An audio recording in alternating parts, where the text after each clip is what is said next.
evening, everyone. Welcome to tonight's City Council study session for Monday, August 10th, 2026. We have two council members, the mayor included on Zoom tonight, Mayor Nathaniel Sierra and Councilmember Tina Prang, so we'll be keeping an eye on their hands being raised to try to get them on the discussion as well. We have 4 study session items for tonight, and the first one up is the AmeriCorp Fellows update for the so we have Affordable Housing Program Manager Seth Brown, I guess, and Will Slate, and the AmeriCorp Fellows here to provide an update on the work across housing, food access, and economic development. Will, I'll let you take it away. Thank you, Councilmember Anderson. Good evening, everybody. Good evening, Council. Sorry about that. Today, we're going to provide a quick update on what AmeriCorp Fellows have been working on since you passed the IGA with DU earlier this year. There was 3 areas of focus: food access, economic development, and affordable housing. We had 1 economic development fellow, 2 affordable housing fellows, and 1 food access fellow. Again, today is an opportunity to understand the work and the service they provided to the community, as well as an opportunity to share feedback with each of the fellows as they move forward. To begin tonight, I get to introduce Economic Development Fellow Kelly Atkins, who will provide an overview of her work. The focus of her fellowship centered on an action item within our Economic Development Strategic Plan that has not received much action since it was passed by Council in 2022. That action was to increase representation and support for underserved and underrepresented businesses in this community. Ms. Atkins' work evaluates this action item within our present day context, and in her section, she'll outline her findings, her recommendations for future staff work, and you'll have an opportunity to share feedback that can shape that work in the future. Without further ado, I'll pass it to Ms. Atkins.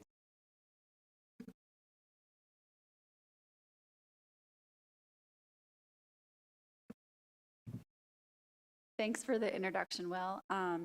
Good evening, everyone. I'm pleased to provide an update on the action items Will mentioned within the Economic Development Strategic Plan related to expanding access and representation of underrepresented populations to city programs, including grants and loans, as well as performing research on strengthening workforce connections and community engagement efforts. To start off, our work began with community engagement to better understand barriers to economic opportunities and to ensure our recommendations were informed by local stakeholders.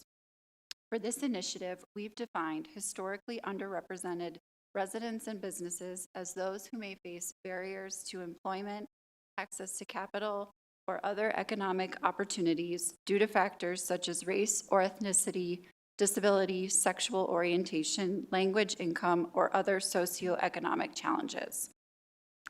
According to the city's Economic Development Strategic Plan, approximately 12% of Inglewood businesses are minority-owned, thus highlighting the importance of ensuring city resources and economic development programs are accessible to all businesses.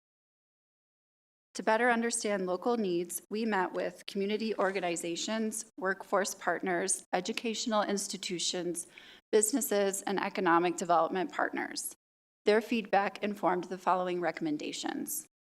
The first recommendation is to explore opportunities to facilitate English language and Spanish GED classes in partnership with Arapahoe Community College and Inglewood schools at the city's Civic Center.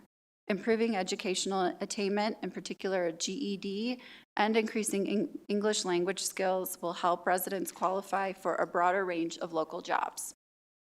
Another recommendation is to continue involvement in chamber events to raise awareness of city grant and incentive programs.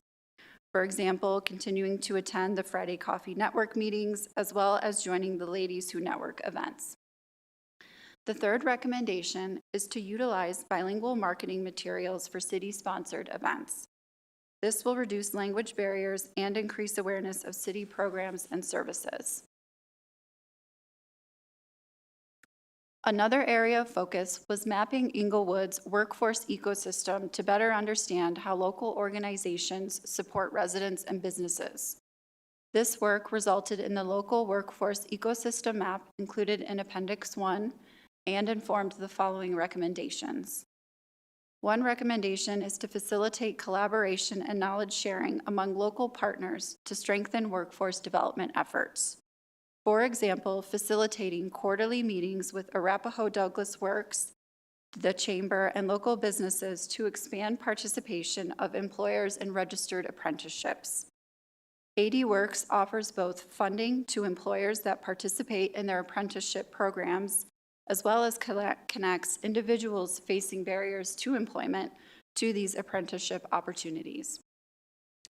Another example of collaboration is to facilitate regular knowledge sharing between AD Works and local schools to ensure that career education and training programs reflect the local workforce needs.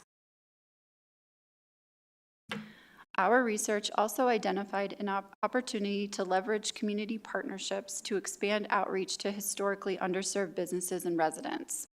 This includes collaborating with the Greater Inglewood Chamber to better understand needs and barriers of minority-owned businesses through their annual business climate survey. The next area of focus was an evaluation of city programs, internal departments, and external partnerships to identify opportunities to improve access to economic development resources.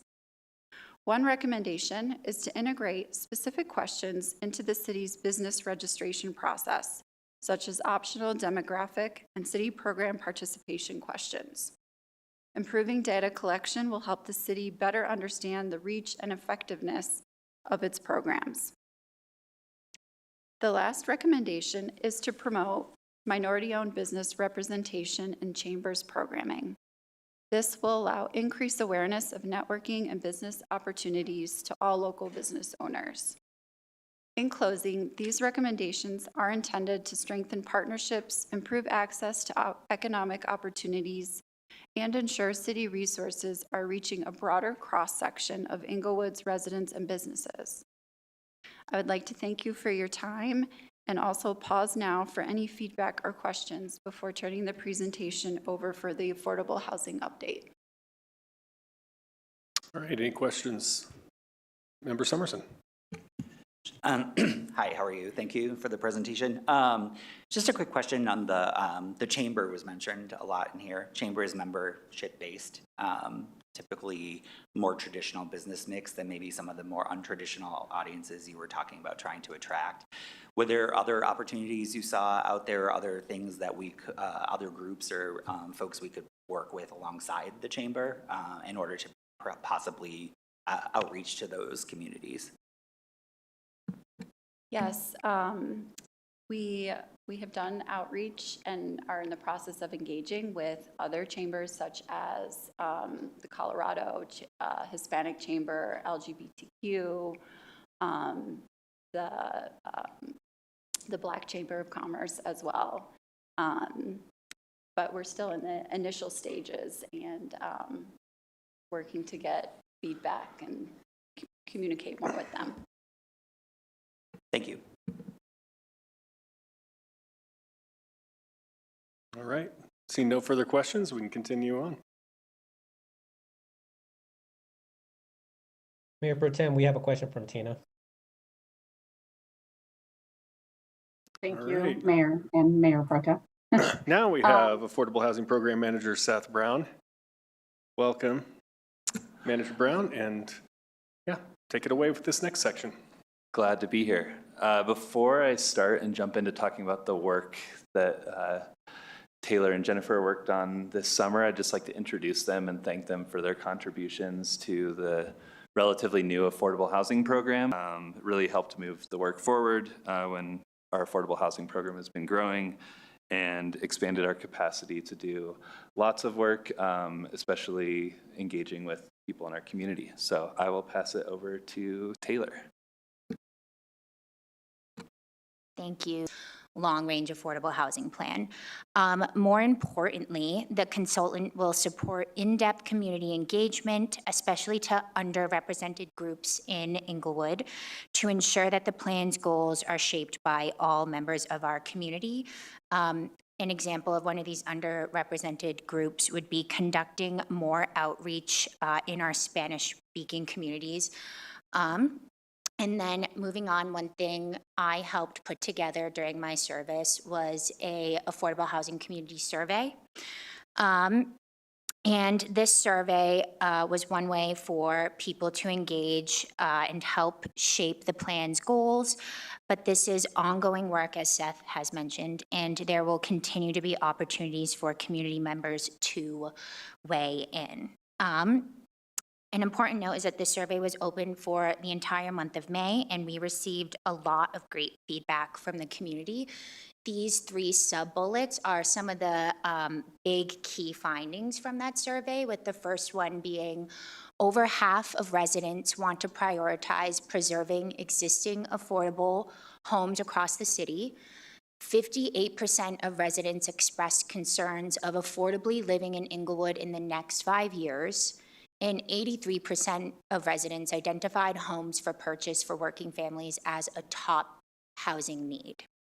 And finally, one of the other projects I helped with was analyzing zoning policies to assist with the development of affordable housing projects, such as finding ways to promote more ADUs in our community. And again, Seth is excited to present and share more in-depth analysis in the next few months on ADUs and other zoning policies that can help the city reach its affordable housing goals. And with that, I will hand it off to Jenny. All right, thank you, Taylor. Again, my name is Jenny. And so similar to Taylor, I worked on a few different research components to help support the long-range housing plan, specifically looking at the goals of establishing new targets to create new homes and preserve the affordable homes we already have here in Inglewood. So I analyzed building and development codes to allow for a wider range. And so the idea behind this research component was to see how we can maximize the smaller parcels across Inglewood. And then on the other side of that research, I also looked at policies and strategies to preserve existing homes in Inglewood. As mentioned, Inglewood has a small amount of parcels vacant, which means that preserving existing homes is faster and cheaper than building new ones and gets to keep long-time residents from being displaced as the city redevelops. And this will hopefully inform, like Taylor said, anything that South brings forward in the near future. I also looked at different community resources, the first being a first-time homebuyer class, which has been secured for September 18th. And this is in partnership with the Colorado Housing Financing Authority, CHAFA, and Brothers Redevelopment. And this class is meant to help first-time homebuyers understand the full home buying process, spanning from topics such as fair housing basics, financing, credit reports, working with a realtor and a lender, and the responsibilities overall of home ownership. By completing this class, our community members will not only walk away with knowledge on home buying, but also a certificate that many down payment assistant programs, not only here in Inglewood and in the city of Denver, but throughout Colorado at large, including CHAFA, require. So this class is really a key stepping stone toward unlocking confidence and assistance for future home buyers. And then the second thing that I supported with in terms of community resources was the Home is Key pamphlet. The goal with this pamphlet was to create a shared and accessible language around what affordable housing is, and something that we can continue to share with residents as we connect with them, and truly to demystify the misconception of affordable housing. Here on the slide, you'll see a very rough draft of what we proposed, and of course, our communications team put a more visual spark to it. And I have handouts here if you all would like to see them, if you want to pass those away. This is the final product that we've been able to share with everyone. And as you can see on the slide, but you'll also see those in the physical format, it's really broken down into 3 concepts to help with accessibility of knowing what affordable housing is, from defining affordable, identifying why homes are getting harder to find specifically here in Inglewood, and how the city of Inglewood is responding. And a key focus of our program, as Seth mentioned, is to make sure that the work we do is rooted and shaped by the community, and therefore there is ongoing outreach being explored in a variety of different formats and settings across different groups and neighborhoods, ensuring that everyone in Inglewood has a voice in the work that we're doing. Some of the key events we'll highlight here is the Lady Justice event that we held in May, and this was in partnership with the Habitat for Humanity Innovative Housing Concepts, also known as Inglewood Housing Authority, and the Affordable Housing Task Force members. And this event was hosted in person with residents to help share what our program is doing alongside community partners and the resources that they had to offer, and a great chance for us to get some initial waves of community member feedback. We also have our Malley Rec Center event coming up just in 2 days, another opportunity to get community members in person to share and really shape our work. And this is another opportunity for us to specifically connect with the actively aging population in Inglewood to hear about the housing challenges they are facing, as well as providing resources that are available to them, such as housing hotlines and home repair programs, and there are a few other ones that we are planning on sharing with them there. We have our focus group support with local businesses, and this is an ongoing project that will allow us another opportunity to connect more specifically with employees and employers to find out the challenges that they are facing, but also distribute resources and create an innovative partnership. And then lastly, social media. We've dug into the archives of videos that we've had in the past explaining affordable housing and gathering testimonies from individuals about affordable housing, and we've created short form content to help capture a larger audience on the social media platforms and create another form of accessible information as it relates to affordable housing. That concludes the affordable housing program updates. We'll now pause if you all have any questions, and we just want to thank you all for your time and letting us share those updates with you all. Thank you, Taylor and Jennifer. And I'll open it up for questions here on the housing section. And then in a minute, I want to return to the economic development section because I missed a question from Member Prang, but we'll go ahead and see if we have any questions on the housing section before we do that. All right, Member Prang. Okay, thank you. Can you hear me? Not very well. Maybe we can see if we can get the volume turned up a little bit. Okay. Okay, there it sounds a little better. Go ahead. All right, great. Thank you. So I'll start with the affordable housing piece. I have a specific interest in the preserving the existing affordable housing piece. And so I'm just curious in the research that was done, if there were any specific policies identified that we can anticipate coming forward to really dig into that piece, especially given that that's a focus area, or I believe will be a focus area within our strategic plan. I'll take that one. Thank you for that question. And yes, I agree. That is going to be, I would say, one of the foundations of the long-range plan. As we mentioned, with a community like Inglewood, mostly built out, older housing stock, investing in the existing affordable homes that we have is going to be key just to maintain our footing going forward. There's a statistic for the state of Colorado that for every 2 new affordable homes that are built, we lose 1 from being preserved. And so it's kind of the 2 steps forward, 1 step back. So really the plan is going to focus on a number of different areas to kind of tackle that preservation piece. One that we're looking into is expanding our home improvement, home repair program. Right now we offer that to residents, and it's used for things like ADA ramping, home repairs if your water heater breaks, things like that. But we would love to see that expanded and providing that resource to more people in our community. So there's a number of others that we'll bring and get feedback from you all the next coming months, but the preservation piece I think is going to keep coming up as a key focus. Thank you. I appreciate that. I do feel that that is the more realistic piece that we can really have some impact on. So I appreciate your focus on that area. Thank you. Okay, we'll go to Member Bethel and then Mayor Sierra after that. Yeah, I think I had a question pretty similar in line to Member Prang's. I see that there's a metric here that we're striving for starter homes in the market around $300,000. And I'm just wondering, how can we get there? What can we do as a city that can encourage a lower barrier of entry into the housing market? What are our levers? It's a great question. And one that our program is asking a lot and looking into creative ways to offer a greater variety of homes. I think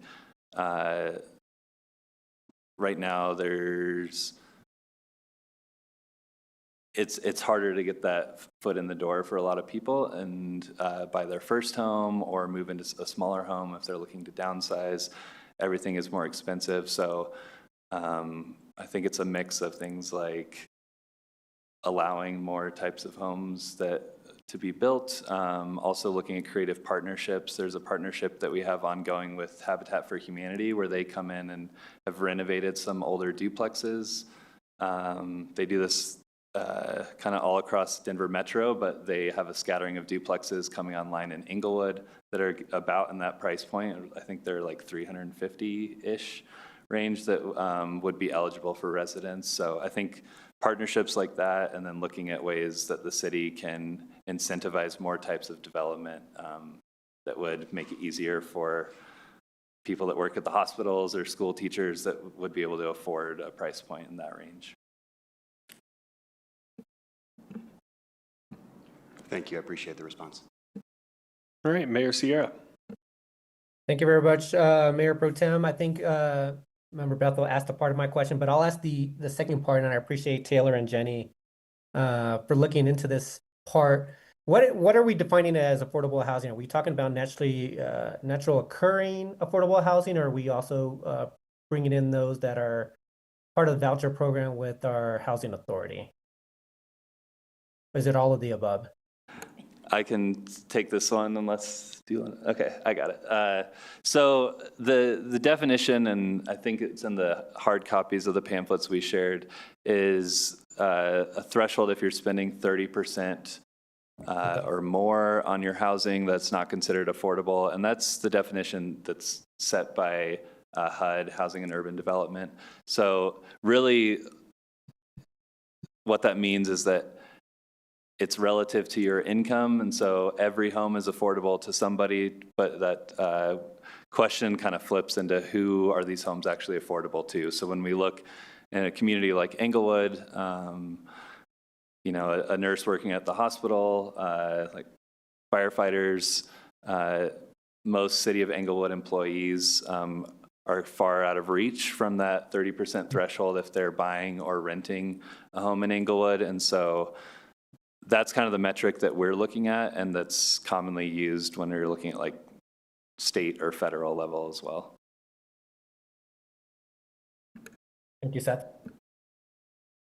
On the preserving affordable housing side, are you familiar with I think I've heard it called filtering, where if you get a net increase in the supply of housing, even if it's more expensive housing, that replaces something that that might have been considered naturally affordable housing, that it can still have a net increase in affordability on kind of the market effects of that? Or are you taking that into consideration? Looks like you're familiar with it, or is that a consideration in this preservation side?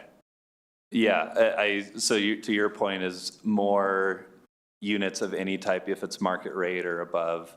It's kind of like the water raises all ships metaphor. Yeah. That is the case, and I think it's, one of the things we're working to do is providing an annual report to council on just the status of affordability, so that would be reflected in those findings too.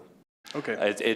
The one thing I will say is that when we talk about affordable housing, it does not exclusively mean income restricted housing. The naturally occurring affordable housing, which I know we touched on, is a key piece as well. And so making sure that, some homes in Englewood, like the ADUs or maybe older housing stock, doesn't need to be income restricted and shouldn't be, because it can be driven by the market and still be affordable to residents. Very good. Thank you. Any other questions on the housing section? All right, seeing none. Member Prang, I wanted to return. You had a question from the previous section. Should we bring Will Slate or Ms. Atkins back up? Oh, hang on. Go ahead. Can you hear me? Yeah, go ahead. Okay, thank you, Mayor Pro Tem. Either one, if Ms. Adkins can come back up, but maybe Mr. Slate can help support the answer. I just had a question on the recommendation for bilingual marketing materials and doing some translation for city events. And I'm just wondering if there was any exploration of the idea of having real-time translation available. So as much as I love us, looking at the idea of translating materials and bringing people to our events, what happens when they get there? And is that something that we can do in a targeted way where it's not, an immediate huge expense to the city for all events, but, maybe for specific types of meetings? Okay, Ms. Atkins is back up here. Go ahead. Thank you. That's a great question. And thinking about some of the conversations I had related to translation in real time, speaking with representatives from the schools that host, for example, career fairs, and as well as talking to AD Works, they often have bilingual individuals there to kind of bridge the language barrier at some of these events. Now, specifically at City Inglewood events,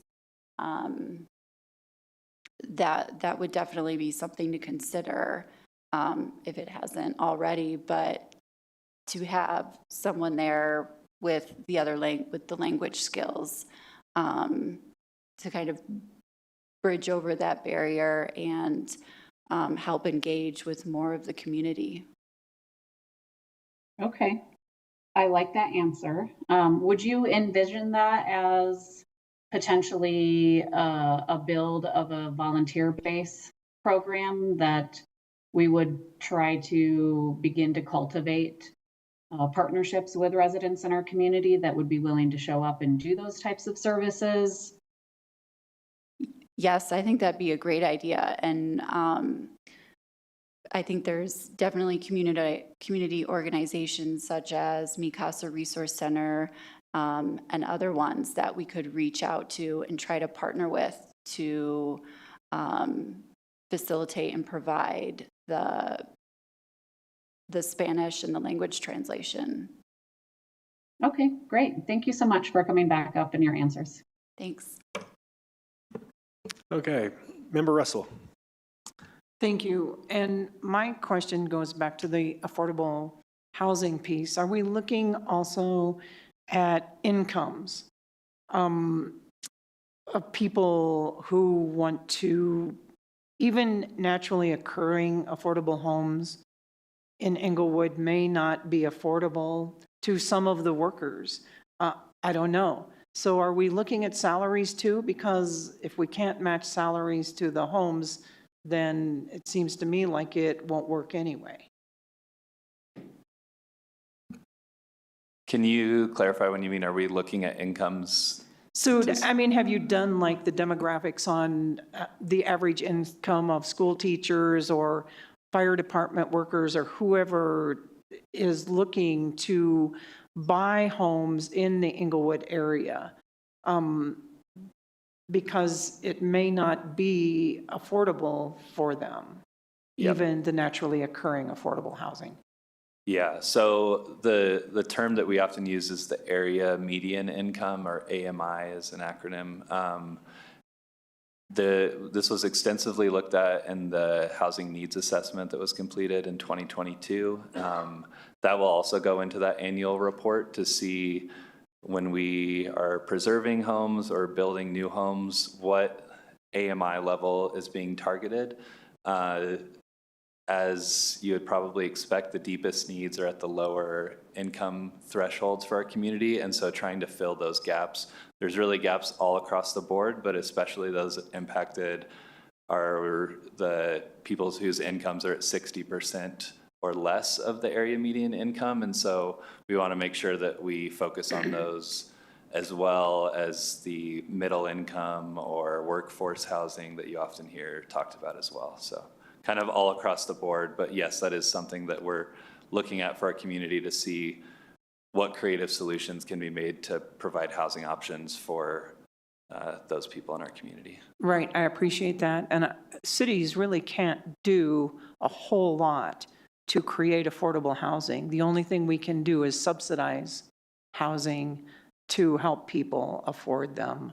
But because housing prices are driven by the market, and I think in the current market also, you cannot build an affordable house. Even if you build a smaller house, it's going to cost more than a currently existing house. So I hear what you're saying, and I agree that often there's some level of subsidy. I've been excited and eager to share some of the findings that we'll be sharing with council later this fall to see what options would meet those income thresholds and maybe not require subsidy and could be driven by the market, because I think it's maybe a both and, that we can't do one without the other, and trying to tackle it from a variety of angles. But yeah, thank you. okay, thank you, I appreciate that.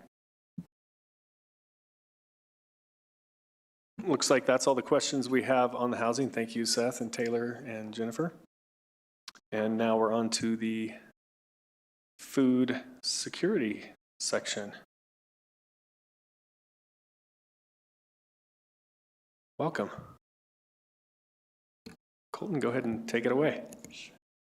Thank you, Mayor Pro Tem. So my name is Colton Zadkovic. I'm the intern in the city manager's office, transitioning to the neighborhood resources program. And I've been working with Abby Schooley, our food access AmeriCorp coordinator this summer. She's been working both with the Arapahoe County Food Security Coalition and on initiatives focused solely in Inglewood. In the spring, I started working with the Arapahoe County Food Security Coalition in supporting their food hub initiative. We were touring a couple of food hubs, seeing what a potential model could look like in the Tri-Cities.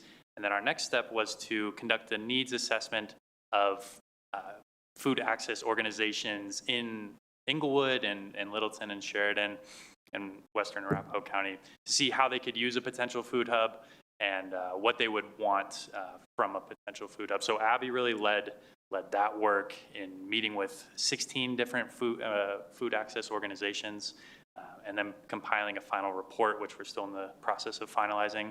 So that was the work she did related with the coalition, but with the city, she's also put together a food access GIS map showing kind of areas of need within the city that have less food access, a review of the city's zoning code to see where there's potential barriers to food access in the zoning code, as well as a zoning informational flyer for the sale of homegrown food, just informing residents what they're allowed to do on their property related to selling homegrown food, and a resident grocery access survey that will kind of help inform some of those zoning code barriers or modifications that could be made to increase food access. But I'll let Abby get into further detail. I'll kick it off to her. Yeah, so as Colton mentioned, a majority of my work was spent in collaboration with the Arapahoe County Food Security Coalition, developing this needs assessment to understand the potential benefit of a food hub. And the food hub would be a facility with centralized storage, bulk purchasing opportunities for members, and then also a food bank of the Rockies drop-off site at that location close to the Tri-Cities. So the assessment surveyed storage capacity, expenses, food waste habits, and current coordinated efforts between these food access organizations. And as Colton said, we heard from 16 organizations, and those spanned a wide range of services, most of them doing more work than just food access. So it was great to hear from a variety of organizations. And the major takeaways from this assessment were that shared storage and bulk purchasing agreements would both better serve client needs as well as expand individual organizational capacity, shared storage, specifically refrigeration and freezer space for smaller organizations who are currently relying a lot on dry storage, would increase the variety of foods they're able to serve their community members, and specifically foods such as fresh produce, meats, milk, and cheese, and eggs, sorry, not cheese, but that community members are asking to see more of from these organizations. And then bulk purchasing similarly will allow these organizations to procure a wider variety of foods for organizations serving meals for community members. We heard from them. They're looking to partner with these larger distributors like Cisco and Shamrock, and being able to participate in bulk purchasing will allow them to purchase a wider variety of foods that they're looking to see more of. And then in conversations with these food access organizations, transportation came up quite a bit as a frequent barrier to increasing their organizational capacity. A lot of smaller organizations are relying on volunteer vehicle transportation and at times rental vehicles. And then larger organizations who have vehicles, most of them are not refrigerated. And we heard from those larger organizations that having refrigeration would further increase efficiencies in cold food transportation and growing the capacity of their organization with that infrastructure. And so we highlighted transportation as an aspect of coordination that could be worked on before a food hub is fully established for these food access organizations. And then another big takeaway from this assessment was we would expect to see an increase in organizational partnerships, specifically an increase in Food Bank of the Rockies hunger relief partnerships, as those barriers of transportation as well as storage availability at their individual facilities are mitigated. Current organizations who are hoping to partner with Food Bank of the Rockies but are small, don't have the storage space to take in large donations and large purchases from Food Bank of the Rockies at their individual site. So having that extra storage space is pretty critical to being able to partner with them. And then, of course, we'd see increased organizational partnerships between food access organizations themselves as they further coordinate redistribution of foods and resource sharing. And then we would hope to see more partnerships with groceries and those large food distributors, and also local producers and farmers as well. All right. And well, I do want to highlight also just the ongoing collaboration between these organizations. They're already working together quite extensively, they have an online platform to share food and coordinate redistribution of food. And so having a centralized facility will grow upon that coordination and allow these organizations outside the coalition to join in to this food access network within the Tri-Cities. All right, so as far as the next steps with this food hub, for the city of Englewood, as Colton mentioned, we're putting together a final report, and we'll be sharing that with City Council last week of August. And then we will be bringing the food hub concept proposal to the Tri-Cities Policy Committee to identify areas for possible collaboration and support of this initiative.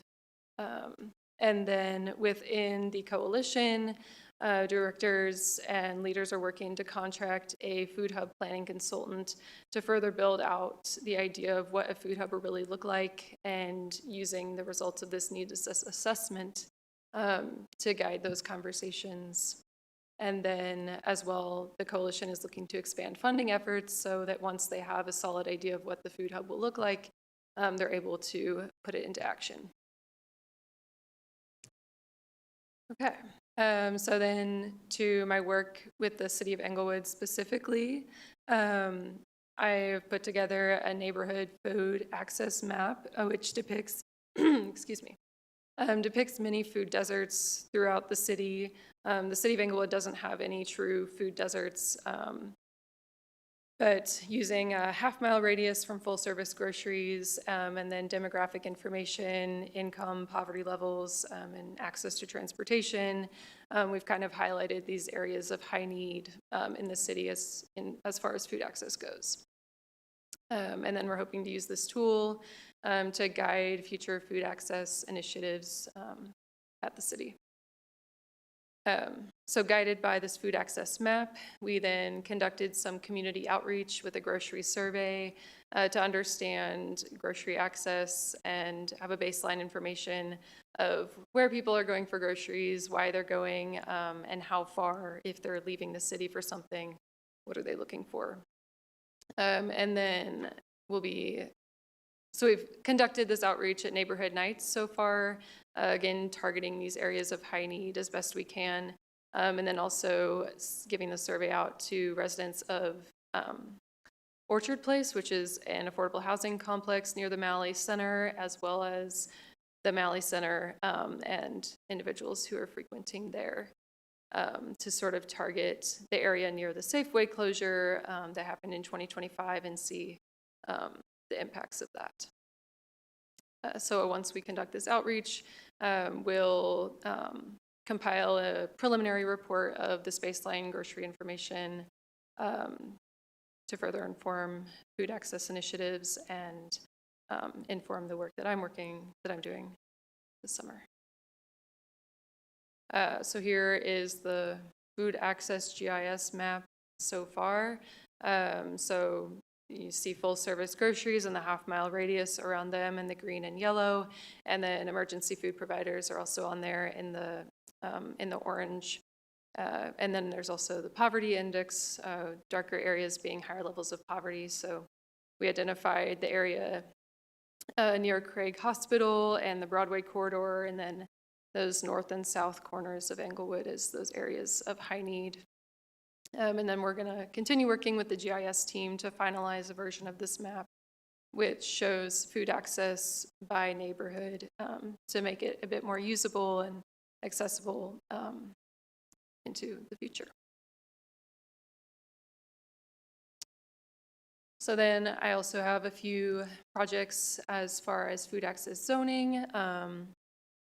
First being the homegrown sale of food informational flyer, which would be up on the community development website and serve as a public resource with information from Englewood Municipal Zoning Code, as well as Colorado State cottage law, and just compiling all that information into one place to clarify any questions people might have, and also to mainly serve as a guiding resource in conversations between city employees and interested community members who are hoping to get involved in a homegrown sale of food, home occupation.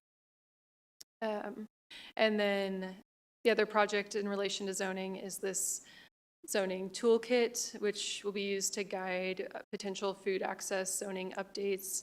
And the toolkit is informed by both the food access map and the grocery survey once that information is a bit more finalized.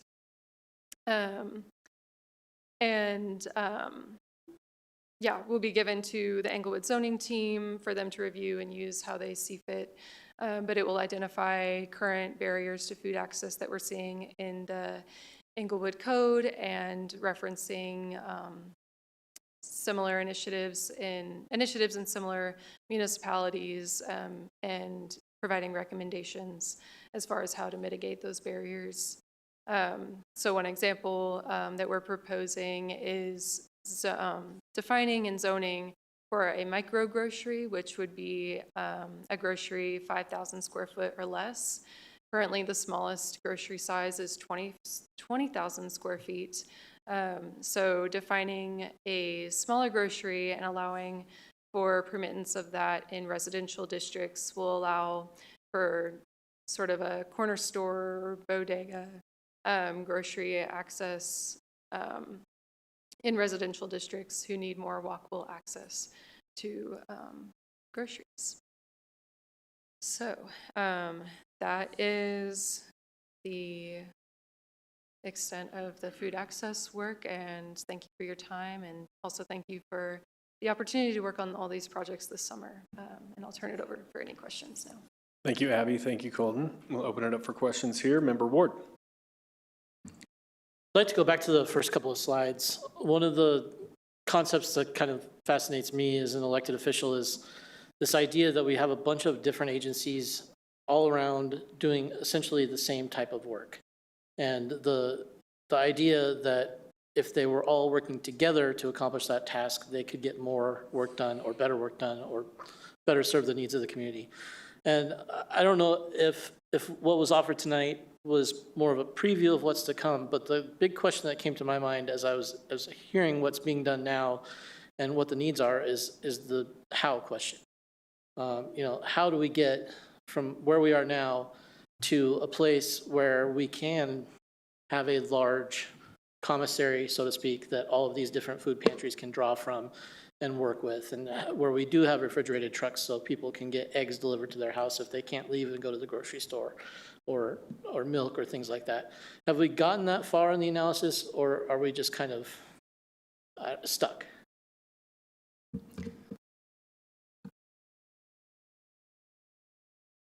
I mean, okay, so the needs assessment was not so much focused on the how, it was looking at where the need is. But I think a lot of the how comes in when we're looking at expanding the coordination that's already ongoing. So looking at coordinating transportation and streamlining redistribution processes, and looking at food provider organizations who have space available to begin using that to participate in more bulk purchasing. So just taking those baby steps, and then I think a lot of it is also looking, once we have funding, to pour into a larger facility that will really get the ball rolling. But yeah, I would just add that, and thank you for the question too. It's great. When we were touring some of these food hub facilities in the Denver metro area in the spring, I think one of the main takeaways I got was that none of them went from nothing immediately to this food hub. Like, there was a lot of intermediary steps. And we actually had a call today with the Food Bank of the Rockies, and they went over some different food hub models. And some of these can be like a first or a just-in-time model where you have maybe a transportation truck, and there's not a facility yet, but you have everybody say, we're meeting at this parking lot, and this is where we're picking up a bulk purchasing order, and then we're taking it back to our individual facilities. And so I think building up capacity slowly, and then I think is key. And that's important too for, showing the capacity or the deserving, what's the word? Like, why this group deserves grant funding, and we have this base already and we're looking to go here. So taking it one step at a time is the model that we saw time and time again on these tours, and it's something I think this group would try to replicate. Great, thank you. Okay, we'll go to Member Prang and then Member Summerson. Thank you, Mayor Pro Tem. Thank you, Abby and Colton, for all of this excellent work. I just continue to be impressed with the dialed-in focus that you have. And I also want to say hi to our friends out in the audience that are representing the Food Security Coalition from Arapahoe County. They're definitely a strong partner in getting this work done and keeping the focus. First off, I would want to respond to Member Ward's question by saying the how is us continuing to keep a laser focus on this. I do appreciate Colton's comments on taking slow steps in building the effort, but I do feel like, given that this is a focus within our strategic plan now, we have to use our voice as elected officials to help figure out the how and just continue to have the conversations to figure out how we can get resources directed toward these efforts at the right time and in the right way. I did have a few questions. One, I wanted to talk about the map, the GIS mapping. I saw that maybe it was in the council memo that there was an intention to put that on the city's website, which I think is great. How do we also get that map shared out far and wide to all of our partners and distributors, maybe even some of the other organizations throughout the community, to have this map readily accessible to the people that they may be helping day to day? I got it. I can answer this one. Thanks for the question, Member Prang. I think one first step we can take is sharing this with coalition partners that are part of the Arapahoe County Food Security Coalition, especially obviously those in Inglewood. There's great coordination and collaboration that already happens on their base camp site. I think also, you know, as I transition into the neighborhood resources program, this map and resources like these, I think, are things that I'd want to share with community members and neighborhood group leaders and partners that are, you know, actively engaging with the neighborhood resources program to see, you know, where they would want to increase outreach or support within the city. So I think there's a clear tie-in with the neighborhood resources program and this map. Okay, that's great. And then I guess my other question or curiosity is around, you know, some of the next steps that you mentioned. And I definitely feel a strong commitment to continue to make sure that we're talking about this as one of our focused areas within the strategic plan. So while the Arapahoe County Coalition, as well as participants internal to Inglewood, are continuing to explore conversations on how to stand up a food hub and, you know, secure a physical location, do you view the potential for the refrigerated trucks and a shared truck as a first step in potentially, you know, putting dollars where we say our values lie, in order to start moving in the direction of being serious about funding these types of efforts in Inglewood?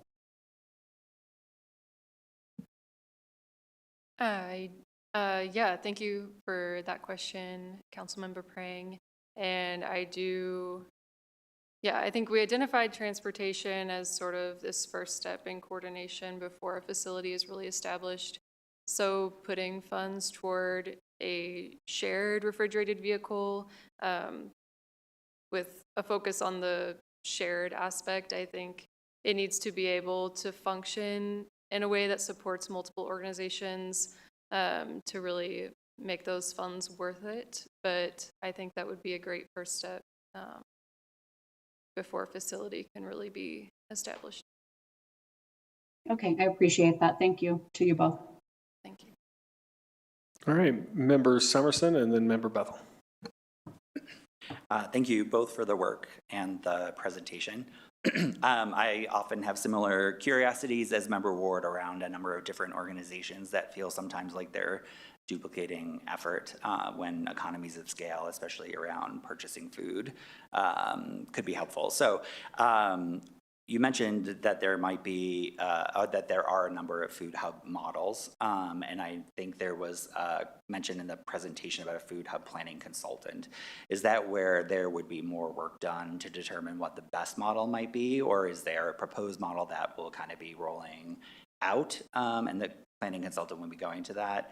I guess I'm trying to understand whether or not we are aiming for that centralized distribution that would support the Tri-Cities through a food hub model, or if this is an opportunity, again, to offset with refrigerated trucks and storage of items that may be difficult, that perhaps they've procured themselves.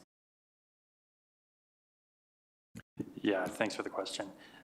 I think the Food Hub Planning Consultant's going to come online and really take a lot of the feedback that we've received from food access organizations and just the lay of the land and the funding we have and what we more or less, what the coalition more or less decides is a best first step, and then determine which model. So it's not going to be model first. I think today the meeting with Food Bank of the Rockies was, you know, them telling us what are some different models, and it was really interesting. Actually, I can't remember all the different types, but there are a lot of different types, from full, you know, like the just-in-time model, like I was saying, where it's not really even a facility, to like a full warehouse with more designated staff and full-time staff. I mean, and you know, it requires a lot of funding and just manpower. But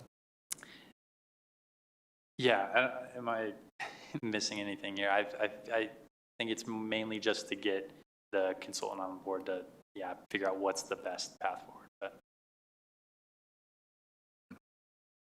All right, I think Member Summerson took Member Bethel's question, so we'll see if there's any other questions here. Seeing none, thank you, Colton. Thank you, Abby. Appreciate everyone who's presented on these topics tonight.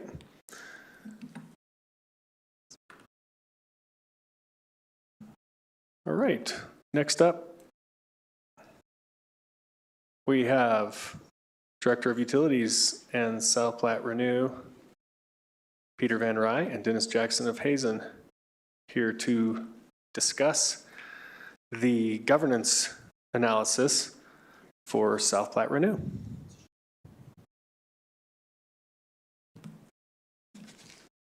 Good evening. Good evening, Mayor Pro Tem and Council. Thank you for having us tonight for a study session. So I'm going to just introduce this topic, and then I'll turn it over to Dennis and Joe. So this is a follow-up to an analysis that we started actually several years ago, and have been working towards understanding what possible outcomes there are relative to a potentially new governance model for South Platte Renew. And so that's what we'll be presenting tonight. And I'm going to turn it over to Dennis Jackson with Hazen, who will also be supported by Joe Norris from CEGR to go through the presentation. Okay, thank you, Peter. Good evening, Mr. Mayor, members of council. My name is Dennis Jackson with Hazen and Sawyer. Hazen is here today together with our partners in legal counsel, CEGR and Joe Norris. We were retained by SPR to evaluate the merits, or you might say the pros and cons, of whether a new governance structure for SPR could provide benefits to the cities of Littleton and Englewood. And I'd like to stress just before we begin that our purpose was clear from the beginning, from SPR and from Pieter and from the supervisory committee to provide an objective and unbiased assessment of governance options. That's the approach we have taken, and it's summarized here in our presentation today. So first, a little background on the history of SPR. It all starts with the Clean Water Act in the 1970s. Littleton and Englewood had 2 wastewater treatment plants. Both were required to join together as one regional single plant, and then became the regional provider for other districts. And in 1977 began joint operations under a joint use agreement. But it wasn't until 1982 that those relationships were formalized through the most recent amendment to the joint use agreement, which is the 1982 agreement, and in which 19 connector districts also hold contracts with the 2 cities. Out of the two owners, the city of Inglewood was chosen to be the administrator or to administer the plant. And the city of Littleton pays 3% of operating expenses to the city of Inglewood for that function, while the city of Inglewood transfers funds from its sewer enterprise to the general fund at also 3%. Many of you may have seen this before. This is a map of SPR's service area. It is really quite remarkable, in my opinion, as a consultant. So SPR is a remarkable consolidation of regional entities. Littleton and Inglewood have maintained 50-50 ownership of this plant and its assets that span across 113 square miles. It serves over 300,000 customers. In the city of Inglewood, that's 35,000, and in the city of Littleton, 45,000. But outside of the cities, more than 220,000 customers are served. So that's quite remarkable as a regional service provider. And on the right-hand side are those 19 entities or sanitation districts that are served by Inglewood and Littleton. Under the current governance model, both cities have shared responsibility to govern SPR. The city councils have both shared annual budget approval process, and they maintain direct control and ownership over SPR. The supervisory committee with 4 administrative representatives, that's the city manager and public works director from both cities, are charged with overseeing the operations of SPR. So we started this process by looking at what aspects of the contract have worked well over the last 50 years. The supervisory committee model has been able to maintain its responsibilities as the overseer of SPR's operations. The supervisory committee and SPR as a whole has maintained its core responsibility of wastewater treatment and regulatory compliance. Direct ownership and direct oversight have been maintained by the city and via the city council's direct control of SPR. So all of these positive aspects have worked well to promote shared responsibility by the two cities. We also looked at what challenges exist under the current structure. So there is a reduced economies of scale, which has an increased cost because both entities operate independently. There is a significant coordination that's required for capital projects and the necessary capital funding to run the system. The city of Inglewood specifically has the full administrative burden for SPR, and there are direct past and present liabilities or risks that are assumed by both cities. And this will be discussed in more detail later in subsequent slides by CEGR. And last, a limited planning horizon is a challenge in that the two cities operate independently, making it challenging to plan for the long term. So as a project team, we were asked the question, would a different governance model for SPR provide benefits to both Littleton and Inglewood? And to answer this question, our goal was to analyze the potential impacts to both cities regarding 5 key areas. One is improved efficiency and a focus on customer service, maintaining community values, better risk management, and improved long-term planning. The topics that were evaluated, and we have sections in today's presentation on each, are the governance model itself, the operations and efficiency of the system, the financials, and liabilities. Again, we'll go through those in separate sections. Okay, so stepping back for a minute, the last time this topic was presented, as Peter mentioned, to the City Council was back in March 2022, and November of 2022, nearly 3 years ago. Well, that went by fast. The consulting firm FCS was hired at that time on behalf of the City of Littleton, and the outcome of that work was that both cities gave direction to SPR to continue the analysis. Subsequently, Hazen was hired in 2024, and later CEGR was added to the team to support the legal analysis required.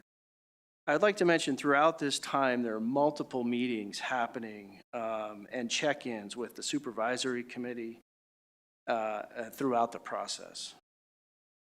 So we're here today to present our results. The original FCS study was limited in scope and in outcome in that not only was FCS contracted directly with the City of Littleton, they also evaluated only 3 governance models. At that time, a special district option, a merger with Metro Water Recovery, or sale to a private party. Our project team analyzed and evaluated these 4 governance options, not only the original 3, but we added a 4th, or the authority governance model, to our assessment. The authority model allows for formation of an independent legal entity known as an authority by contract between the City of Englewood and the City of Littleton. And to discuss this, I'd like to turn it over now to Joe with CEGR, who's going to talk about the legal aspects of this option. Thanks, Dennis.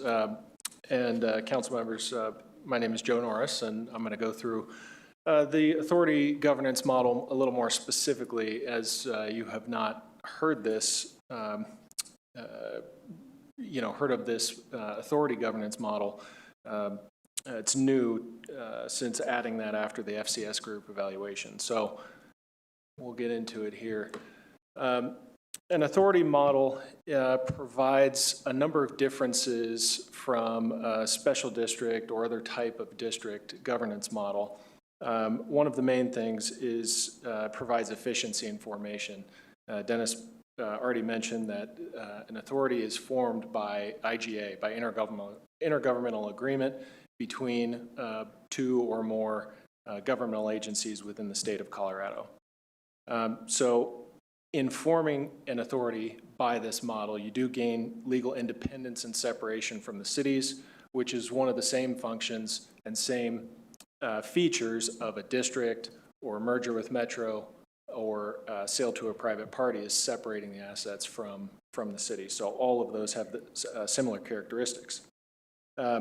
With that separation from the cities and creating an independent separate entity, there's a separation of liability from the cities as well for SPR operations. Similarly, with a separate entity, you have a financial separation with a separate independent budget that's adopted by whatever entity takes over. Same thing with an authority. And one of the main differences with an authority is that the cities do maintain oversight through appointment to that authority board. We can get into details, and we can talk as much detail as you'd like about other models, but the cities in an authority model still maintain some level of oversight by appointing board members to the authority. So where is an authority independence established in state law? It's established by both the Colorado Constitution and state statute. There's a very clear process for how to form an authority. And in regionalization, which has come and become a lot more prevalent throughout the last several decades, this is not a new model. There are a number of authorities across the state that have been formed for lots of different kinds of purposes. So there's very clear state law that provides for a path forward in forming an authority. Another aspect of state law is that it is also very clear that in establishing an authority by this mechanism, it is truly an independent public corporation of the state with similar benefits like governmental immunity and protections that the cities both each independently have on their own.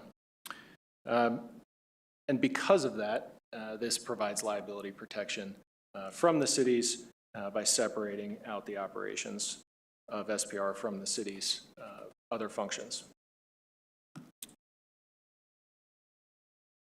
So in evaluating the creation of an authority, we did need to make some certain assumptions.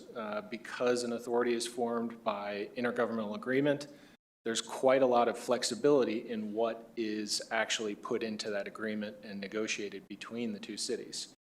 So the authority establishing agreement can provide limitations on what the authority is allowed to do or not allowed to do.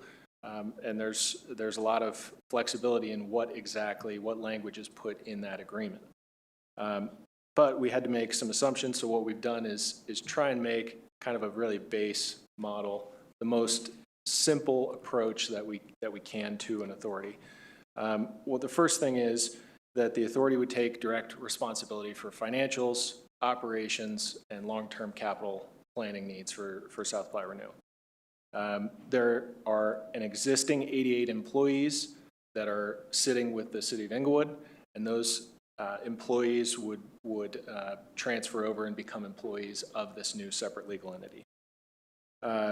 There would be, with creation of a new legal entity, there would be a need for a few additional new employees in the areas of HR, finance, IT. So there would be a need for a few additional employees.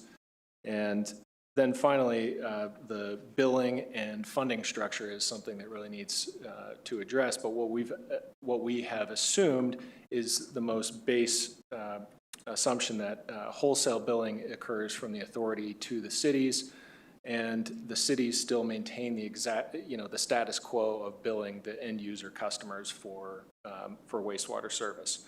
So this is effectively status quo of the way that the billing structure operates right now. The the amount of sewer flows contributed from each one of the cities are calculated, and each one of the cities has a corresponding payment for their share of operations expenses.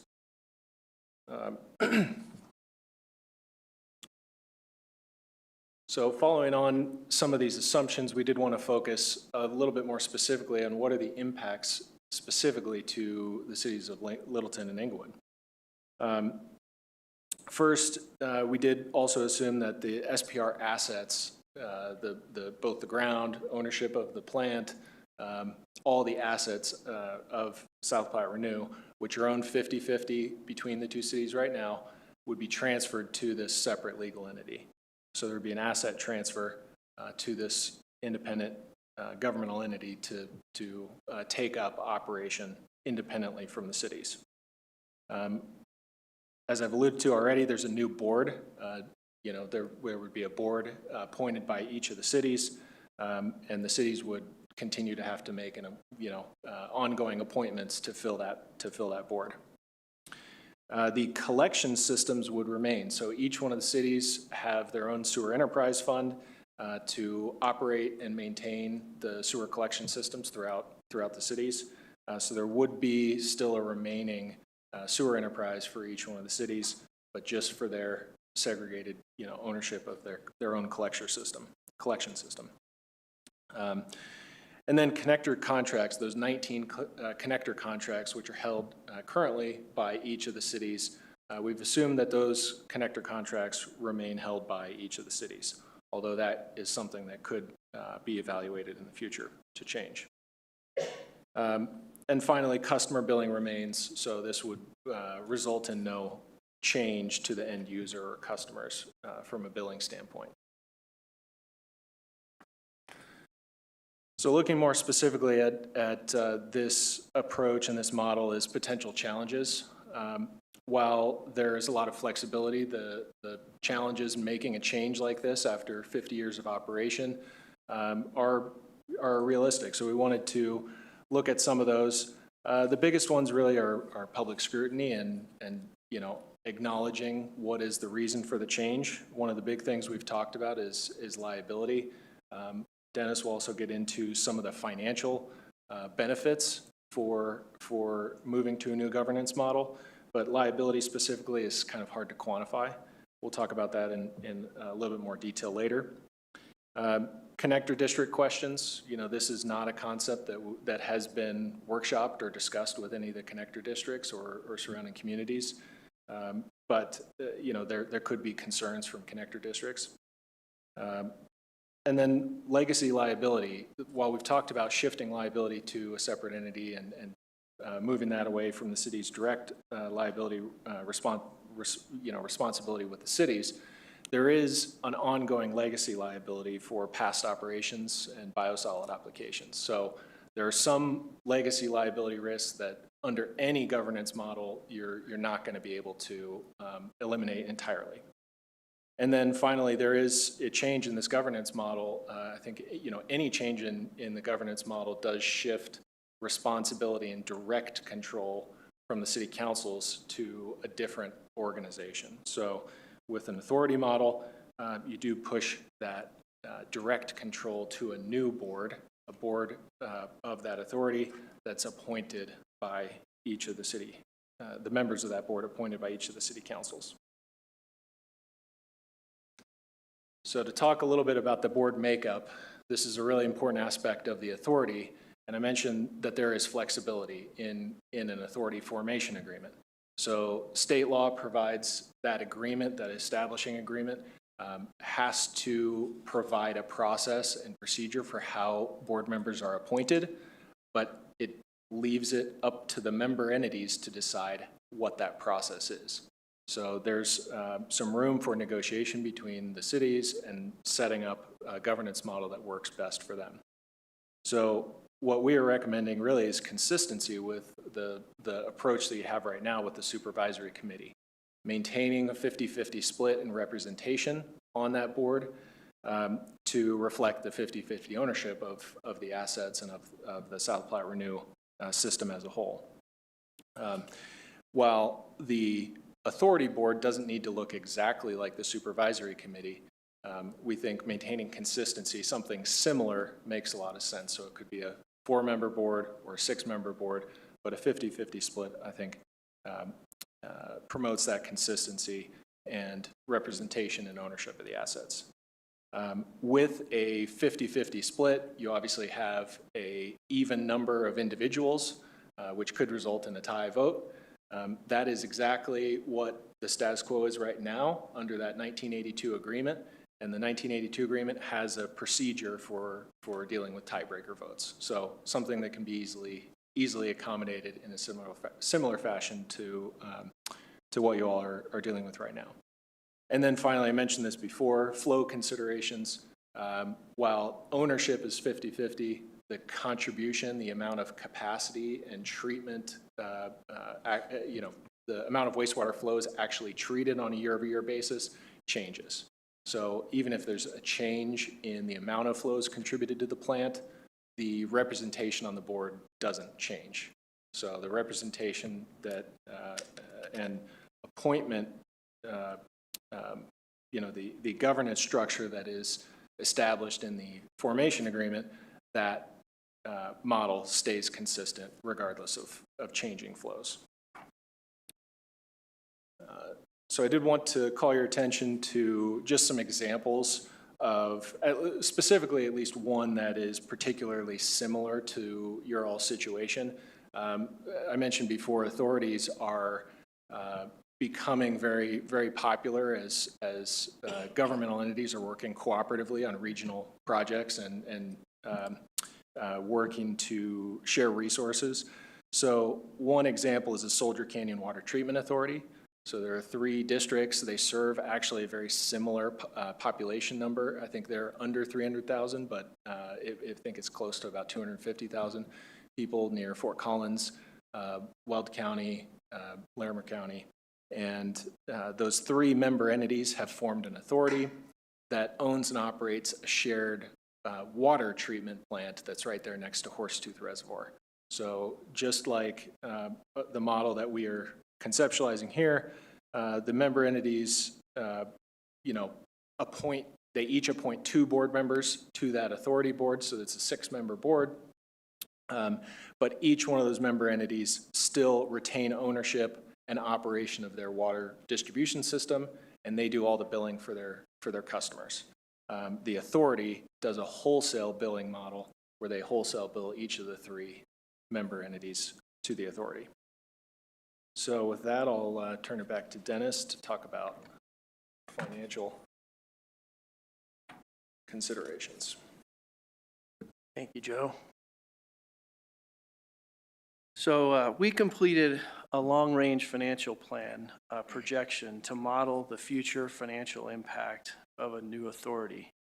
The primary outcome of those model simulations is that financial flexibility and predictability is gained under the authority option. Currently, the SPR unit cost of service varies widely and even year to year, depending on how the joint funding of capital needs are performed and how future regulations may change. Under the authority option, capital funding and financing are arranged to smooth future capital costs and reduce impacts, which brings long-term rate stability and predictability equally to both cities.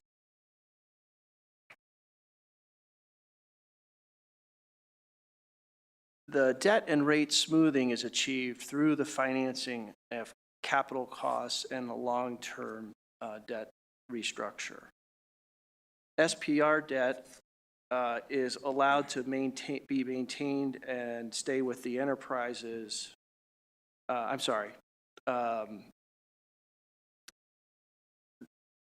The SPR debt separation allows the enterprises at the cities to issue their own debt separately going forward under the authority model. So we predict a potential rate savings in the range of about 0.5%. This is primarily due to increased or decreased transaction costs and a single entity providing certainty to the funding agencies issuing debt in the future and potentially improving their bond rating. This will also possibly improve the interest rate over time due to the centralized governance under the authority model and lower risk.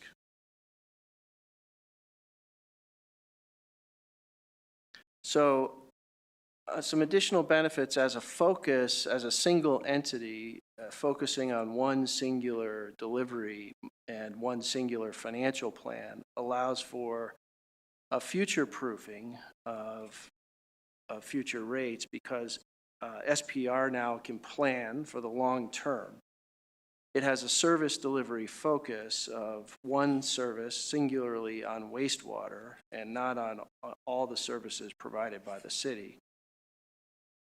It helps in managing regulatory risk because of future regulations and future requirements would be able to be planned for proactively and on a regional basis.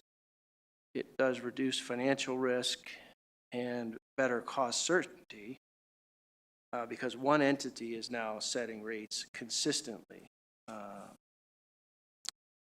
And last, the central administration of finances of the organization, because they're separated, this simplifies the accounting and improves overall accuracy.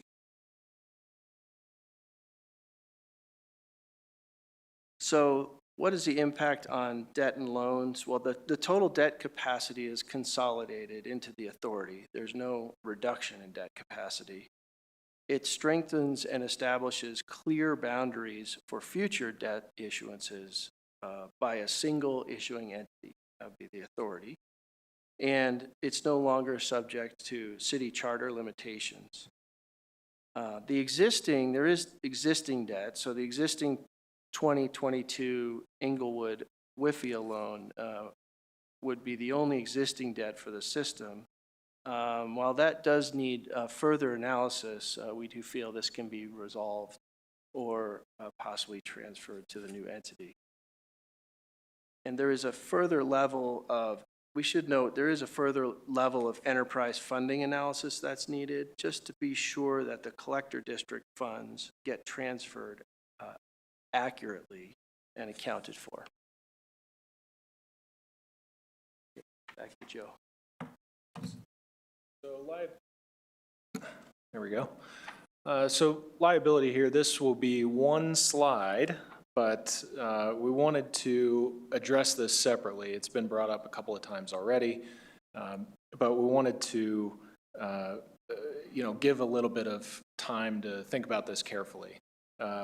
So there's a couple of different kinds of liability. So traditional plant operations, liability for things like existing contracts, for employee and HR situations, for compliance with permit requirements. Those kinds of operational liabilities would transfer immediately to a new entity. You know, as soon as those operations are shifted to a different entity, regardless of what that entity is, the liability transfers right away. But one of the main things that we wanted to evaluate was this legacy liability, primarily for biosolid applications on the farming operations that South Platte Renew is involved in. There are legacy liability concerns that they never truly go to zero because those operations did occur in the past, and without changing federal law, those liability concerns are going to remain to some degree. But as soon as you do transition to a new legal entity, the proportional or pro rata share of that liability starts to diminish going forward in the future.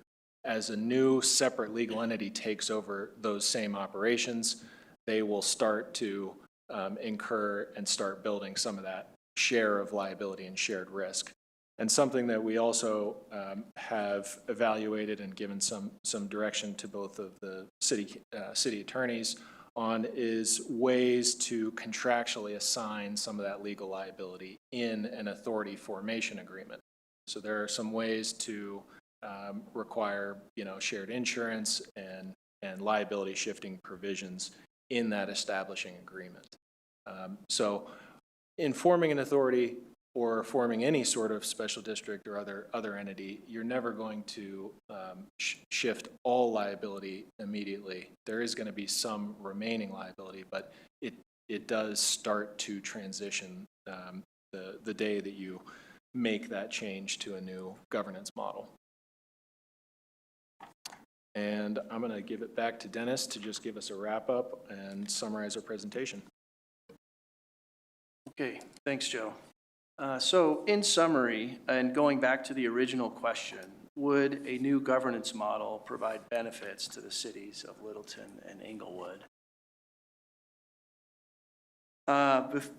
Before I answer that question, it's important to keep in mind that we did exclude from this process the responsibilities that would remain with the cities. So the connector district agreements, those would remain with the cities. Customer billing would remain with the cities, and ownership and responsibility for the interceptors would remain. These can be addressed in the future, but for now, we again have assumed those remained with the cities. So the authority model does provide some key benefits, and what we did conclude was that SPR is a highly effective organization. They are currently building on 50 years of success and wanting to better serve customers through a single focus on their mission. An authority model does improve financial and operational efficiency and provides predictability. It more effectively serves customers through that singular focus that we've been talking about. It builds on the past successes of the new organization, moving into a new model. And perhaps most importantly, I think in this analysis overall, is it's a proactive approach. as an organization that's looking at what's coming, a proactive approach that deals with managing liabilities and trying to control future risks rather than waiting for either regulatory action or something in the future. So in our opinion, in answering the question, we do believe the authority model could more effectively serve customers and bring a better value to both cities. At this time, we and staff who are here from SPR would like to seek input and open for discussion with you, direction on next steps, and identifying potential additional analysis that might be needed. Thank you, gentlemen.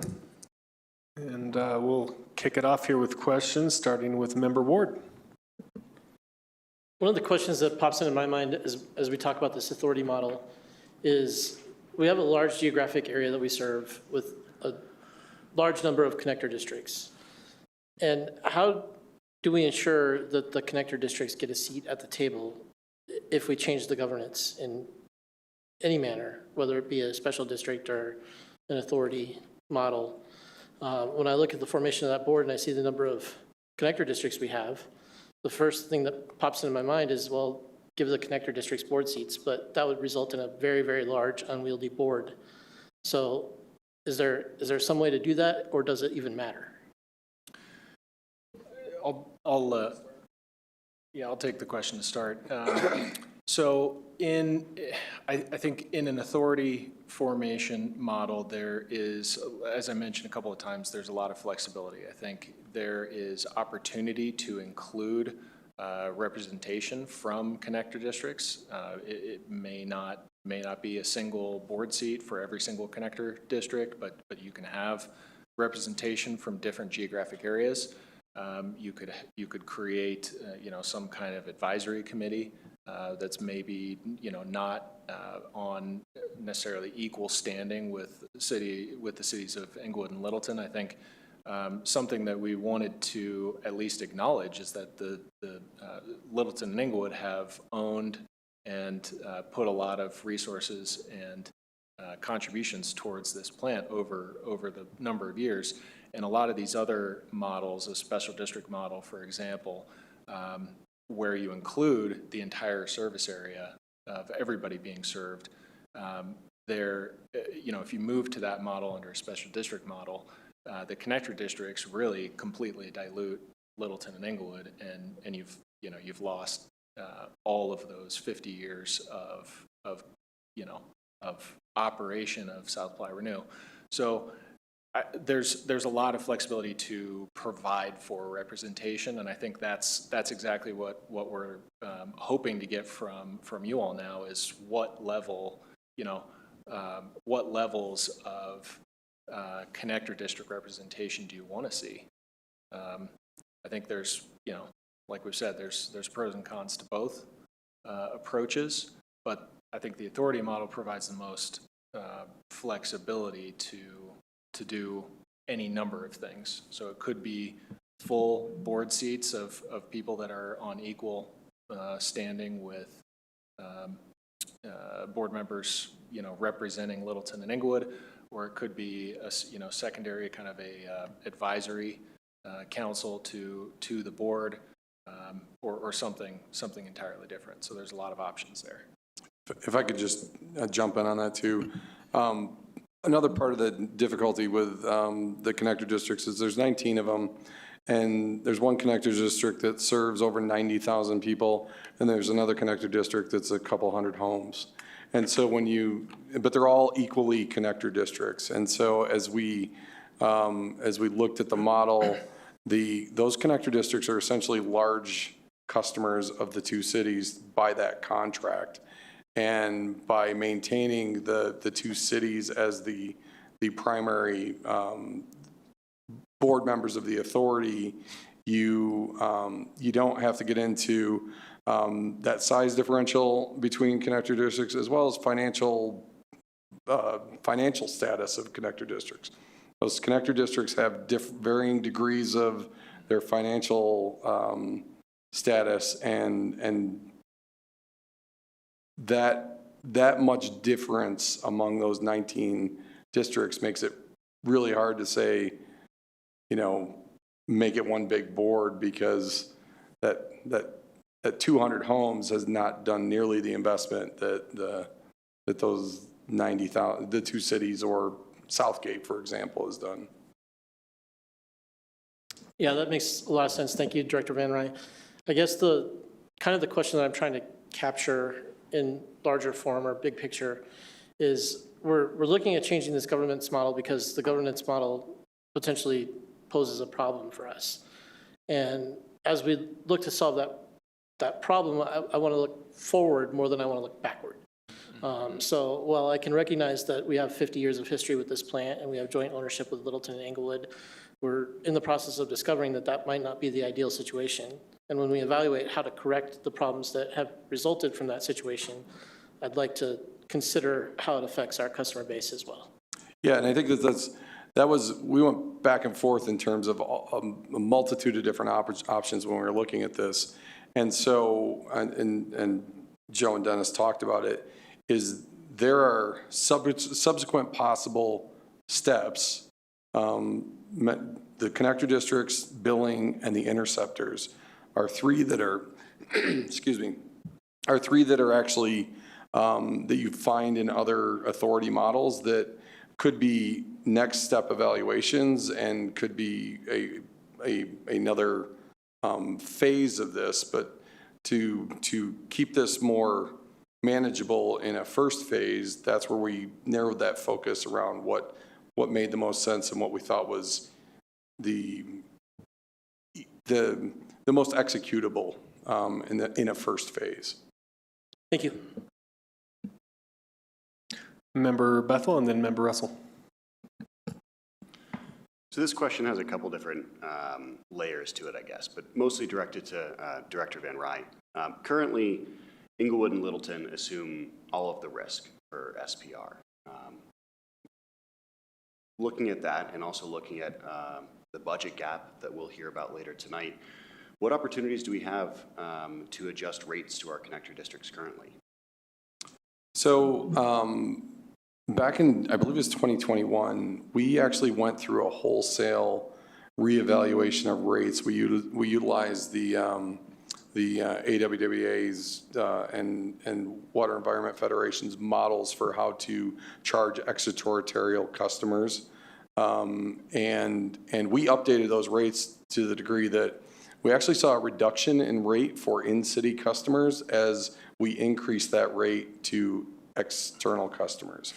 So I would say that we are, from an Englewood perspective, we have the most current, modern, acceptable approach to charging extraterritorial customers appropriately, considering the fact that they don't hold the liability, the cities do. So we charge for that to those customers.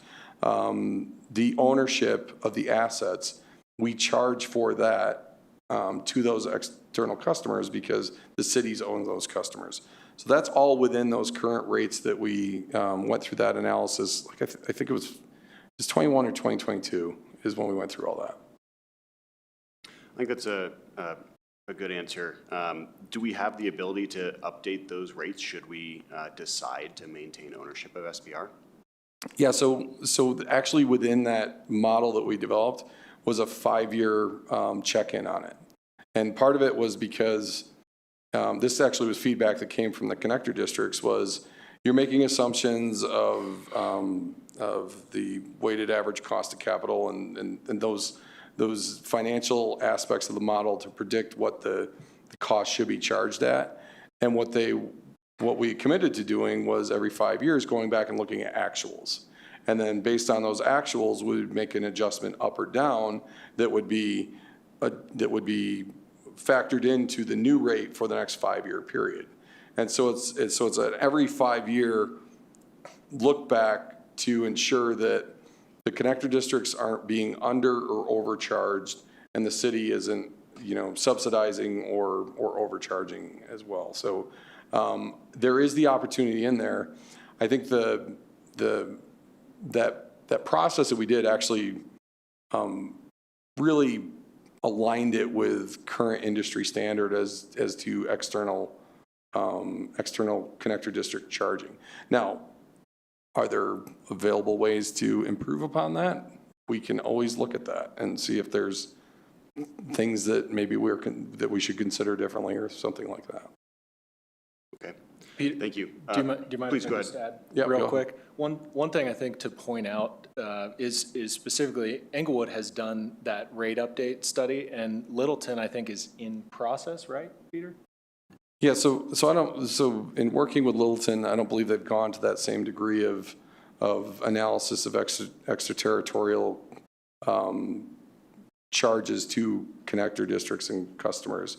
I think they're going off of their older models, and so that's where we end up with two different funding approaches because of the two different city approaches to.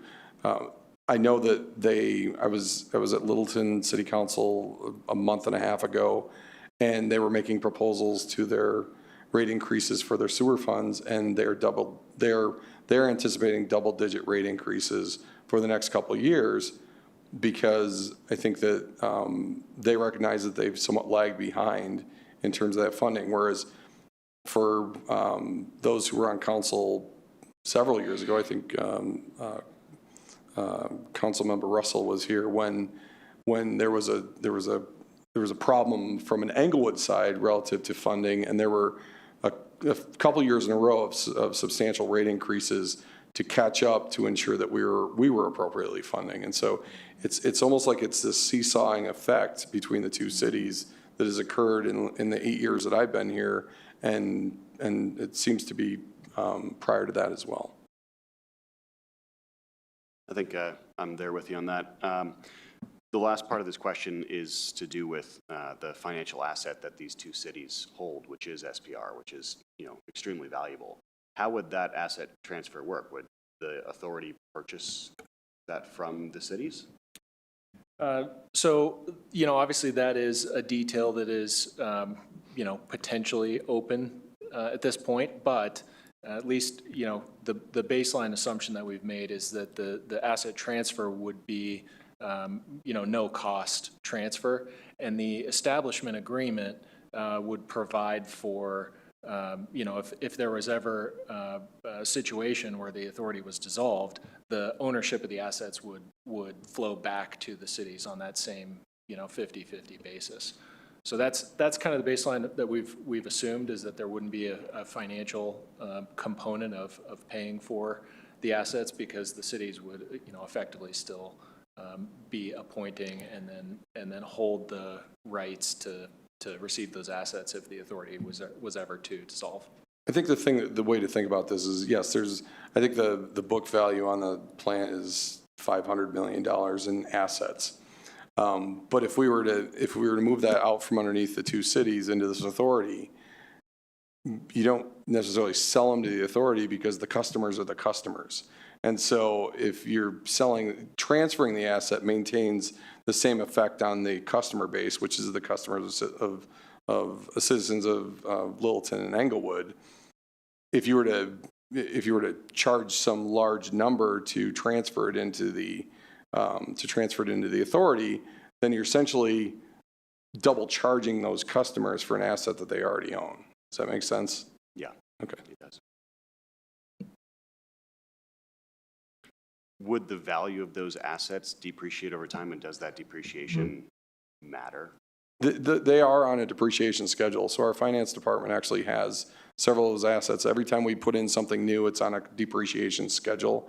And that's where the overall asset value hovers around, I believe it's 500 million was the last time we checked into it. But every time we bring something new on, it starts the depreciation time schedule, whereas other things are reaching the end of their life on that depreciation time schedule. Okay, thank you. All right, Member Russell. Thank you. And I thank you for the presentation. And I would, I have been on council for quite a while now, and I do appreciate the discussions that we've had in the past. I do not think that we should give the connector districts a seat at the table because there are customers. You explained that very well. I actually also would like to explain to the council that I don't think it was Inglewood at first that was interested in separating. I think Littleton was concerned about us. And I think that's why all of this started.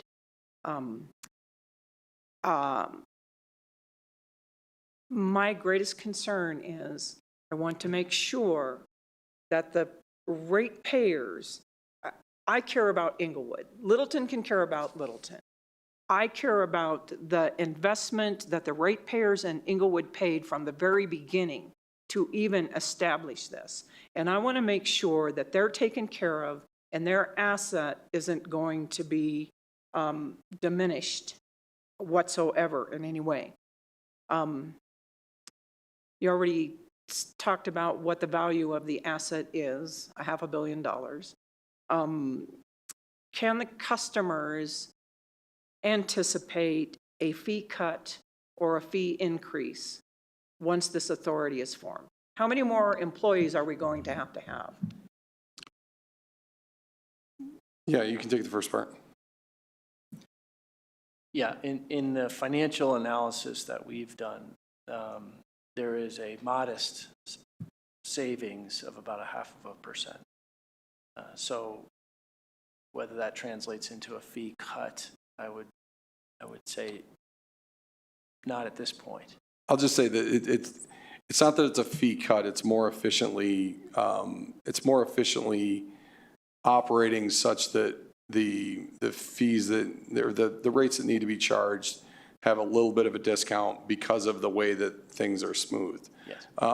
What doesn't change is the regulatory horizon that we have, the tens to hundreds of millions of dollars worth of investments that we need to make to meet those regulatory requirements, as well as a number of aspects of this plant are getting to be, I mean, it's been around for 50 years. So there are aspects that that need a wholesale replacement, and those are significant capital investments. So when we look at the horizon into the 2030s, that's where I think where Englewood specifically has been able to do to fund this largely without a lot of debt issuance.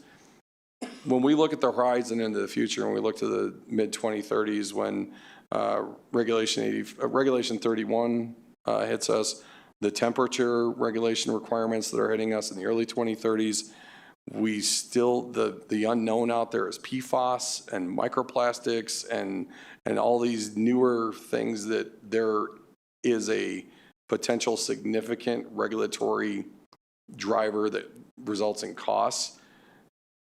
As a singular entity, that can be funded with debt predictably, whereas some of the challenge with the two cities has been, like you mentioned, 8 years ago when I first got here, there was a real concern that Englewood was underfunding and not meeting the funding obligation.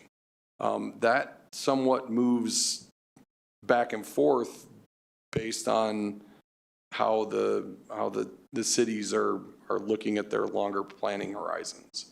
And that's where we're looking more as the proactive aspect of this analysis and the summary of it being proactive. What that means is we're looking at what's facing us in 7, 10, 12 years as it relates to what we know are significant capital investments that are required based on our planning horizon. Another concern that I have is the lack of openness and transparency. I'm not sure anybody on this council, I'd be curious to know if the mayor knew about the executive sessions that the supervisory committee had in 2024 and in 2025 discussing this behind closed doors without any elected officials involved. And that is very problematic to me, that the process has not been open and transparent. And if we move to authority, are we going to have even less control and less openness and transparency? So I'm happy to take that question. I think it's a good one. I mean, an authority is a governmental entity, in much the same way a municipality like Englewood or Littleton city councils are. So the authority board is subject to the exact same open meetings laws and executive session laws that the city council is. So, I think that there is likely, not a whole lot of change between, the different various approaches. But at times there are times when executive session is appropriate to talk about more sensitive issues like legal liability and things like that. If there's situations that are truly necessary to discuss in an executive session, the legislature has provided specific limited circumstances where that's appropriate. But as far as an authority board goes, that authority board would still be subject to the exact same public meeting laws that you all are, and would also in some ways have additional transparency, because there would be a separate budget adopted, audits, conducted specifically for just the SPR system as a whole.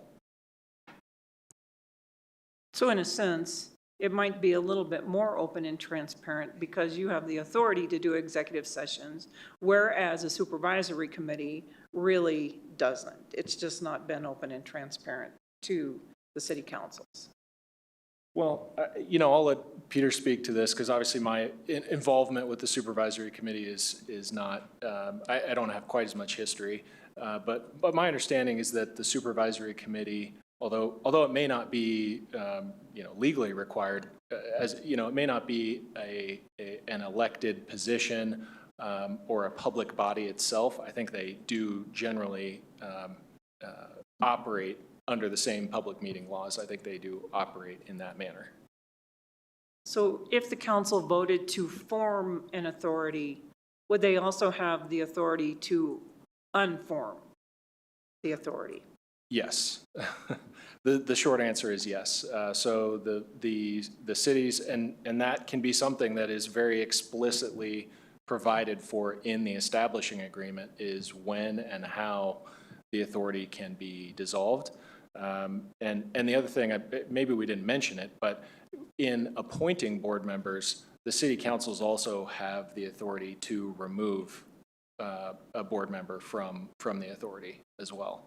So there still is, a fair, I think a very high level of still oversight by each of the city councils on who those board members are, and what is actually being done by the South Platte Renew if it is formed under this governance model as an authority. So how many board members have you looked at? How many board members would be on the committee or the authority? We haven't given any specific recommendations on that yet. I think what we wanted to do at this stage is, this is a new concept that hasn't been presented yet to each of the city councils. So we wanted to present the concept and see if it's something that you all want us to continue evaluating. Like I mentioned before, the supervisory committee is a four-member board, so two from each two appointed by each organization. It could be 2 members, it could be 6 members, it could be any number of things. There's not a minimum requirement or a maximum requirement.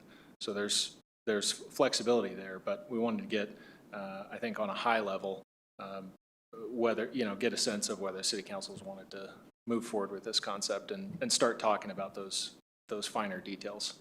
So I don't think this question got answered before. So how many new people will the authority have to hire? So this has been evaluated. I think it was, what was it, like 6 or 7? Yeah, I believe, so our estimate for these purposes was, we believe it was right around 6 or 7 staff members. Excuse me. And those would largely be in the finance space and some in the IT space and possibly HR individual, but a lot of the existing, it's really those administrative service functions would now be housed with staff within the authority. Okay, so your staff would still be here working in the building here? So the utility staff, which is separate from this entirely, would stay the same. That would not change at all. Right. But the South Platte Renew. So the South Platte Renew staff would all be at the South Platte Renew facility. Yes. Okay, so if we're hiring new people, then rates may go up. Well, in theory, that some of that should be an offset to the administrative costs for administering the facility. So rates shouldn't necessarily be impacted by that. Okay, so we're still going to be on the sewer rates raising 4.5% every year. Yes, that is the financial model that is in place right now for the City of Englewood Enterprise Fund. If this occurs, then that large capital and operational expense that's administered by the City of Englewood Enterprise Fund would move to the authority. That 4.5% model was largely dominated by SPR. The enterprise fund for the collection districts I would anticipate would go through a new rate assessment based on what the needs are for the collection system.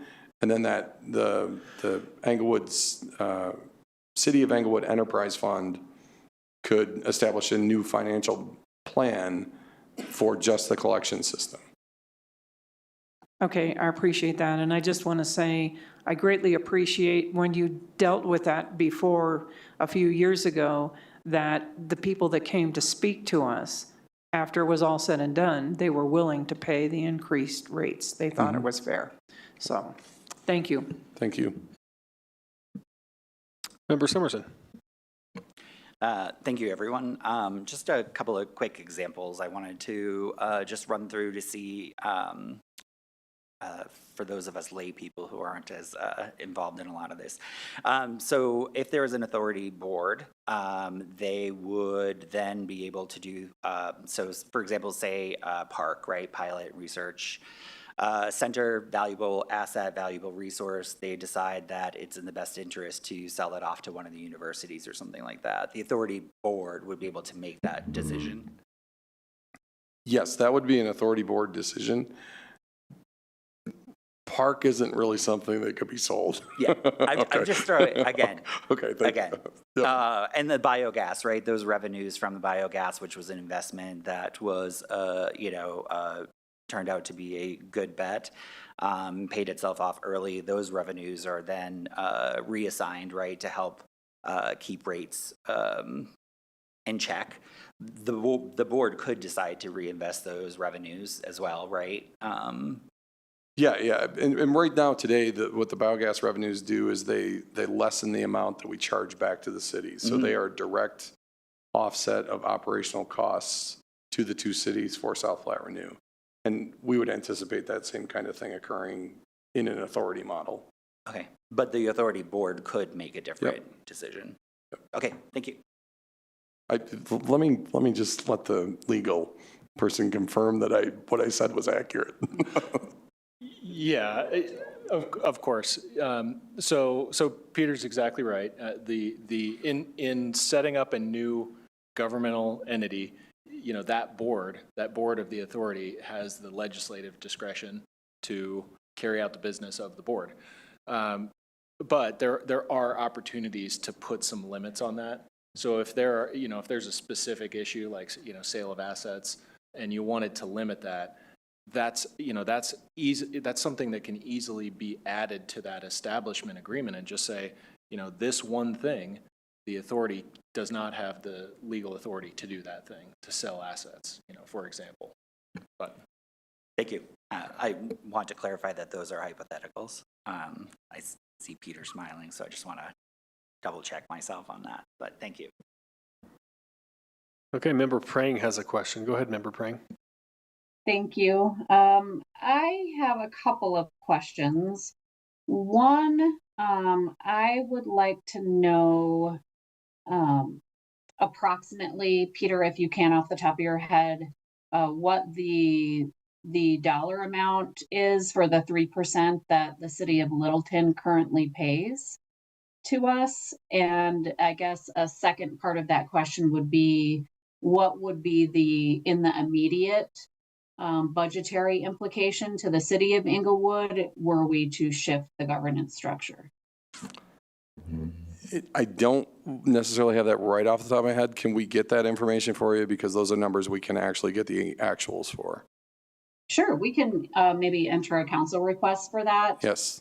Would you have any thoughts on an initial implication to the general fund for the city? I'm assuming there would be an initial pain point in our budget to shift a governance structure. And so I just want to understand if I'm understanding that correctly, if we were to shift over. Yeah, and so I think, yes, I think you're correct in that there would be the amount that's paid for the operation, that 3% from both cities to the general fund would be no longer paid to the general fund. So there would be a reduction in that revenue amount.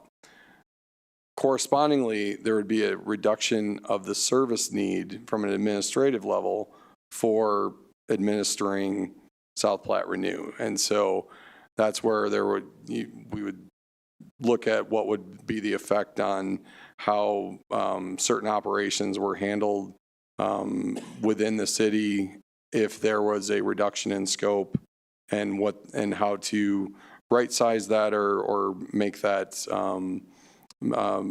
incorporate that in over time to ensure that if there is a reduction in general fund revenue, the corresponding reduction in workload is also reflected.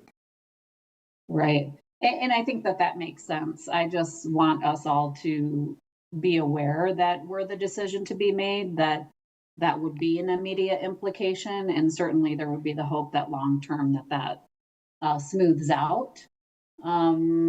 I think the other question I have is on when we speak to asset transfer, in any way, shape, or form, would that have an implication to physical property? So would any of the physical property of the city of Inglewood shift over to be owned by the authority?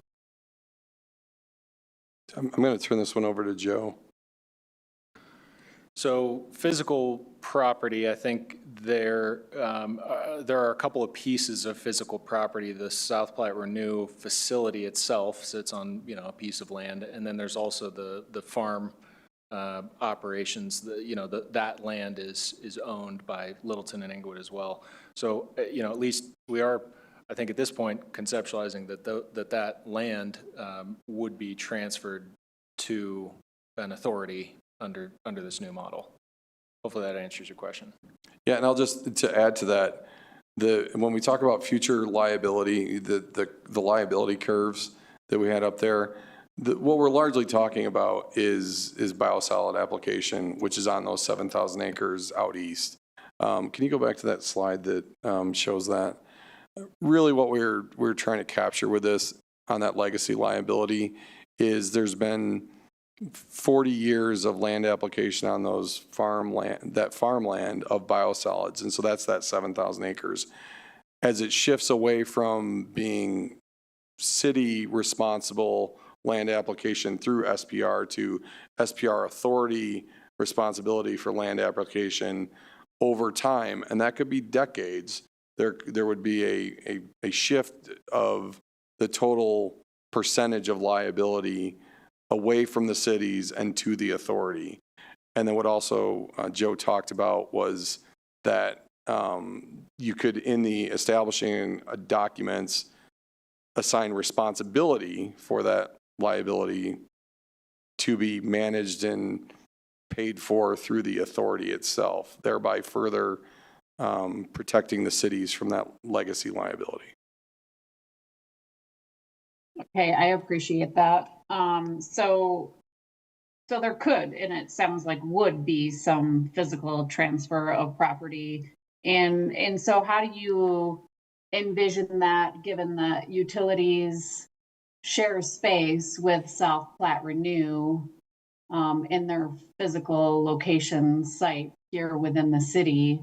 Would there be any potential implication of the city then having to pay to share the space? I just want to make sure that I understand the immediate treatment plant site here within city limits. Yeah, there actually shouldn't be any, there shouldn't be any cost there, because the only utilities person that shares that space is half of my time.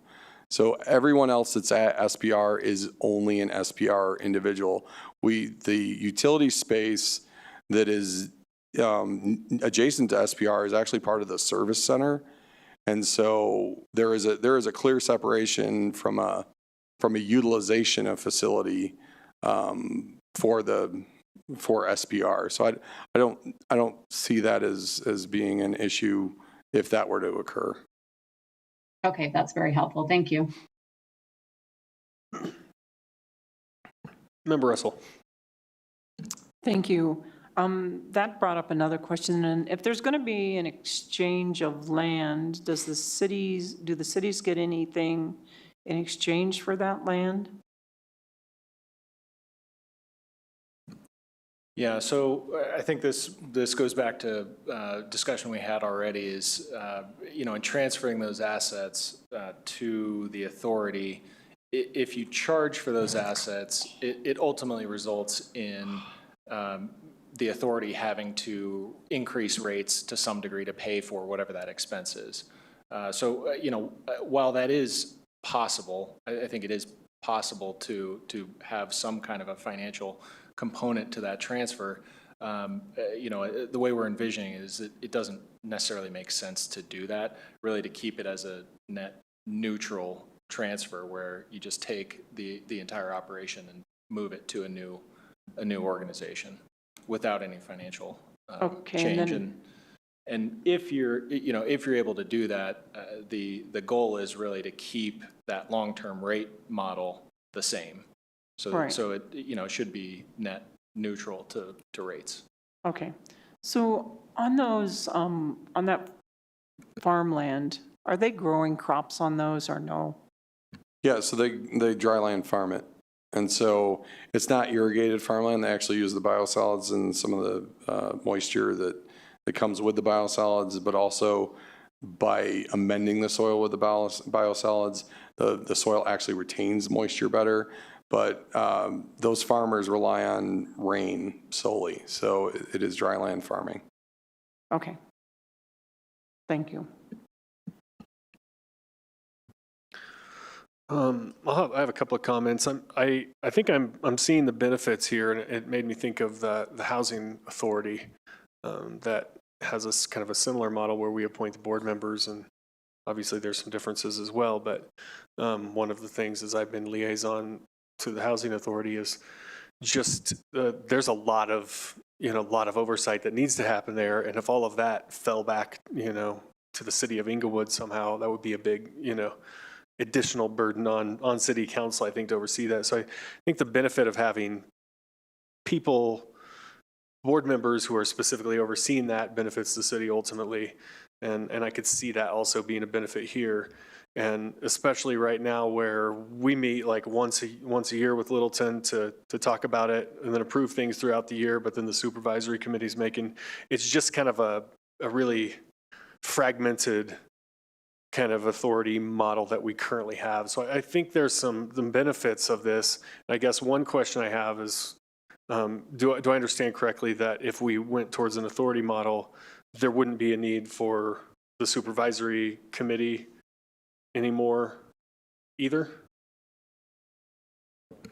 Yeah, of course, that's a good question. So what we're really envisioning is that 1982 agreement. That's what we're operating under. That's what the cities are operating under right now, and that's what provides for the supervisory committee.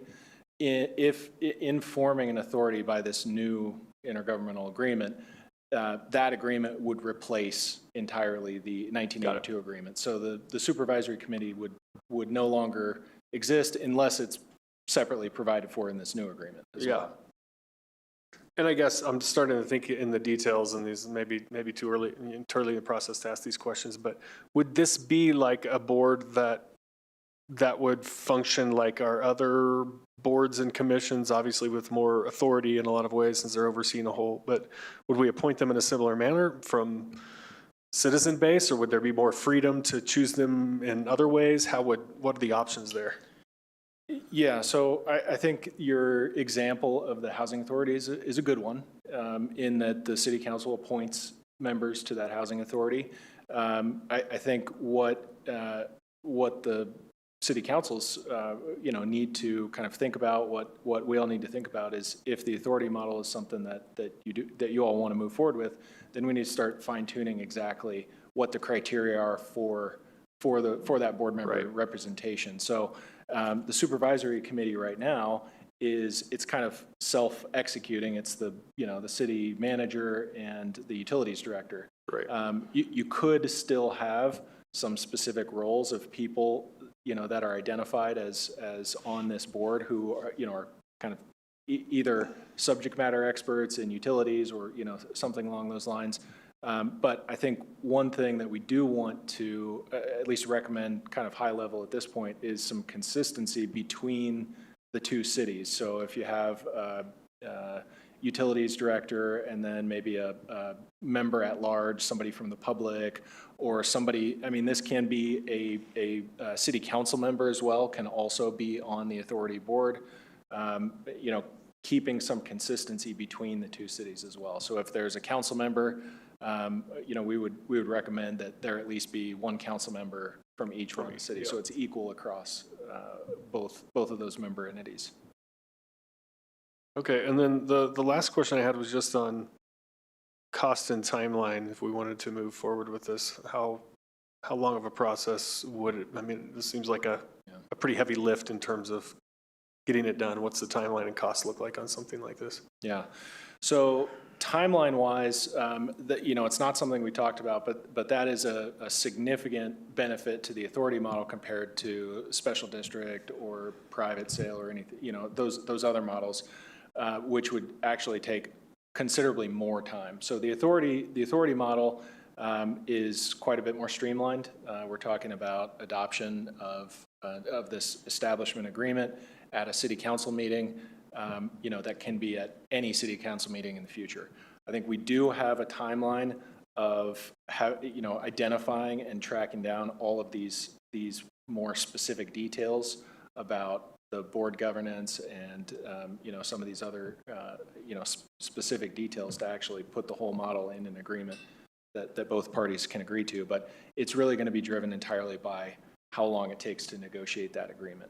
There's a few financial studies, tracking down like the existing debt that Englewood has, and just working with WIFIA on, okay, we're going to move to this new model. What are the steps that we need to do to get that debt, transferred into the authority? There are some things behind the scenes, but executing this authority model, can be done really in a matter of months. I mean, it can be a really short process. Interesting. All right.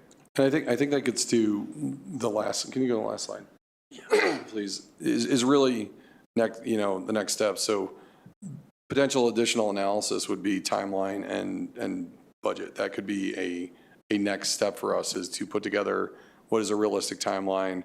What is the scope of, if the councils chose to move forward with this model, what would that detailed scope look like with a timeline, with budget estimates to execute it? So are you, with these items for discussion, seeking council direction on whether we want to move to the next step tonight? Or at least some feedback in that direction? I think we're, I think what we're seeking from council is, we want to present it so that you have at least the information to think about it and to consider it. We have our joint council meeting with both cities in a few weeks. And so our agenda there has some time to actually bring this up to just, with both cities in the room, to say, hey, you've had a few weeks to think about it. Where's the discussion? And then I think we're not necessarily looking for direction right now as much as we want to give you all something to think about, and then we would look to be seeking direction once there was council's questions were satisfied and things like that. Yeah, I'll just say for myself, the thing that I was most hesitant about with this is the loss of authority and at least the perception of a loss of value. But I think something that that kind of mitigates that is the idea of putting stipulations in the agreement up front to form the authority, that we know where the assets are going to land if the thing was on the the very outside chance, I think, that SPR was dissolved or something like that. But writing in those specific stipulations so that we have, the confidence to know that, okay, there's still, this does ultimately flow back to Inglewood and Littleton. If things go sideways or something with this, we can always appoint, different appoint different board members, or however we need to go about it to make sure the thing stays on track and we still having ownership, leads into having some control over the long run or some input over the long run as a city. So, Member Russell. Thank you. Thank you for the presentation. I think this is a pretty big and a pretty important decision, and I do think we need time to think about this because this agreement's been around for a long time. And I appreciated that this came forward in a study session because now it's out there in the public. And the public can reach out to council members, and I think we need to give the public time to respond to this as well. So thank you very much for the presentation tonight. I appreciate it. Member Bethel. Appreciate the presentation, guys. This is really strong work, very detailed, and a lot of legal analysis. I really also appreciate the concern for our legal liability as it, presents to Inglewood and Littleton. I still have this fantasy that we can utilize SPR to help us close our budgetary gap. If that's raising rates for external customers, that's one way to accomplish that. That probably won't be the only thing that'll get us through the next couple of years. But I think that it's an option that we need to discuss as SPR is potentially one of our revenue generators for the city, or at least it could be, depending on how we approach it. All right, seeing no more questions or comments, Mr. Norris, Mr. Jackson, thank you for your time tonight. Director Van Rye, I know a lot of work went into this, and we really appreciate the update. Thank you. Thank you. And that brings us up to a short break here. Let's try to be back at 8:30.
All right, council, if we can be seated.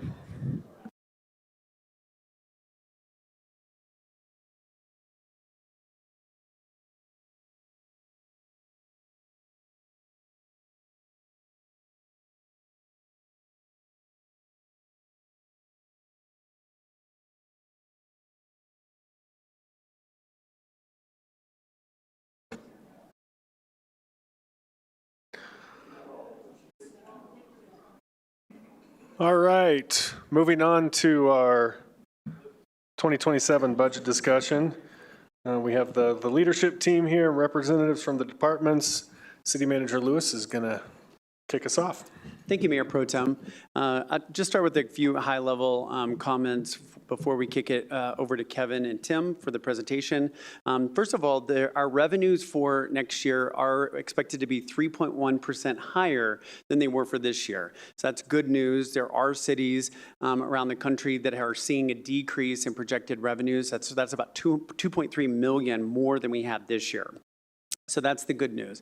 Expenses, though, are up for 2027, but what we'll present to you tonight is a structurally balanced budget insofar as we are asking for that the gap is between 600 and 700,000 that we are proposing to pull from unassigned fund balance, but we're also, because of increased revenue this year and because of belt tightening from the department, part of that budget gap is going to be filled by carryover that's planned at the end of 2026. So last year, essentially, we thought we would end 2025 with $0. This year, we are expecting to end the budget year with some surplus that will then be put into the unassigned fund balance. So we're pleased to do that. I want to thank the finance team and all of the leadership team for their hard work in this.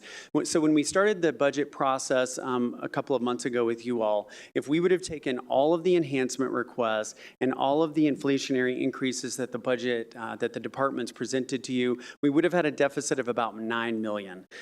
Through the work of the Budget Review Committee, some of the items that I just mentioned, we have closed that gap down to less than $1 million.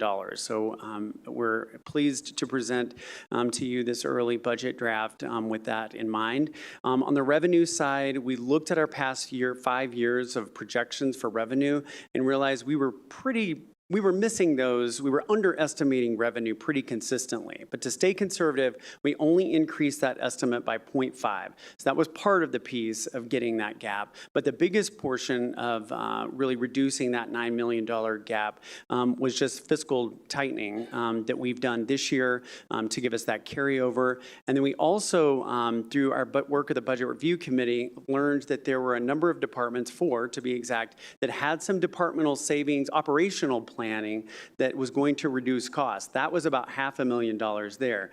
You were lucky enough to have some of that money come from a city manager transition so that you have some savings built into that. In our office, in Parks, Rec, Library, Golf, because of construction, we're going to not need as many lifeguards and other aquatic staff for as much of the year. So that's about $110,000 in savings. You've got some vacancies in leadership and public works, some key positions rather, that recruitment has been slow for, that those are going to result in some savings of about $128,000. The biggest change is in operations within police. What we found in policing is that when we go out for an officer in training position, we have sometimes over 20 candidates that apply for those. Contrast that with our previous practice of always recruiting police officer ones. When we go out for those, and sometimes we only have 2 or 3 that apply for a police officer one, by focusing on officers in training, we get better candidates. We can pick for culture. We can pick for from a much more diverse and larger pool than the very small pool that is already post-certified. So that actually results in $230,000 in savings, and was something the police department was already planning on doing. So I'll turn it over to Kevin for some of the details of the budget, and we'll be glad to answer any questions as we go along. Thank you, City Manager Lewis. Kevin Ingles, Director of Finance. We also have available representatives from all the departments in case there are any specific questions that come up.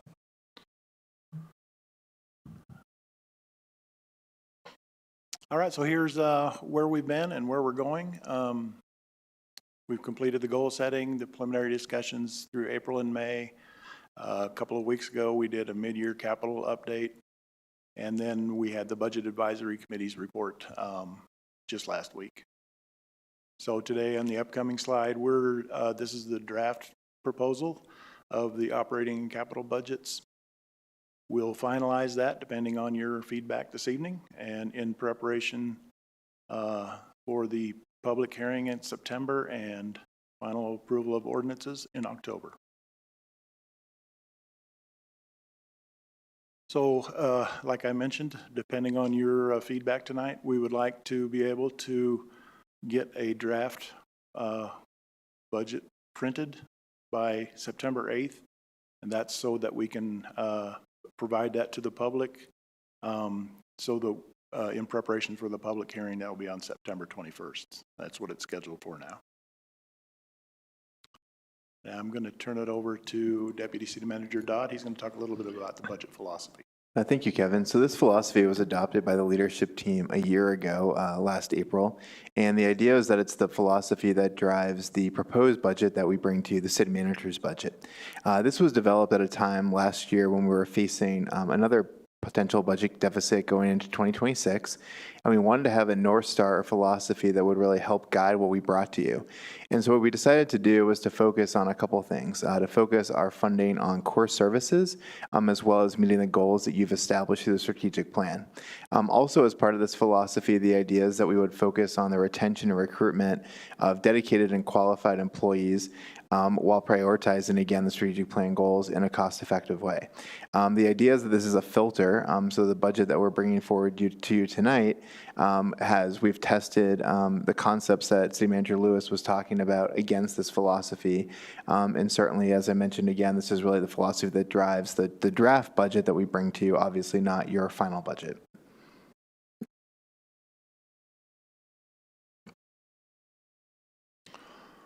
Okay, we've got a couple of slides here that we just hit to highlight the really high pieces. We'll get into detail on these in a few slides. But for the general fund revenue, we've got three main categories for revenues.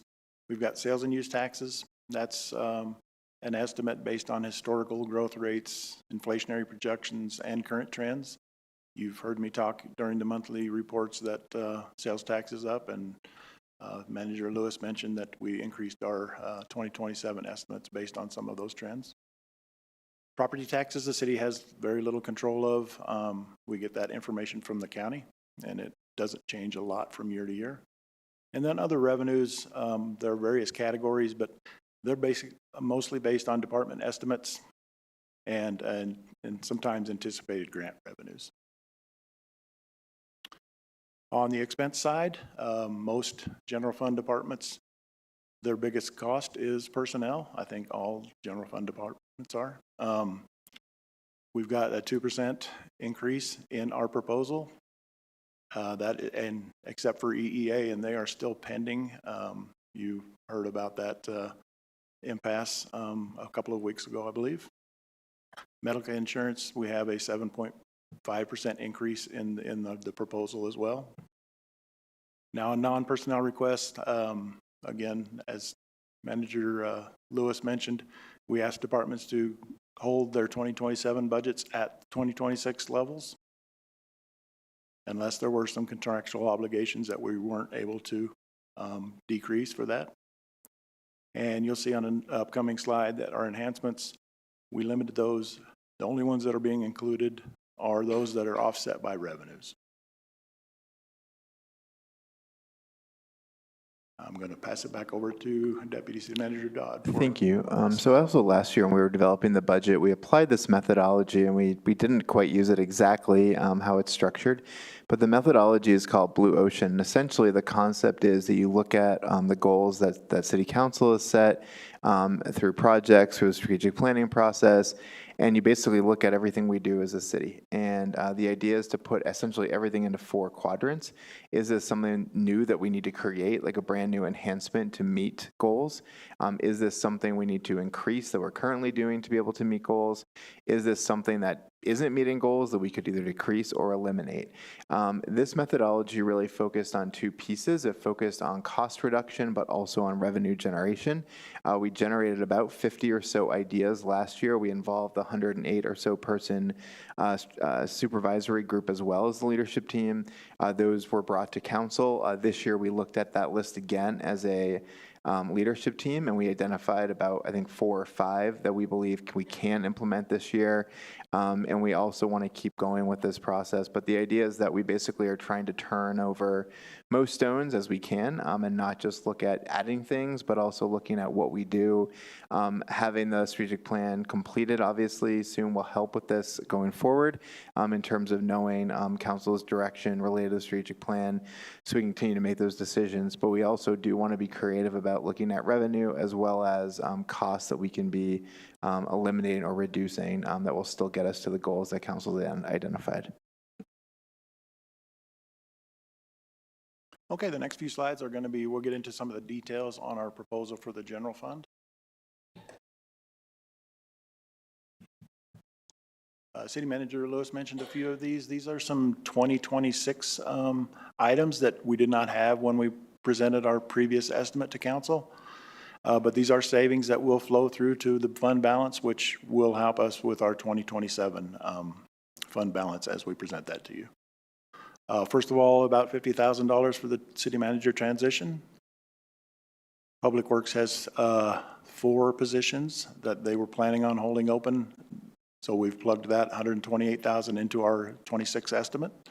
Same with Parks and Rec. They have 1 full-time position and a number of vacant part-time positions. So we've been able to add that to our bottom line for 2026 as well. And then police switching their philosophy on using those positions for officers in training and probationary officers. So the total additional 26 savings that we identified since our previous discussions with council is just over $500,000.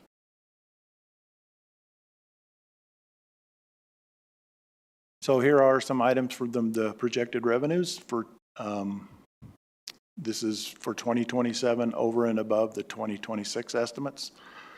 So we did increase sales and use tax by 3.5% over 2026 levels. That's about 1.6 million.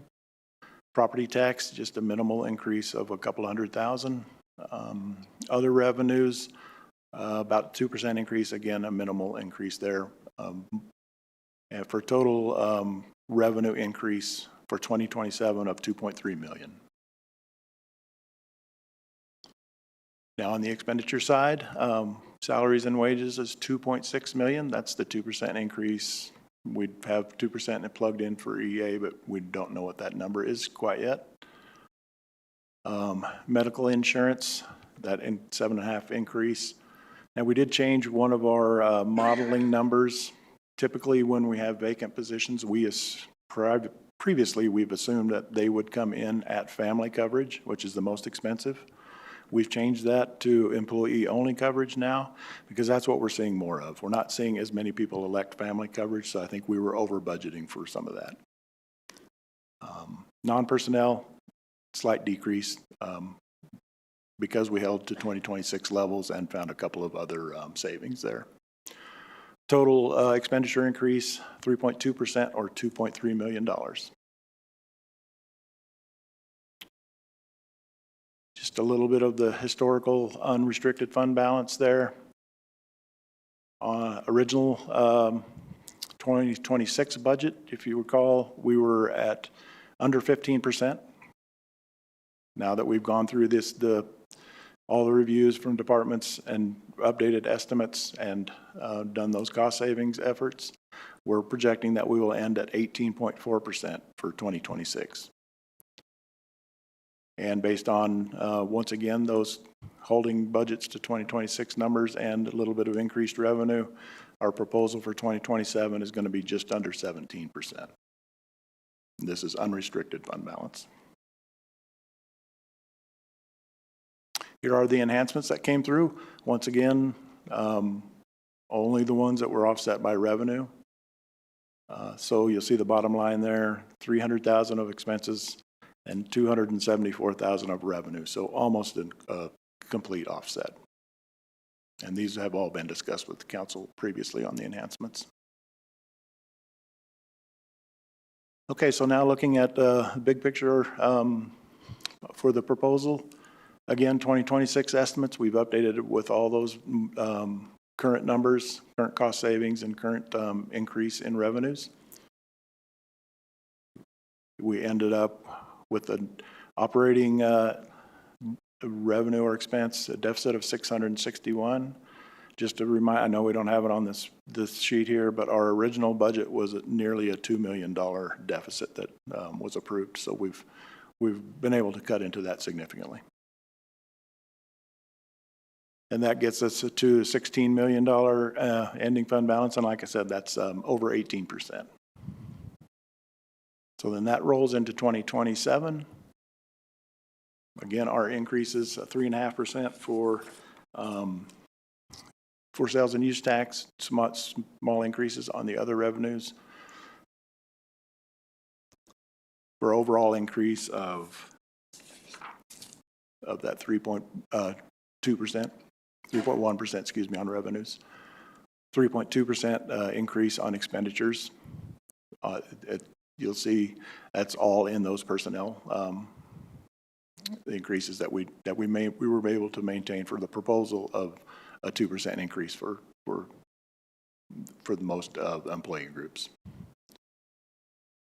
That gives us an operating deficit of 720,000.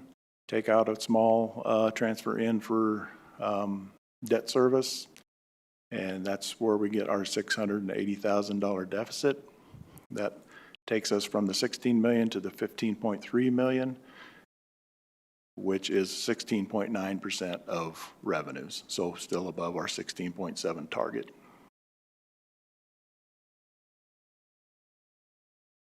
And here's how that breaks down. Again, 2026, we've been able to significantly increase that. You see the 16.7% of revenues is at 12.3 million. That leaves an additional unassigned fund balance above that 16.7% of 1.3 million.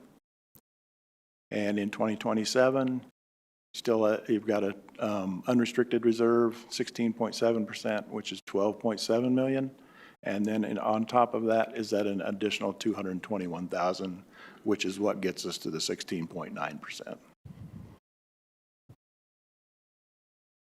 We're going to pause here for questions on the general fund before we get into other funds and capital. All right, Member Russell. Thank you. So will the impasse be settled by the time the budget goes to print, or the draft budget? I don't know for sure. The last I saw was the union was looking for a November date, so that would be no. I think we were hoping for something sooner than that. Probably not by the September 9th date that we need to print for the public hearing. So is that going to increase if they win the arbitration quite a bit, or? 250,000 approximately, which would drop us right around that 16.7%. That would wipe out that unassigned fund balance. Okay, thank you. Member Summerson. Thank you so far. I had a similar question to Member Russell on the impasse negotiations, but I did have a question just around the personnel savings. It's always a useful tool to find money through personnel savings, but sometimes that actually puts pressure back on the departments that need the positions filled. Some of them are clear in terms of Parks and Rec, library and golf, what's happening there.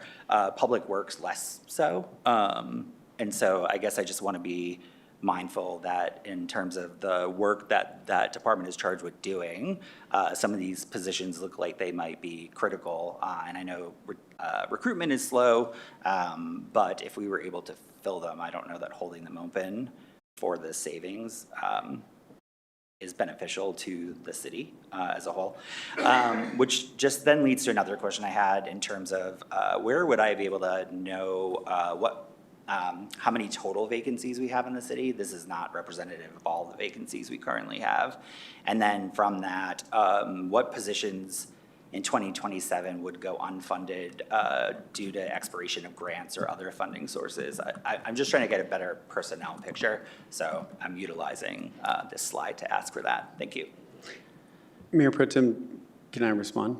Yes, go ahead. Thank you. So great questions. Is it all right to enter those as council requests, those last two? Great.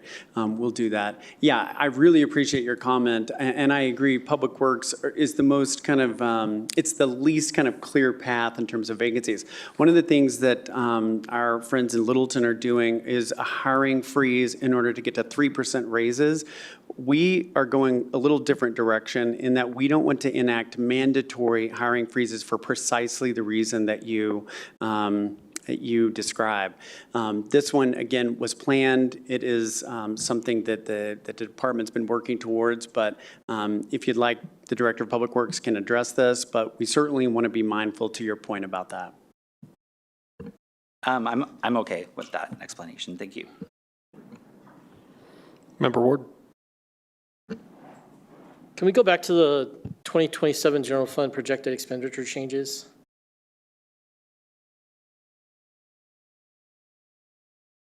So I see the narrative on this slide, a change in salary from a 2% increase to a 5% increase. There's a 3% difference there, estimated at $263,000. But when I look at the percentages on the right side, it says salary wage increase plus 7.7%, $2.6 million. Is that because that line doesn't just mean salary and wages, it also includes benefits? It does include some retirement benefits. This is also comparing it to the 2026 estimate, which was lowered because of that $500,000 that we saw on the other slide. So it looks like it's a bigger gap. We're not giving 7% increases. We're giving 2, but when you compare it to 2026 final estimate, it is a bigger percentage because of those positions that we're not filling and the police handling their hiring a little bit differently. Okay, so I guess the part that I'm not connecting, and it might just be because I didn't major in accounting, is how that 3% difference on the wage increase only amounts to $263,000. That is just for that group of employees, which is just a portion of the general fund. Okay, that's the answer. Thank you. All right, seeing no further questions, we can continue on.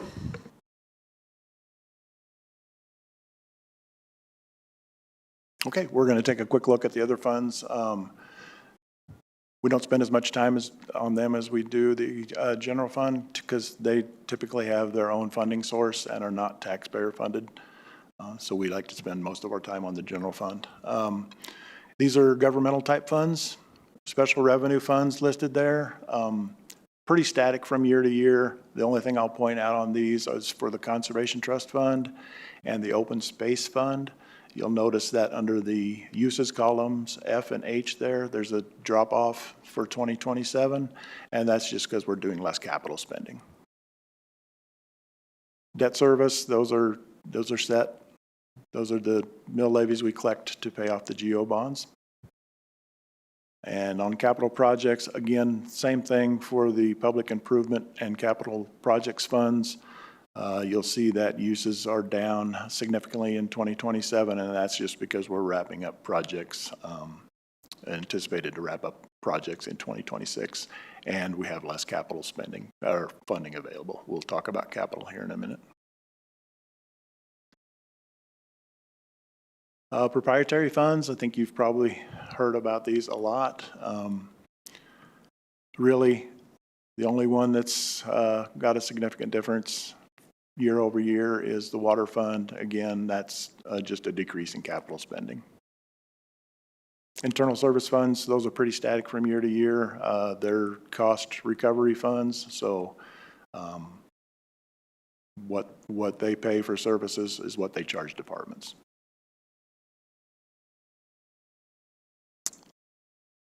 So here's the enhancements for the other funds. There's only one change from previously, and Director Van Rye will come up here in just a second and speak to that. Conservation Trust Fund has the one. Donors Fund, 3 small ones. And once again, these are all the same that were presented to council in May. And then the Open Space Fund for the Bridge House contract. Police construction funding, again, no change from what was presented earlier, and same with the Housing Rehab Fund, just the one enhancement. This final one here is for the Water Fund, and I'll let Director Van Rye speak to that. Thank you, Mayor Pro Tem and Council. So the in-house construction we had proposed earlier this year as a shift for how we plan to primarily focus on replacement of distribution system over the next several years. And what we had initially proposed included some more equipment than we think we need at this point in that transition. We were originally looking to do the first phase of that being pipes in the street, and I think what we have shifted to is we're going to focus that energy on the flat rate accounts and getting those meters in, which means we just need less heavy equipment in order to do that. So we'd anticipate buying that equipment and machinery at a future date. The flat rate conversion project actually saw a reduction because we actually received a block of meters that were left over by the supplier, and they gave us a really, really good price on those because they're no longer a rep for that meters, and they just had them in inventory, and they sold them to us for a really good deal. So that resulted in less need for that in the future.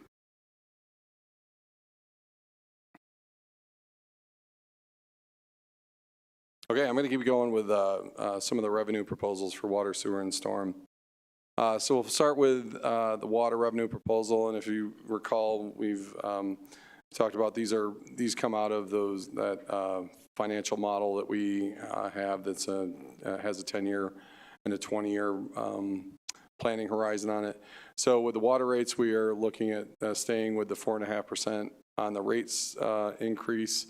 The water connection fee goes up per the ENR construction cost index. One change that we're proposing this year is to increase that capital investment fee instead of from 17 to 18 is to 17 to 19. So that'd be a $2 plan increase. We had mentioned that in the spring as a way to close that structural funding gap that we see in the 2030, 2031 timeframe.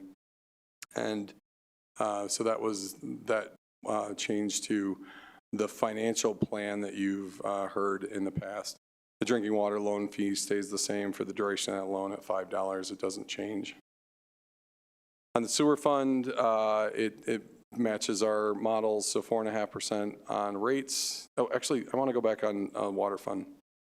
One of the things that we'll be bringing to council this fall is a change in how we collect this revenue. And so the revenue increase of 4.5% is the increase in the total revenue to the water fund based on what our customers use in a year.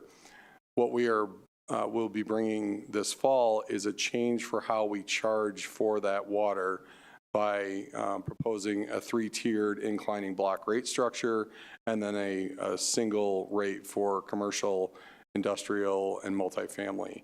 And so the 4.5% is the total revenue need increase, which matches the rate model the financial model that we put together. How that is collected via the water rates will be changed based on that new rate structure that we'll be proposing in the fall. And so that will be coming here shortly. So I just wanted to provide that clarification for when that information does come to propose that inclining block rate structure that we talked about. Okay, moving on to sewer. The sewer rates follow our current models, which is 4.5%. You can see the sewer rate outside the city treatment only moves from 479 to 501. Sewer inside city treatment only goes from 315 to 329. And inside treatment and collection goes from 410 to 428. So that's how we actually collect those outside and inside customer and how those rates differ between those two customer classes. And that connection fee also follows the ENR construction cost index. For storm drainage, this is a change from what we proposed in the spring. Instead of a 4.5% increase for 2027, we're recommending a 6% increase. That equates to 35 cents more a month. That additional 1.5% equates to 35 cents more a month on a bill. And the reason why we have to do that is when we fully allocated all the costs appropriately across the sewer enterprise fund, we reached a point where we dipped below our bond required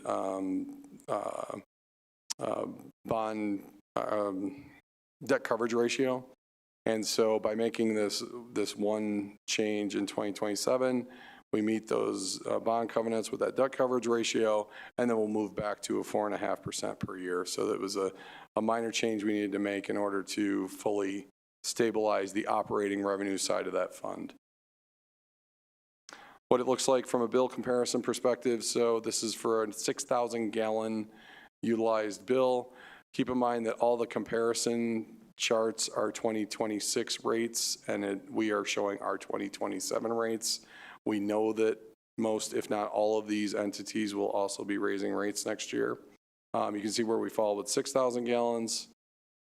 You can see we move more towards the middle if we're really low water use, but we still stay below the average.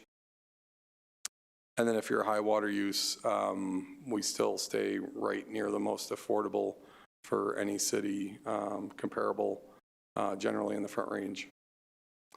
Ultimately, this is what we're trying to fix on the water fund.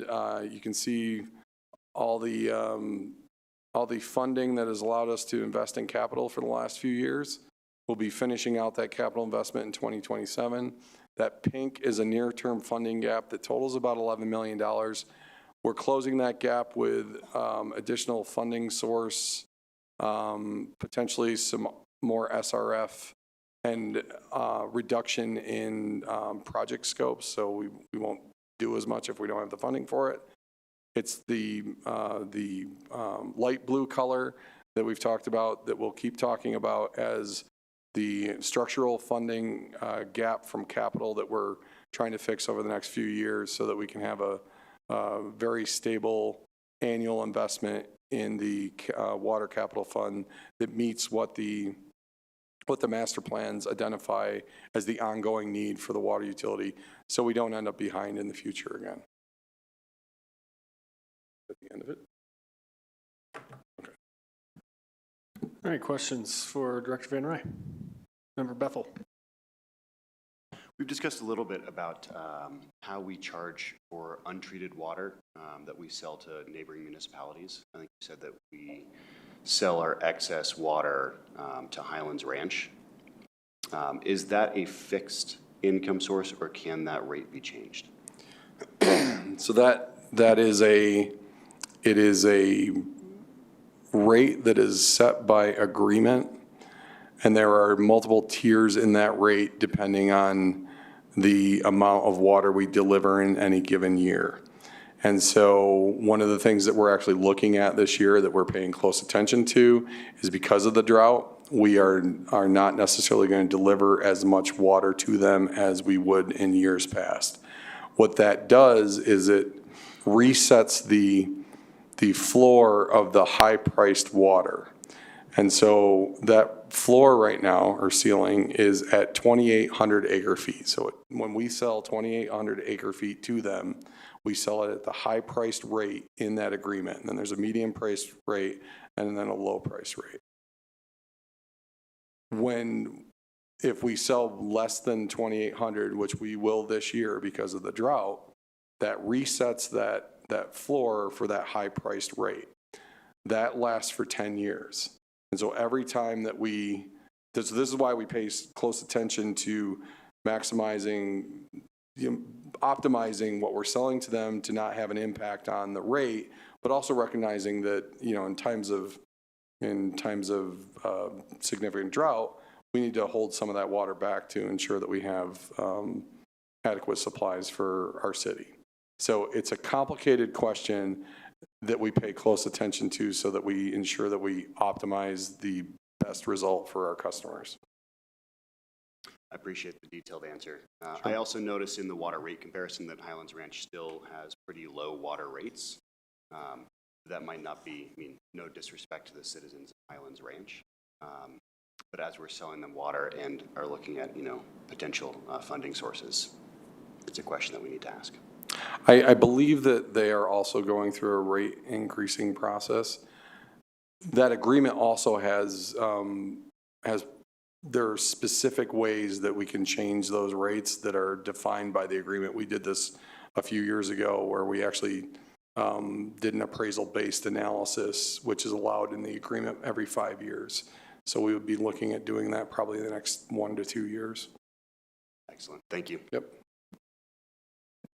Member Russell, and then Member Summerson. Thank you. So my question is, the stormwater increase, ultimately, was that a result of the mistake that we made when there was not enough money? No, actually, the funding issue that happened earlier in this year and the replacement of that funding fixes the capital investment side of the stormwater fund. This was an issue with the operating side, and essentially what we are doing with the stormwater fund is we're fully funding the personnel required to fully operate the stormwater fund, as well as funding the administrative charge back to the general fund, which is an appropriate charge for the stormwater fund to pay. So by making that 6% change, we will fully stabilize that operational side of that fund this year, and then we'll move back to those planned 4.5% that we have in the model. Okay, so it'll be 6% this year, and then 4.5%, but the 6% is already added in. Yeah, so the 6% is what we're proposing. Okay. We had proposed 4.5% earlier this spring because we hadn't had the models fully completed. By the time we fully completed the models, we saw that one of those cells turned red, and it was the debt coverage ratio. And then by changing this to 6%, that allows for full funding of all the needs for operations while also maintaining that debt coverage. And then once we get through that, our anticipation right now is that we'll stay at 4.5% per year moving into the future. We only see that we think this is a 1 year, one-time correction based on what our models are showing right now. Okay, thank you. Member Summerson. Thank you. Just a clarifying question on the water rate. So we are now in the process of rolling out the 2 tiers. And so there's a rate increase on the 6,000 gallon or higher. So if you're using 6,001 gallons. So the 4.5%, I think you mentioned something about moving to 3 tiers, that we'd see a proposal for the 3 tiers. So will there be a tier lower or a tier higher, or I'm trying to understand, I guess, the 3 tier, and then follow-up question on that is just, I think you also mentioned that we'd be addressing commercial payers similarly, yes, which we were not able to do when we had this conversation previously. So just wanted to clarify that that's accurate. Yes, that's correct. So when we were doing this earlier in the spring, we were trying to react pretty quickly to go from the declining block rate structure to an inclining block rate structure. It was easy to do with 2 tiers because there was no change to the billing system that we had to do. When we go to 3 tiers, we have to make some modifications to the billing system, so that takes a little bit of time. The 3-tiered block rate structure is essentially, we would maintain the 0 to 6,000, then a 6 to 12,000, and then when you exceed 12,000, that's when we would put in a newer tier that is a higher rate that basically matches for irrigation and outdoor watering. That's very consistent with how other entities do it. Actually, when we bring this in the fall, we're gonna bring the specific comparisons for other agencies that have tiered rate structures, so that you can see where ours fall relative to those other tiers, so that you can gain some comfort that we're in line, but we're also still very affordable as it relates to those tiers. The commercial, industrial, and multifamily, we had not addressed that at that time because we were only addressing the outdoor water use, which is largely a residential issue. We would be establishing a set tier for that set of customer classes as well. So that will all come this fall, and actually be part of the proposal to go into effect in January of next year. Will that also be a inclining block versus declining? No, so the commercial industrial it'll be a single multifamily is one tier, and that's very consistent with how it's done universally through the industry. Thank you. Yep. Okay, see no more questions. I think we can go on, Kevin. Thank you, Director Van Rye. Okay, now we'll move on to the capital improvement plan. This is for the Public Improvement Fund and Capital Projects Fund. Just the general process. We've all seen that. Well, typically we have $4 to $5 million a year for funding. We discussed all these things with council just a few weeks ago, so I won't hit on all the details, but these are the boards and committees that have input into the capital planning. Here's the estimate for the 2027 request. I believe we've discussed each of these items. We're taking the $2.3 million back to the Public Improvement Fund. That was for the Old Hampton Complete Streets. When that project resumes, we would come back to you if we need any of that funding back. So we have a 5.45 total request.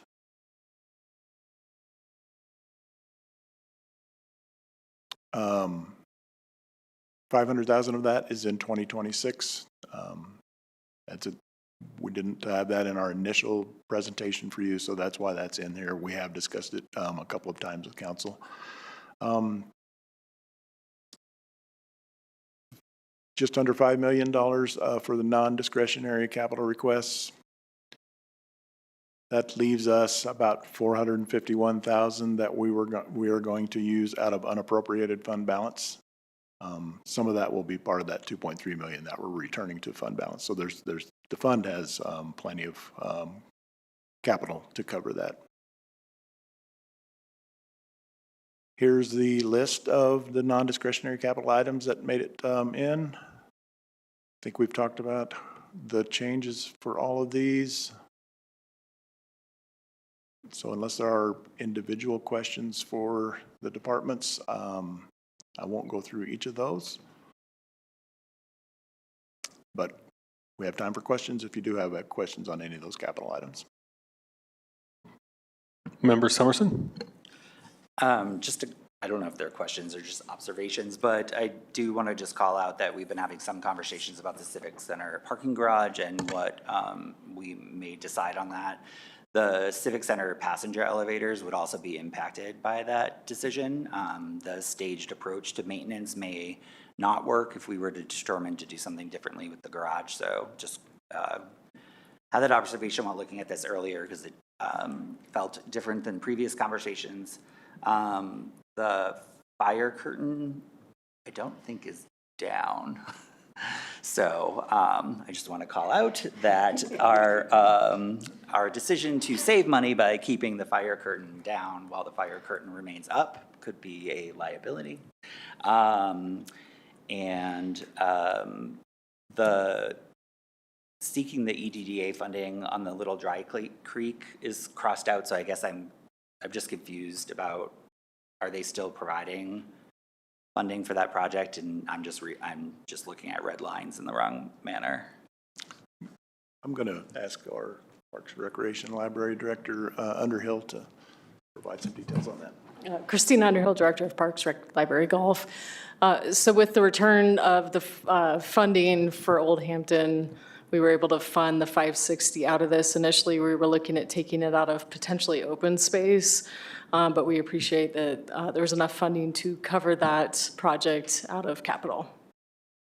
Okay. And if there is a decision to move forward on a lower scoped Old Hampton, that's what you said, that would come back to us as a request. You did, yeah, there's definitely more conversation on that. Okay. Plus, you would have the opportunity to approve any new contract that came forward. So. Great. And then on the, thank you. On the two police items, I think you've mentioned this before, but I'm trying to understand why flock cameras are in the construction fund and these items are in non-discretionary.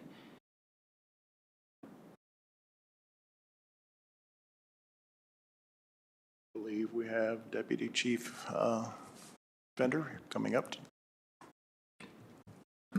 Deputy Chief Fender from the Police Department. The reason that that's under the Police Department bond premium fund is because that money in the bond premium fund was just earmarked for public safety equipment and programs.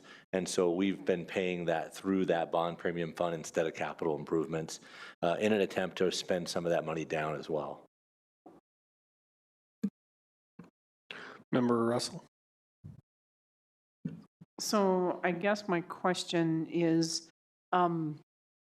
this the list the same? How does this differ from what the BAC and P&Z, the list that they made? The items in red are the changes from the initial capital discussions back, I believe, in February.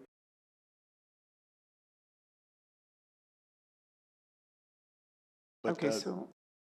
Since we were only focusing on non-discretionary capital items, we didn't have BAC and P&Z go through the entire scoring process this year.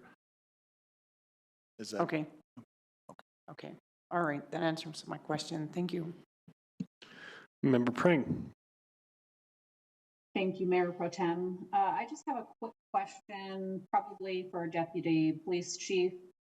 I just am wondering about the taser equipment replacement line, and just curious about why there's such variability in the cost of that over the 5-year period. Yes, ma'am. So that contract will come in front of council in the next month or so. It's at the city attorney's office right now. The taser units that we have are on a 5-year end of life replacement schedule through Axon, which owns Taser. And so every year we replace a certain number of tasers. And so for 2027, we're replacing the largest number, which is 57 tasers. And we own about 90 tasers with some spares out of the 86 officers that we have authorized. So that's why there's a disparity for the next 5 years. Okay, that makes sense. So on the years where we have a lower number, it basically sounds like you're replacing at end of life. Yes, ma'am. So yeah, out of the 90 tasers that we own, 57 of them are going end of life at the beginning of 2027. And I have the numbers not in front of me, and I think in 2028 there's about 18 tasers and another 20 or so in 29. That's it. So we'll replace them out as they go end of life. Okay, makes sense. Thank you. Yes, ma'am. All right. Seeing no more questions, let's move along.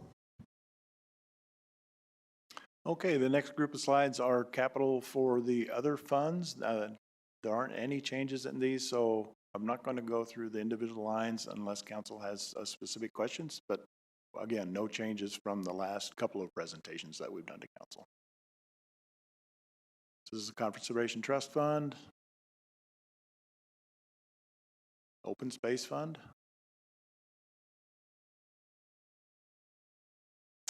Golf Course,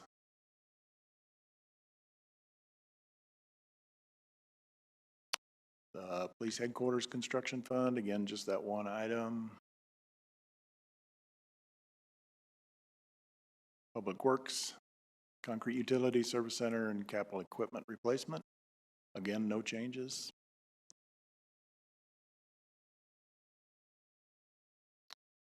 Utilities, don't believe there are any changes to any of these either from what we've previously discussed. The Water Fund. One small change here, I apologize. Moving that from 2027 to 2028 on the water effluent instrument replacement. And we do have a few changes here on this. Believe these have all been discussed with council a couple of weeks ago, and when we went through the capital improvements. These are changes from the February discussion, so I'm sure these have been discussed with council.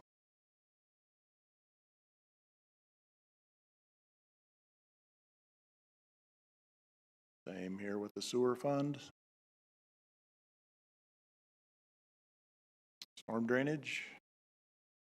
Nothing from the original. And that wraps up the 2027 draft proposal.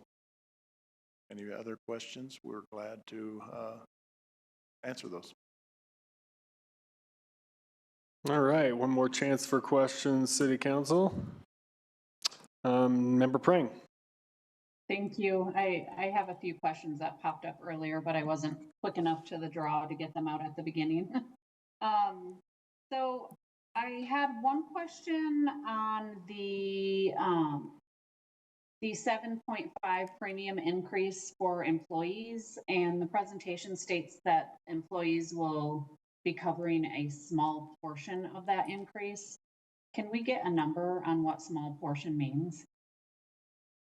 I believe we have our HR director online.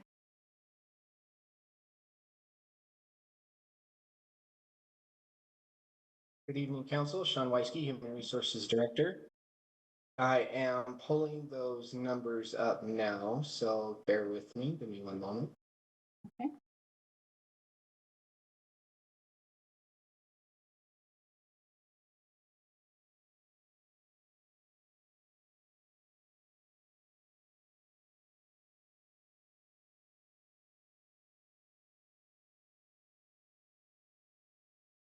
All right, so these are going to be very nominal increases. So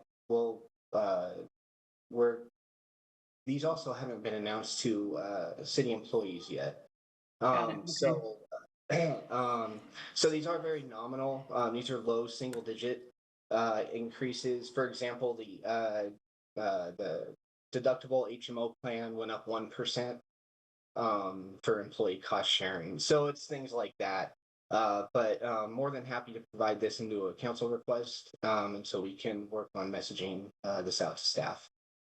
Okay, and maybe we hold off on that. I understand the sensitivity of that discussion right now. It's just, when I see things that are not defined like that, it stands out to me. And so I'll ask that question again at a later point. And then I have another question. I think Director Ingalls, can you just lay out some examples of what goes into the almost $500,000 additional revenue for other revenues? That seems like a significant amount, and I'm not sure that I understand what the other revenues are. I missed the last part of the question. The $500,000 revenue increase for which category? It just says that, so up in the revenue section, it shows that there's an anticipated almost $500,000 in other revenues, and I just don't understand what the other revenues are. What are some examples of other revenues? I believe that is all one grant that we're anticipating related to the energy efficiency program. Okay, that is helpful. And then just one last question for me, not necessarily, related to the approval of the actual budget, but just in anticipation of how we interact with the budget and have report outs or updates from the budget as we move forward into 2027.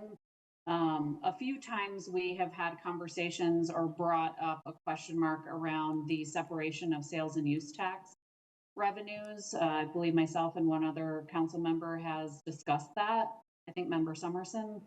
And so I've heard that there potentially is action on staff's part to be able to present that information differently. Am I hearing correctly? And if not, is that something that we would be able to do?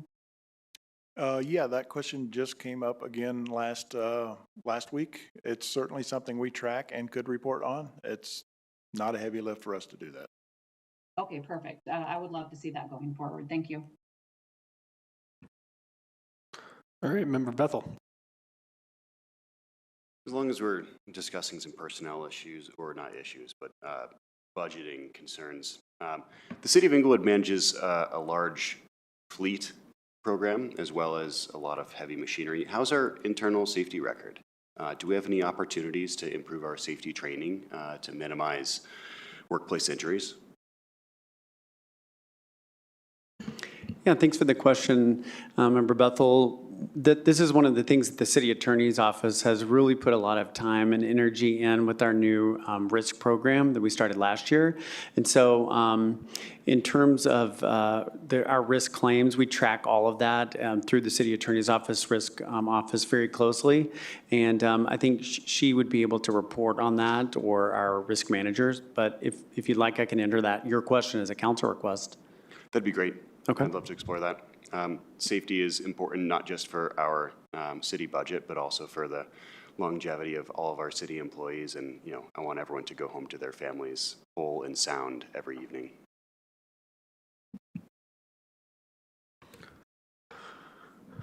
All right. Director Ingalls, City Manager Lewis, and the rest of staff who spoke tonight, thank you very much for the presentation. We appreciate it. Thank you. I didn't hear any objections, so I assume that we're okay to move forward printing a draft in preparation for the public hearing. That is my understanding. Very good. Thank you. Thank you.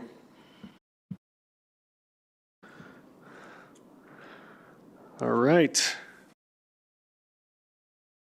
Up next, we have Deputy City Manager Tim Dodd here to provide information for council to review on approving or removing staff proposed projects for the strategic plan, and give a moment to swap out the seats here. And I believe the mayor wanted to start this discussion off with a few comments before I turn it over to Deputy City Manager Dodd. Yeah, Mayor Pro Tem, are you able to hear me? Yeah, we can hear you. Perfect. Let me know if I break up, because I've been having bad Wi-Fi this evening in my hotel room. So we're going to be talking about the strategic plan here, and I appreciate the work that staff has done in taking our comments and putting their thoughts to paper. So I'm really happy with this latest draft. The way that I'm hoping that we go through this strategic plan tonight is to really focus on the outcomes, or go through each outcomes and see if members of council have anything that they want to change, anything. Part of what I'm hoping that, very similar to how we received an email from staff asking us to meet individually regarding the city center redevelopment. And what it is that we were looking, or what it is that we are measuring success as part of the city center redevelopment. How we measure success should be part of the strategic plan. So if there's something that we really want as part of any project that's going, that's happening within the city, whether that's affordable housing or whether we want multimodal transportation, that should be reflected within this strategic plan. So I think staff has done a really good job of capturing a lot of this. But that we basically look to see 3 to 5 years. So missed there or anything that you want to add? Mayor, we caught most of what you said, but you did cut out a few times, and I just let you finish because I didn't figure interrupting would help. Anybody need more clarity or ask the mayor to repeat anything? I think the idea you're suggesting is that we go through these outcome areas one at a time and just kind of give the thumbs up, make sure it's meeting the goals of the outcome areas on these projects. Is that right, Mayor? In a nutshell, We heard the why on that, yes, but not the rest of the words. So, all right, I'll go ahead and turn it over to Deputy City Manager Tim Dodd. I think we got the gist of what you're after there, Mayor. Yeah, thank you, Mayor and Mayor Pro Tem. Just really quickly, I want to thank our, as of today, former intern and current full-time employee, Colton Zakovich, for his incredible work on this. Most of our directors are also here this evening, either in person or online. Just want to thank staff. This is obviously not a final list, but hopefully it is a good draft for you to work off of. We have close to 70 projects here. We really tried our best to come up with projects that we hoped met council direction. We tried to come up with big and bold projects, ones that we thought were innovative, ones that had come up in previous discussions. I do want to point out, of course, that tonight we'd love to get your input about which ones you want to move forward with, which ones you modify. It won't hurt our feelings if you take it off. We want to make sure that we have a list that's going to work for you. We also are trying to build a work plan structure underneath this that includes specific projects that flow up to these that'll be more in line with departmental operations. So if there are projects on here that you think are better suited for internal purposes, we'd love to hear tonight. And we'd also love to get your feedback on which ones you would like to keep in the plan.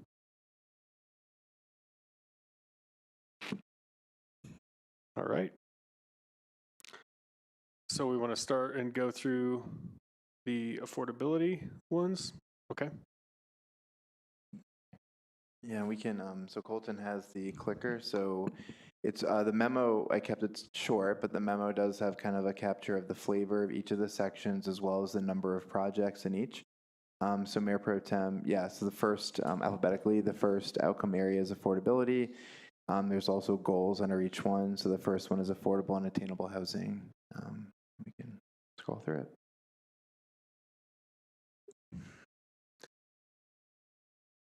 Okay, so we'll scroll through this list, not reading every project, but if you have any comments on any of them, council members, then turn your light on, raise your hand if you're online, and I'll call on you. Member Summerson.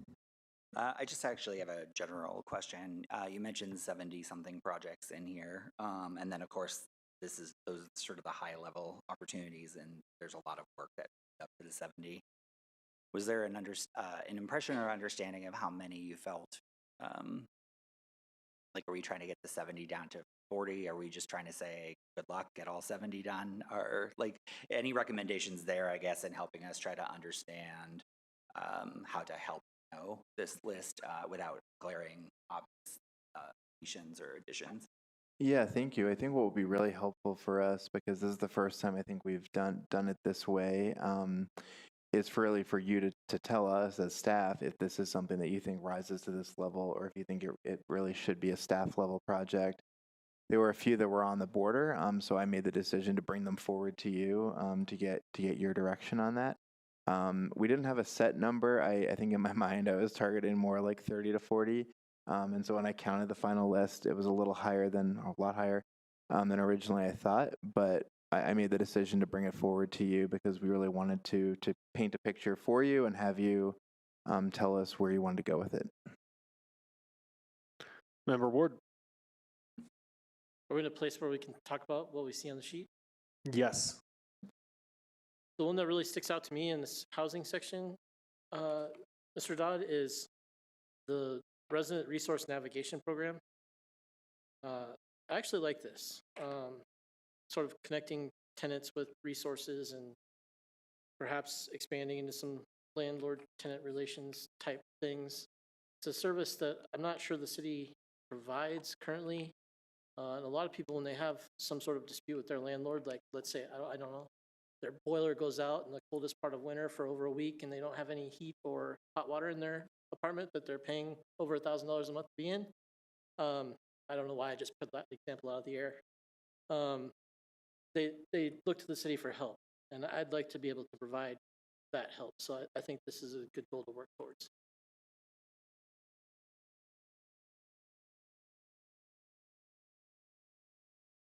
I like all the ones under housing. I don't see anything that should be removed there. And they do all seem to be discrete projects on their own, so. Seeing no more comments, let's move on to food security.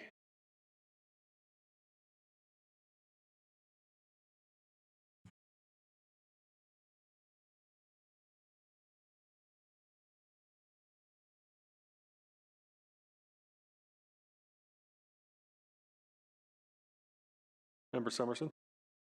The only one I thought in here might be staff level is publish the map of the food access points. Also, it looked like it might be almost done. So. This is one of the ones, Member Summerson, that I had kind of on the border. I wasn't sure, but we're happy to do it at the staff level if that's the. I'm glad that it's happening, and I'd probably recommend from the. Member Prang? I would second what Member Summerson just said. I do think that we've gotten where we need to go on that. And so it shouldn't live in the strategic plan, but obviously ongoing support of the completed project and continuing to get it out there and published is great. It just doesn't need to live here. And then I don't have any other suggestions for removal of anything, but I just wanted to call out my specific support for the establish a food security exploratory committee. I just really like the community driven focus on that. And I would be very happy to see, you know, direction or suggestions brought forward from the community and from some people with lived experience. To be able to make wise decisions around this, like while we hold the title and the power to make decisions, what people actually need might be different than what us here or those sitting at the table there tonight and me at home have to say about it. So I really like that one, and I'd like to see some strong focus on a particular piece. Thank you. Member Russell? Thank you. On this reduced displacement, I have gotten several calls this week from people that have slumlords and are not fixing problems.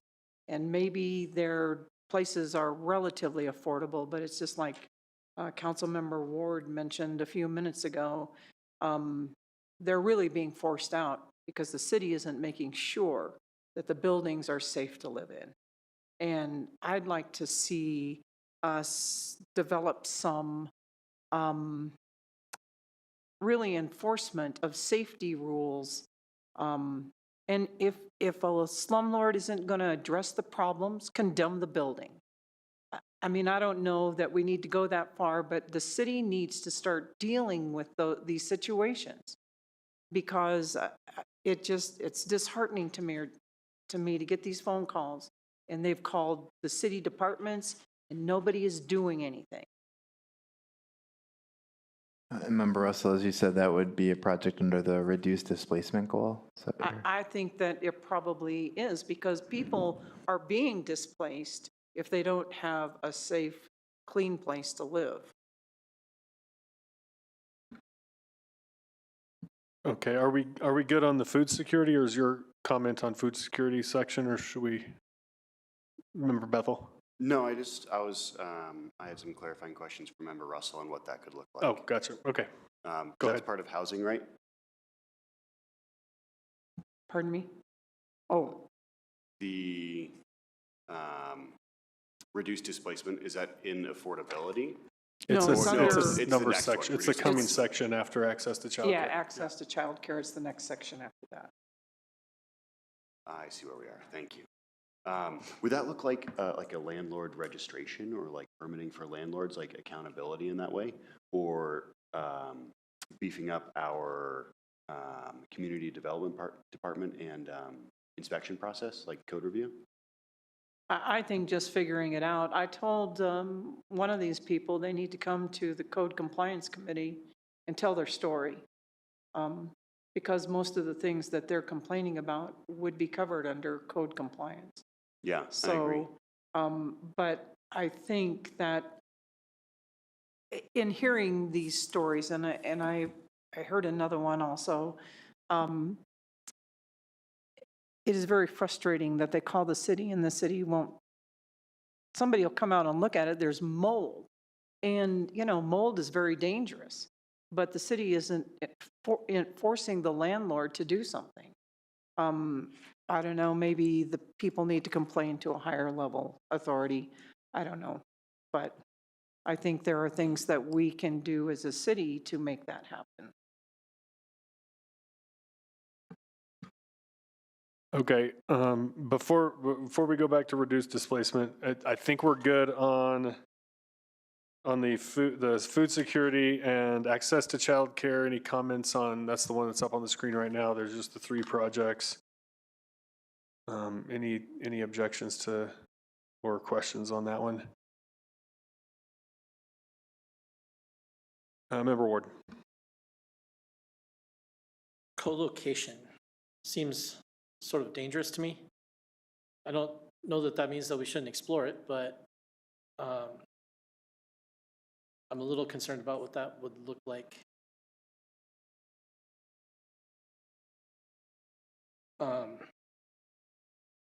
I guess the goal or the purpose would answer a lot of those questions, so I don't object. I guess the question I wonder is, when I picture that outcome, you know, coming to City Hall and finding an active daycare in the building, I wonder if that's the most constructive environment for either that activity or the people who would be coming to do other business.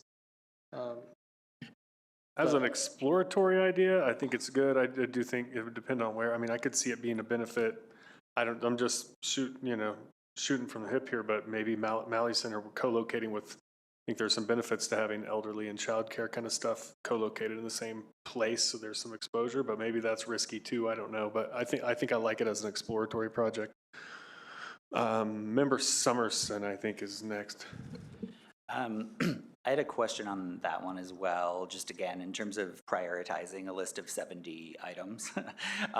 We're doing a lot of consideration about a lot of city facilities at the moment, and a lot of, I think about the rec center renovations. We don't know what may or may not happen to the Civic Center, and so I think consistency of a location of a child care facility would also be really important. So I would be more hesitant about this one, just simply because I don't know that we can make a promise about having it located in a facility that may or may not exist in 5 years. That also just throws parents for a loop, I think. So again, exploratory, fine. It almost feels like maybe it's perhaps part of the city-sponsored child care program. It could be a potential location within a city facility, but again, just trying to keep in mind the 70 down to 30. Member Bethel? Having a city-sponsored child care program would be a huge asset to our restorative justice program. It could be it could exist in multiple capacities and aid our city services. I like the idea, though I do acknowledge that it carries some risk. Okay, I have both hands online here. I'm going to go Mayor Sierra, Member Prang, and then Member Russell, since I lost track of who was up first. So go ahead, Mayor. Mayor Pro Tem. Yeah, I'll be quick with this one, just Wi-Fi. I saw this one very similarly to summer daycare program back, which I believe has been very successful. So I'm on board with exploring this. Obviously, the challenges that have been mentioned, I'm aware of, but I just think that we've had success in the past with this. Okay, Member Prang. Thank you.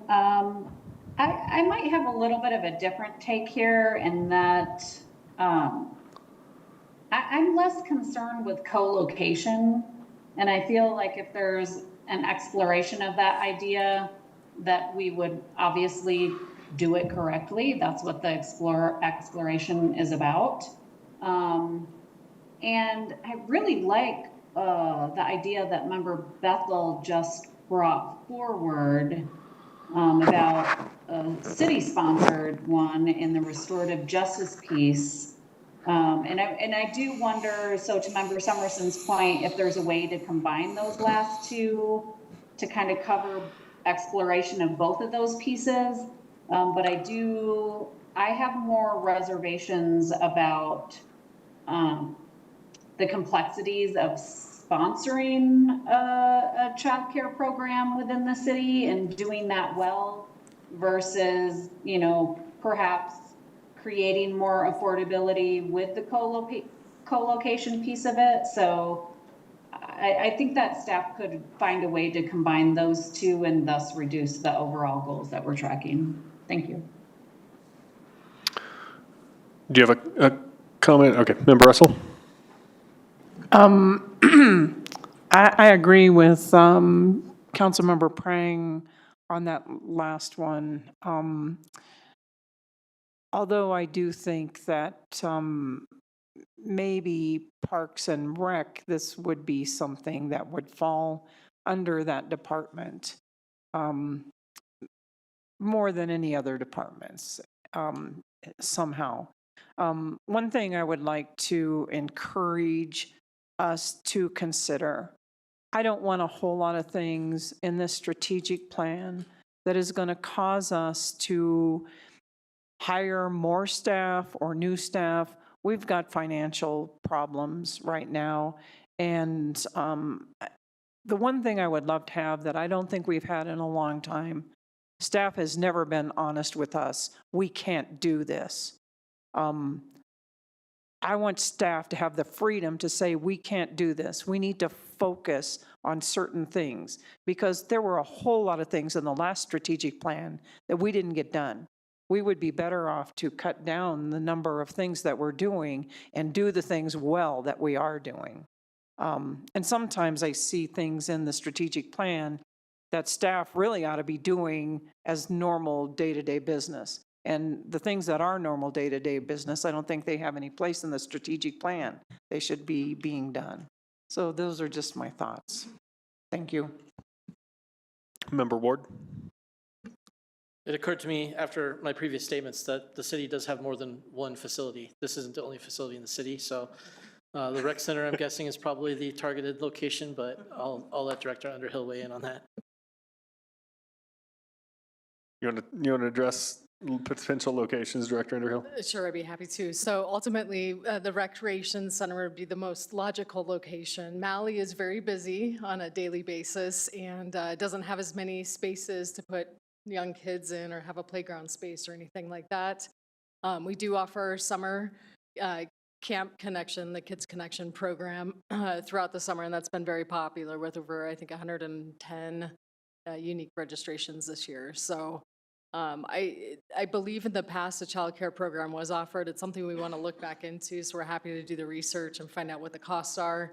It would incur more costs to the city if it was city sponsored, if it's something like that, or there could be a charged fee for child care. So we'll do the research on this and bring back the research if council chooses to move forward with this.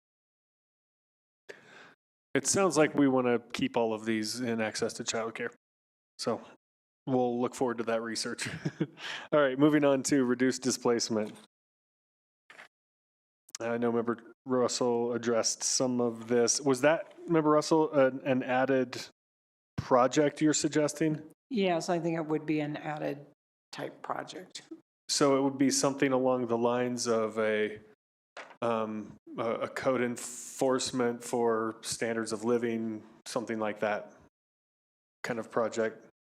Well, really, it should have to do with health and safety. Health and safety, sure. Okay. Can we just leave that with staff to draft? Okay, great. Any other additions or subtractions to reduce displacement? All right. Moving on to economic vitality. 3 projects listed here. Anything to take away, change, or add? Okay, I think we're satisfied with economic vitality. Can I? Oh, yep, go ahead. I really do not like a vacancy fee. I think a vacancy fee is going to create more problems than it's going to solve. For what it's worth, I agree, but I don't know if we have 4 members to go along with that. Mayor Sierra. I would still want to keep the vacancy fee in exploratory. I think the only thing that I want to say is that I do want us to have a focus on specific areas and not be a citywide policy.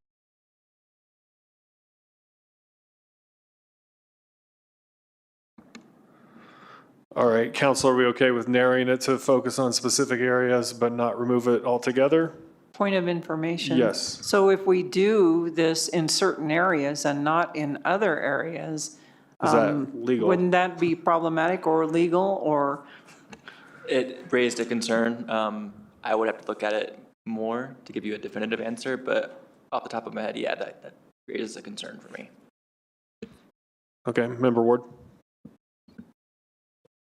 This is one of my favorite projects. It's something I've been asking for a long time.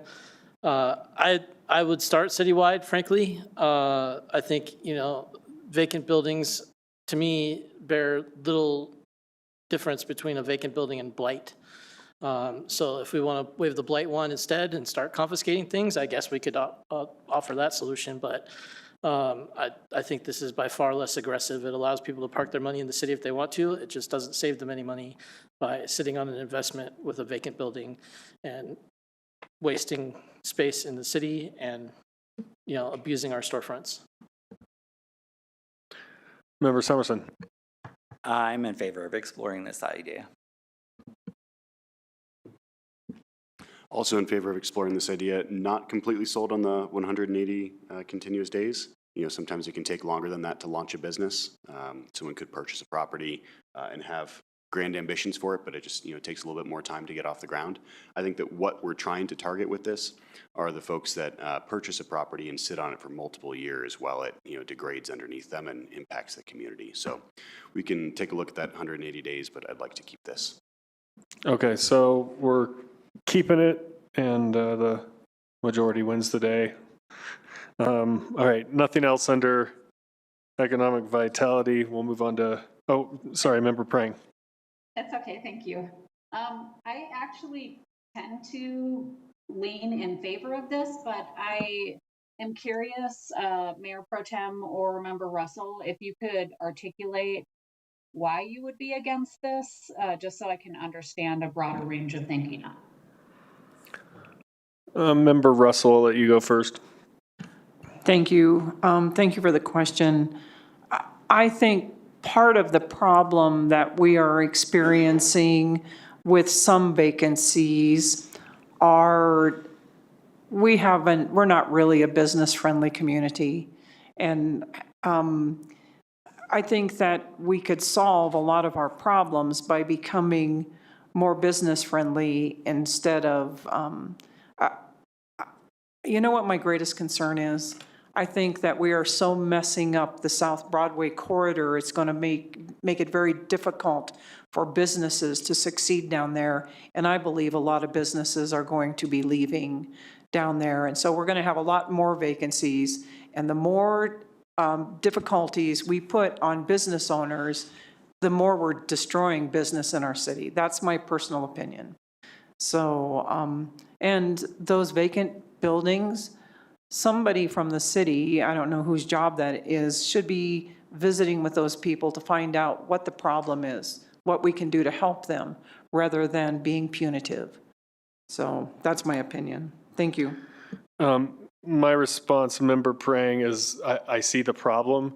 I think the issue is that sometimes our tax structure incentivizes business owners to leave them vacant because improvements incur higher levels of taxes. And so I would be interested in addressing this problem in more of a roundabout way, namely land value tax, which would increase the tax on the land and decrease the proportion of the property tax that's on improvements to incentivize improving and utilizing the land for its maximum use. Okay, I appreciate that from both of you. Thank you. All right, business-friendly environment.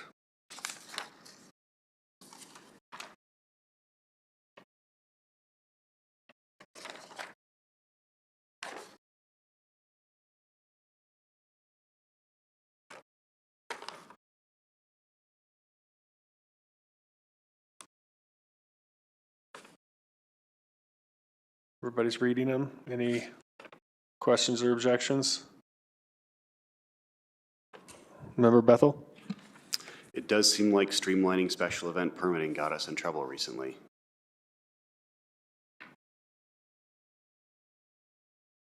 We might want to consider, I don't know, keeping some safeguards in place when it comes to special event permitting. Okay. I think the streamlining was not the problem. I think it was failing to follow processes that should have been in place or were in place. So I still think streamlining is a win, but making sure we're following all of our policies that should be there. Member Summerson? Yeah, just on the developing a business cohort training program, it's a good idea. It feels like it's one that should be a partnership that we're already conducting or doing. This one comes close to being a staff activity versus a strategic plan idea. I think part of the issue that some of our businesses are having is that they are not able or interested in participating in some of the things that these folks are putting out in the community, and those who are finding it, and those who are not are seeking something different. So I feel like we may be missing something here around providing something new, and not simply an opportunity for people to be together in space. I don't know what that is, but that's my feeling on this one. That was the third one, yeah. Do you have a specific suggestion of how to change it, or? Not on the fly. Maybe we leave it as is and give it a rethink on a quarterly update or something like that if we have some time to think about it. Yeah, or maybe at 7 a.m. when I'm sharp. Yeah, there you go. It's getting late. Okay, business diversity. 2 projects listed here. Underrepresented businesses and RAPO partnership. Those sound great to me. Seeing no questions on that. Let's move on to infrastructure. Cybersecurity risk and data retention.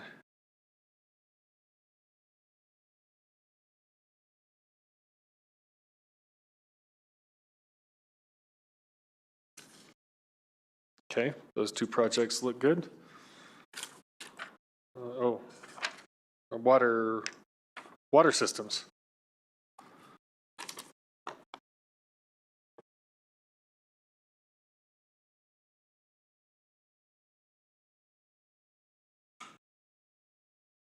Member Russell. I have a question, why these things they're already in the plan to complete the city ditch piping. Why do we have it in the strategic plan if it's on the agenda to accomplish this? Yeah, thank you, Member Russell. And if Director Van Rye is here, maybe we can add additional details. But this is something, Member Russell, we'd love council's feedback on because in this space, a lot of these projects are multi-year and they are, as you pointed out, they are in progress. So I'll leave it to Director Van Rye if he has suggestions on additional things that we could add, but just given the weight of these projects, we decided to keep them in, but. Well, and actually, there's more here too, this, you know, the lead line service replacement. All of that's already on the books to be completed, right? Yeah, and I think the thought was that since they are multi-year projects, they're still in progress. So as part of the strategic plan, we want to make sure that these don't get lost as strategic priorities, is to finish these projects out. Now, the lead program should be finished by the end of this year. City Ditch has run into some scheduling issues with the Reach 2, which continue to present challenges for us in finishing that. We're 2 years behind the original completion of late 2025. And so we want to keep it in the strategic plan because it's still a strategic priority until it's complete. I think that was the thinking behind it. And then many of these projects that you see in there are ones that are actually in progress that we don't want to lose as priorities as we're implementing the strategic plan moving forward. That was the thought process to it. So does every department have to have something in the strategic plan? No, we did try for that as a goal. I think some are more represented than others, but given that a council had a goal of water system, this is what we decided to bring forward just because of what Director Van Rye added, but we could take it out as a goal, we could modify it however you'd like us to. I would like good tasting water to still be in the goal then. Because people are still complaining about the water. I would like that too. And so we can absolutely keep that in as a strategic priority. Okay. I would agree. Yeah. Okay. Yeah, I would add that one in. Because that one's not represented here. Yeah, we have taste, odor, and hardness as an overarching strategy that's not specific projects. Not a specific project, okay. Yeah. So when the City Ditch piping project gets complete, then it'll be better too, right? The City Ditch piping project is one component of several aspects that will ultimately result in improved taste, odor, and hardness. Yes. Okay, perfect. It's a critical project for it. Perfect, thank you. Okay, I have Member Prang, then Mayor Sierra, then Member Bethel. Member Prang. Thank you. I agree with Member Russell's beginning statements on the completing of things. I don't think that we're going to lose sight of the importance or prioritization of completing these projects. I feel that the strategic plan is to look forward, and so it just does feel odd to me to have several things in here to say complete a project. I guess I would feel a little more flexible on completing the City Ditch part, just because that project is behind schedule and we've run into some delays with that. But I feel like the lead service line and the Denver Water Interconnect potentially could come off. That way we're just a little more laser focused in what we're doing looking ahead. Okay. Yeah, that works from my perspective. Yeah. I think I'm in agreement that these could go or keep just City Ditch piping. I'm kind of on the fence, but I see the value in keeping the strategic plan more focused on strategic future items. Mayor Sierra. I was going to say, I guess I could be okay with that. I think the other thing I want to keep in mind is that this strategic plan is also for all citizens of Inglewood who are not as familiar with what we're doing. So for me, there is value in keeping these in there. Definitely keeping City Ditch piping would be a priority for me. I would be fine keeping the other ones, but I do understand the reasoning for removing those, since those would be completed and haven't really fallen behind in schedule. So, Member Bethel. Do we have goals as far as our taste, odor, and hardness is, the threshold odor, threshold taste number, or our parts per million of calcium carbonate equivalent? So from a hardness perspective, we do have, we have a range that we try to shoot for. And the source water is the most important impact to that. If we're pulling from City Ditch, that range is a whole lot lower than if we're pulling from Union Avenue. And so it's not a specific targeted number. It's more of a range that gets us into a more acceptable space. And then if we want to go even lower, there's an associated set of improvements and costs that would come at a future date to further improve that. So that's on the hardness side. On the taste side, it's much more qualitative. And so what we rely on that is we end up utilizing the customer survey as much as anything. And we watch the trends in the customer survey. And because one of the questions that we continually ask on is taste, odor, and hardness. And as we see, we are slowly seeing improvements in the responses, both aggregate responses and anecdotal comments in the customer survey.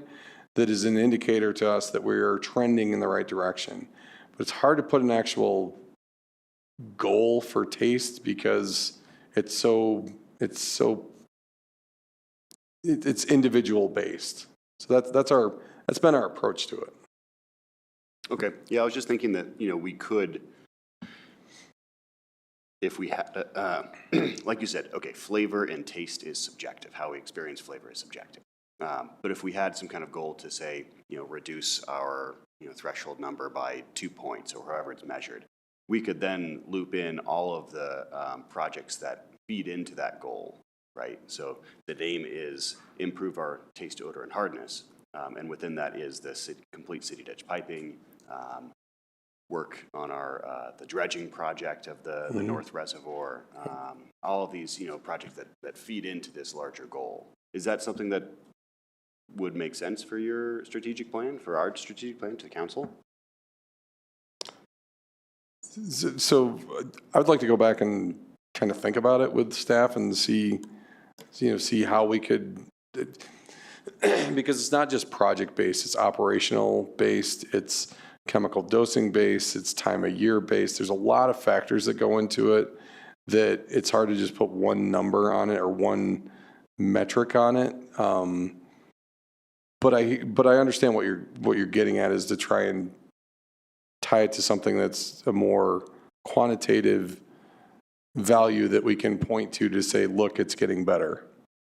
Look, I'll go back and talk to staff about how we can maybe do that.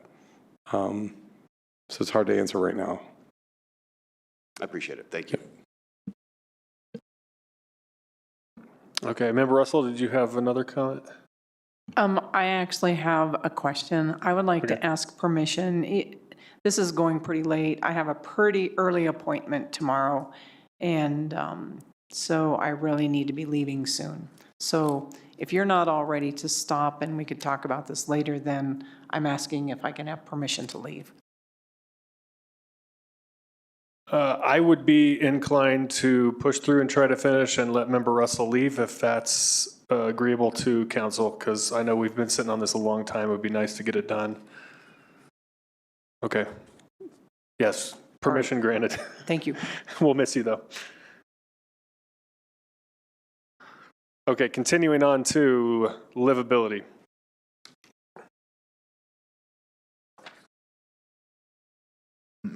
Mayor Pro Tem Anderson, is it okay if I just ask on those, is there council consensus for us to remove some of these, or was it to keep them? Oh, so back to water infrastructure? Yeah, sorry, like the lead line one. I think council consensus was to keep them all. Okay. That was my takeaway. Yeah. Thanks. Okay, on to livability.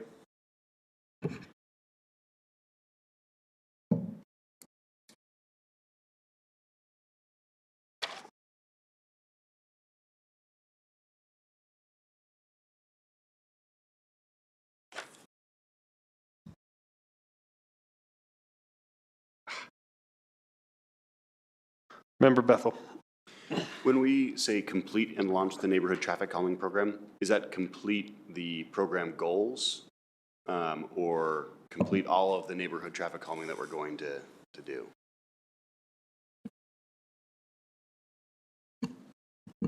Good evening, Council. Victor Rochelle, Director of Public Works. Councilmember Bethel, thank you for the question. That is launch and complete the launch of the program itself, not necessarily the implementation.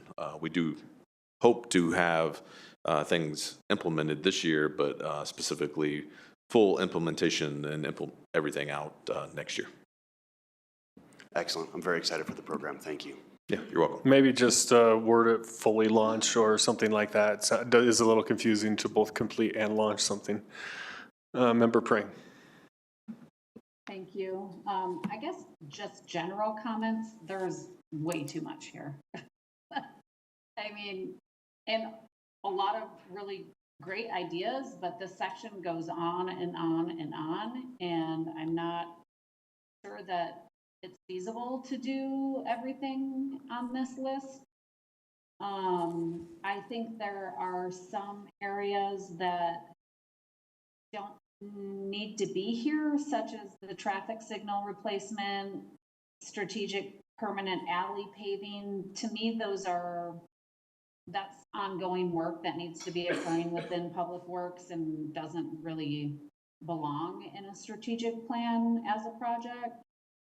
I would also say that complete the renovation of Pirates Cove and Englewood Rec Center does not need to be in the strategic plan. Those are projects that are ongoing and we're committed to and have been approved. And so I don't know that that needs to live here. And then a few more comments. I really love the idea of an additional library space on South Broadway and the create a makerspace. It does appear that both of those projects would really require some financial commitment. And so I'm wondering, as much as we love the idea of those things, whether council is ready to commit to those projects. That's where I would start with my comments. Thank you. Member Prank, could you prioritize one of those so we can maybe see if we can get council support on maybe the two you suggested removing? I think that was the first thing. Yeah. You're going to make me scroll back through. I'm sure. I think the traffic signal replacement and the strategic permanent alley paving, as well as the renovation of Pirates Cove and Englewood Rec Center, all need to come out. I agree with that. Looks like we have 4 on that at least. Did you catch all that, Deputy City Manager? Okay. Yes, thank you. And then what was the next thing? Member Prang, sorry. It's getting late. It's okay.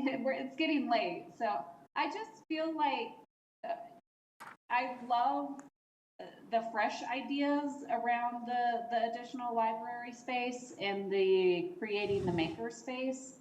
And I'm also looking at the unbudgeted or resource needs for those. And I'm just wondering if those are specific areas that council members or residents that have brought forward to want to do to be able to justify the financial commitment that it would take to make those two things happen. Okay, that was, sorry, create makerspace and the additional library services? Is that the one? Those two? Correct. Okay. Yep. And Mayor Pro Tem Anderson, if I could just jump in really quickly on this. Thank you, Member Prang. We really appreciate those comments. Staff did struggle in terms of what to bring forward here. As you know, the library is working a strategic plan. Much of the initial work that they're doing is what I would call shoring up the foundation. Things like focusing on a network, connection to the state libraries, ensuring compliance. We just weren't sure if those things kind of rose to where council wanted to go with the strategic plan. And so we kind of went back and forth on a few different ideas and came up with these two based on different things that have been shared, but we're happy to go in whatever direction council would like. We can keep projects like this on here as exploratory. We could remove them. We could bring up some of the more foundational things the library is working on. I think the makerspace thing really interests me. I don't really want to pull that one out.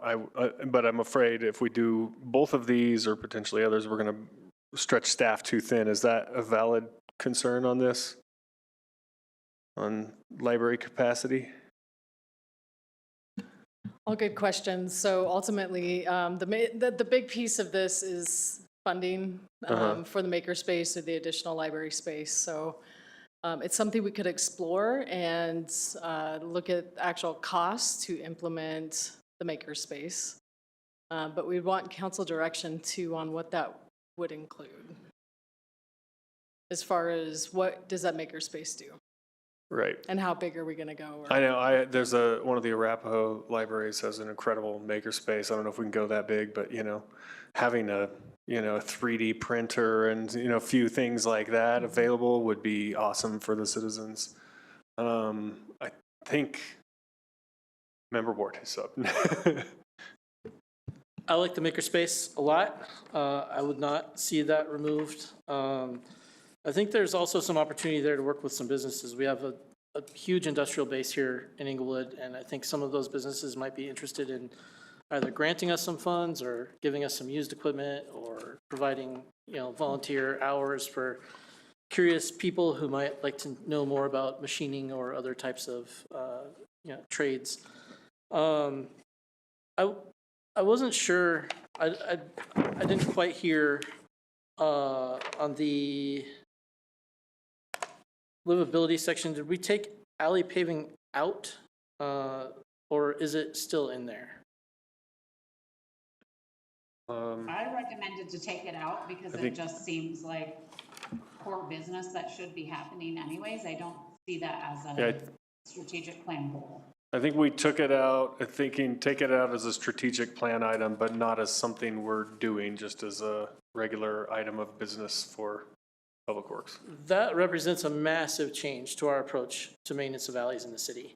And I would not take it out of the strategic plan. If we are planning on doing it, we should have it in the strategic plan. We don't currently pave alleys at all, and we never have. So I think we have been the last few years. Not the way this is described. Permanent material, concrete. Yeah, thank you for the comments and questions. So the intent with the item in the strategic plan is concrete. Focusing primarily around, first, heavy traffic areas, commercial corridors, things of that nature. What we have been doing is putting down millings and kind of resurfacing our alleys. So this is, think of it as another step up in permanent infrastructure and concrete infrastructure that can support trash trucks, heavy, larger vehicles, and maintenance is significantly reduced with this effort. But becomes more costly decades into the future. The maintenance long-term for replacement would be more expensive long-term. Yeah, I'm just not sure this council is even currently of one mind on that. And it's something that, we asked staff to give us ideas. They pushed ideas on the plan. I'm not saying it's wrong. I'm just saying that if we are going to do it, it belongs on the plan. I would take it out. Mayor says take it out. Mayor, we got 4 of us to take it out. I don't know. I think we're pretty maxed out on capital projects as it is, and that would be a major investment. I don't know. So just for clarification, by us taking this off the plan, we're torpedoing that as a potential program in the future? Yeah, I think we're taking it off the strategic plan, which probably reduces its likelihood of making it through the CIP process, but I don't know if it totally kills it. I think we'll still have to have a discussion on the budgeting side, right? All right, thank you. Yeah, that will be prioritized by the committees that look at those things. Okay, Member Summerson? Well, I appreciate that we asked folks to go bold and the library went bold. So thank you to the library for tossing out these items. I think the makerspace, I agree with Member Ward and the other comments that have been made in terms of there being some potential viability with building some partnerships for that. I'm okay with removing the library services in Inglewood South, but I do believe that the library is working, like you said, on a strategic plan, and they are doing a lot of imagining of space right now and thinking of space. And so where there might be opportunity, I guess I wouldn't want to lose that in the next, 3 to 5 years if they're presented through the vacancy tax an opportunity to move some books into a location in Englewood South. So I'm fine with removing that one, but I do think it is important, especially for continuing to revitalize that area of Englewood. And then, yep, that's it on those. Thank you. Okay, consensus I'm hearing then is keep Makerspace, remove Englewood South Library Services. Okay, everybody seems in agreement with that one. All right, let's go on to accessibility, universal design.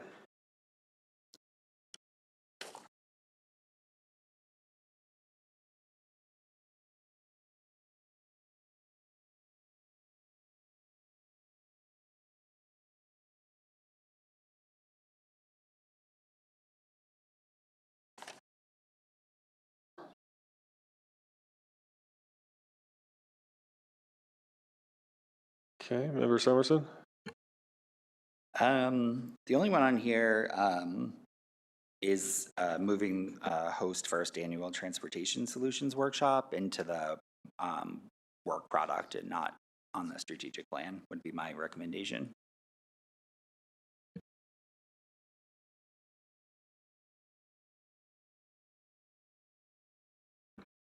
I can agree with that. Any objections? Okay, I think we have agreement there.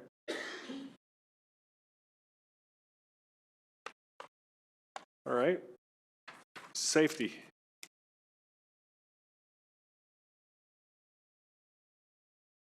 I like the transparency and accountability project there. Member Prang. Thank you. I really like this one as well. I'm glad to see it show up. I asked for this. I would just encourage adding some sort of data access audit information to this reporting structure. So not just the arrest and other crime statistics, but also creating more of the transparency through who's accessed our data and why. I don't know exactly what that would look like, and I intend to continue to explore those conversations with the police department, but I would like to see that one enhanced a little bit.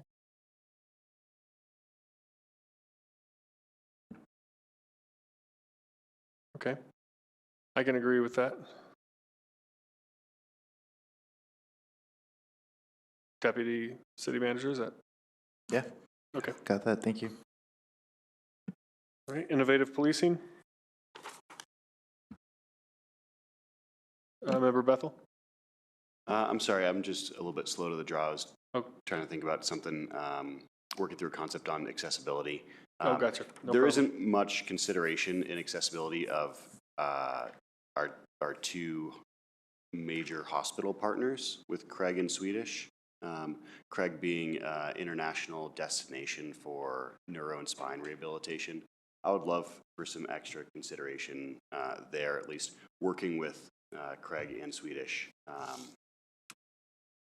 to better integrate into our community. If it's having one accessible swing in each park in Englewood, I think that would be a really fantastic way to better integrate there. But to acknowledge some of our strengths in that capacity, I'd love to see. It's good. I like it. Can staff work on something in that area? Yeah, thank you. Member Bethel, this is a clarifying question. Would you want this kind of as a combined goal that's a partnership with Craig and Swedish to lead to something with the swings being an example of that, or? Yeah, I think the swings are an example of that, but to integrate a little bit more tightly with Craig Hospital and to work with Swedish on how that would impact their customer base as well. Member Summerson. Yes, on the innovate in policing, I think during one of the original for me conversations on the strategic plan, I had challenged us to think beyond technology in this space, to be thinking about our restorative justice program and our co-responders. And so I would like to see that reflected somewhere in the safety section, similar to alley paving and some of the other items that were brought up tonight. I don't know if there's consensus on increased camera usage and drones as first responders. That has not been presented to us as a program or what that means beyond the examples we've seen of the use of drones. So I just would like a revisit on that section.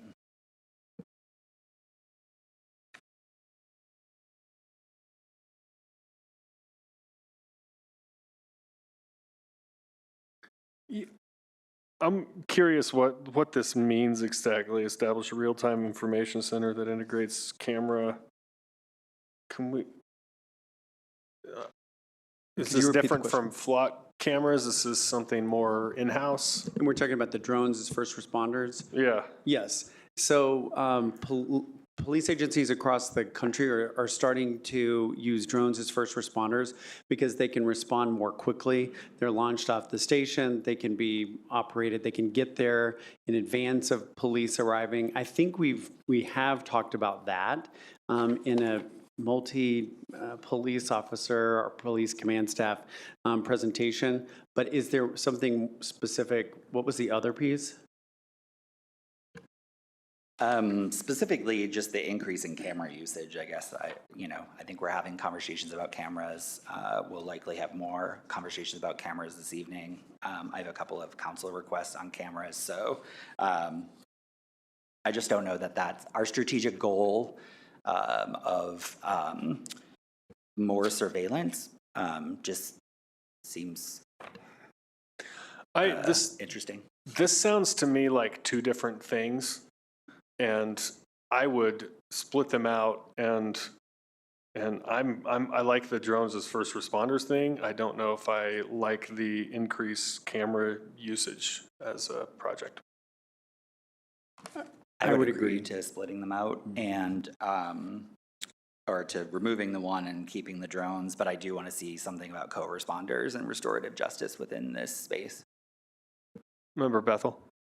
I may have an unpopular opinion here, but I like camera usage specifically for speed enforcement.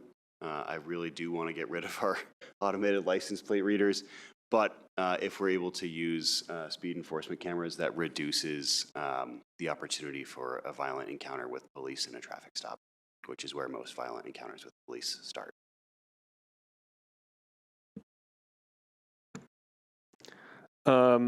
Let's see, I'm going to go to Member Prang, and then we'll try to consolidate all these ideas and come to some conclusion. Member Prang.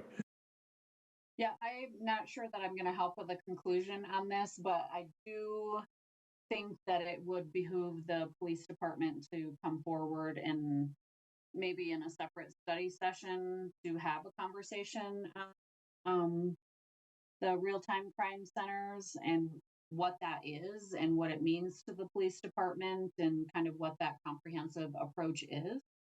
I don't know that we're completely finalizing all pieces of the strategic plan tonight, so perhaps that conversation could come before we solidify this as written in the strategic plan. I still think that we need upcoming conversations on metrics and how to approach some of those things. So I just think, I know that I have had individual conversations with the police department on what that means, and I have a basic understanding of it, but I'm not sure that we've had like a full public facing conversation to educate the community on what that is and to maybe not only educate, but reduce some fears around some of the usage. So I think that it is warranted to have an additional and separate conversation on that piece.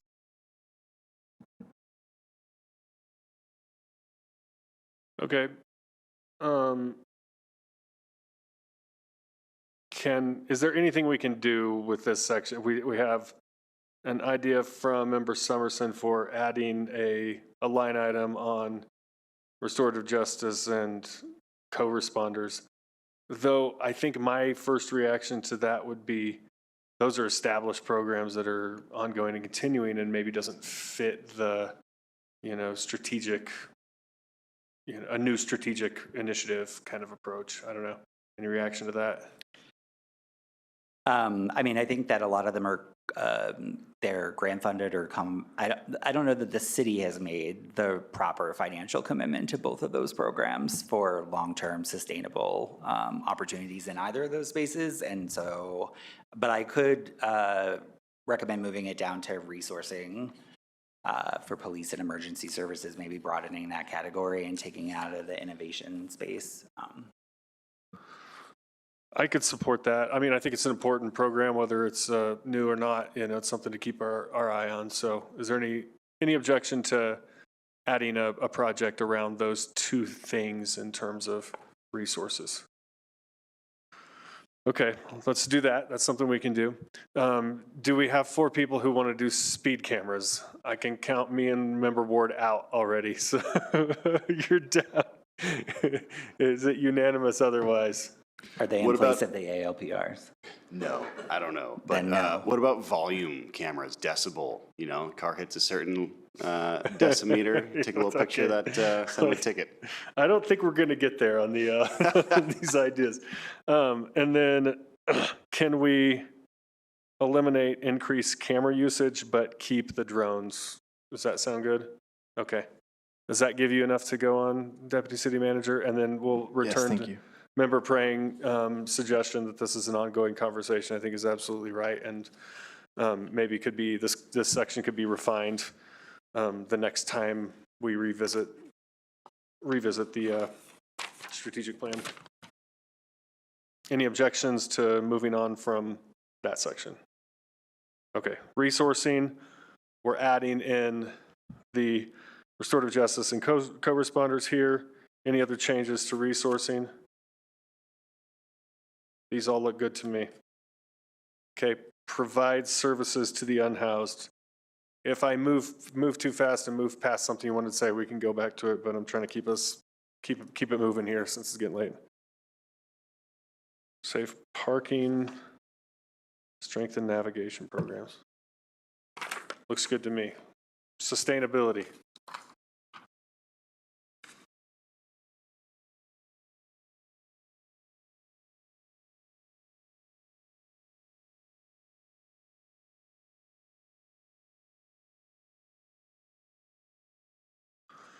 Those look good there? Okay, Member Summerson? Just a quick question on the conduct municipal and community-wide greenhouse gas inventory updates in 2026. Is that the long-term strategic goal, or should that be a work item within maybe a different larger strategic goal? Yeah, thank you, Member Summerson. I think it could definitely be like a staff work level thing. I think also just wanted to get thoughts of council. The one right below it, host public engagement event once the public electric vehicle chargers are live. Do you want to keep that at this level or also move to? I like what that's getting after, but I would prefer to look at it as like assembling resources for electric transportation solutions. Okay, so how about we transform that second one to something a little broader and include that, and then eliminate the first one as a staff work project instead of a strategic project. Does that sound agreeable to everybody? I'd like to keep the first one if possible. Okay. I have no passionate feelings one way or the other. So. I'm curious about the framing. It's not that I don't admire it as a goal, but I guess from a strategic planning perspective, I'm trying to figure out what it then contributes to, and is that the name of the goal? I see what you're saying.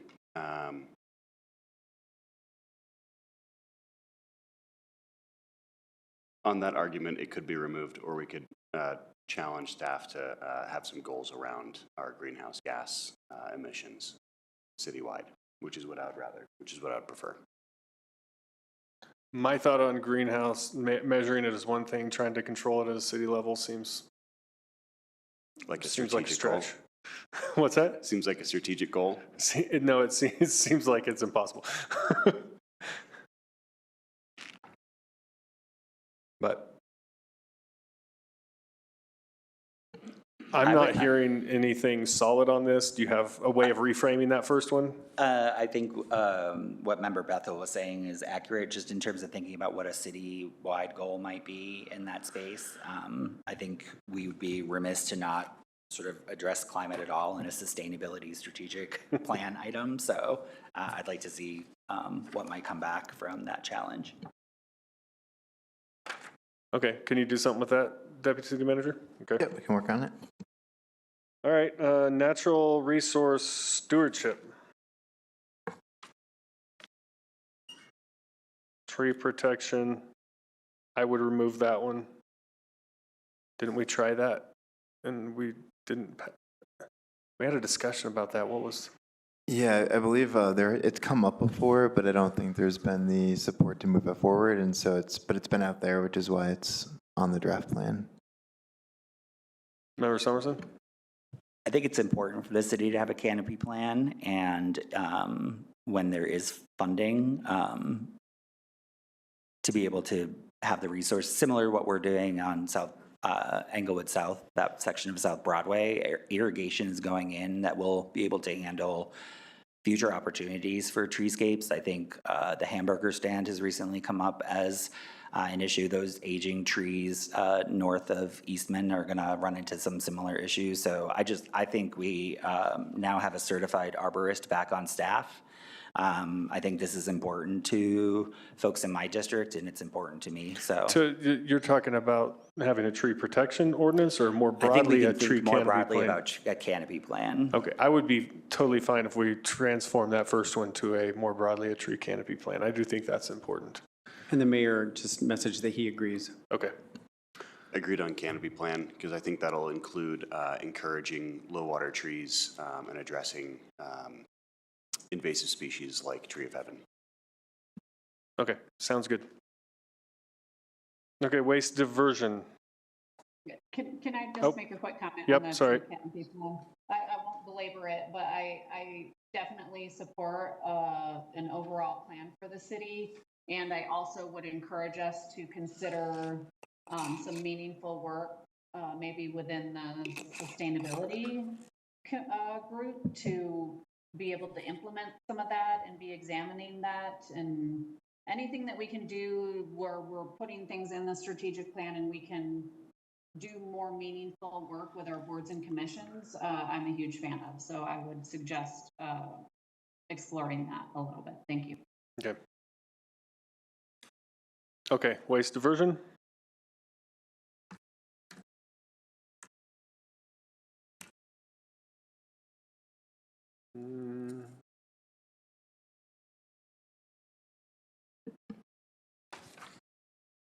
What's a university recycling ordinance? Just saw that as a typo. It should be universal recycling. Yeah, sorry. Got it. I like the education program. I'm not interested in the universal recycling ordinance, but I might be in the minority on that. I guess I probably am. I don't know. That's the only one I would change. Any comments on this section?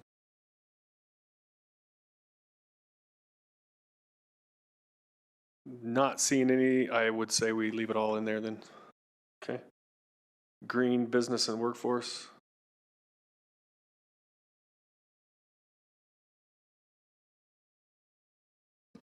Member Bethel? Looks like the waste diversion education program for businesses could be redundant if we have a community waste diversion education program. It just looks like we're putting the same thing in two places. Okay.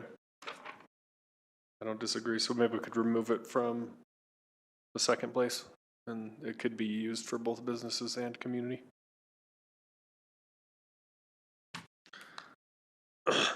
Public service delivery.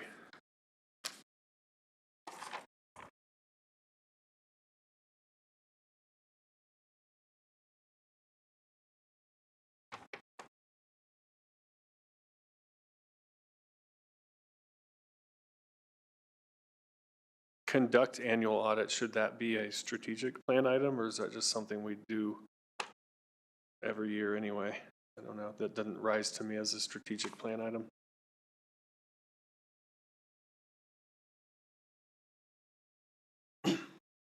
Our agreement on that?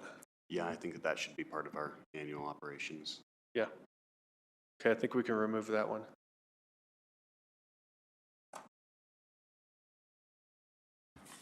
Effectively manage risk. It's good there. Community engagement.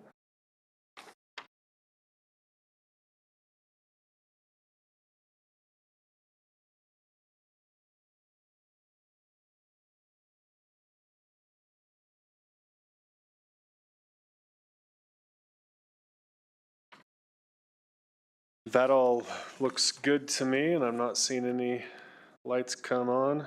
Respond to community needs.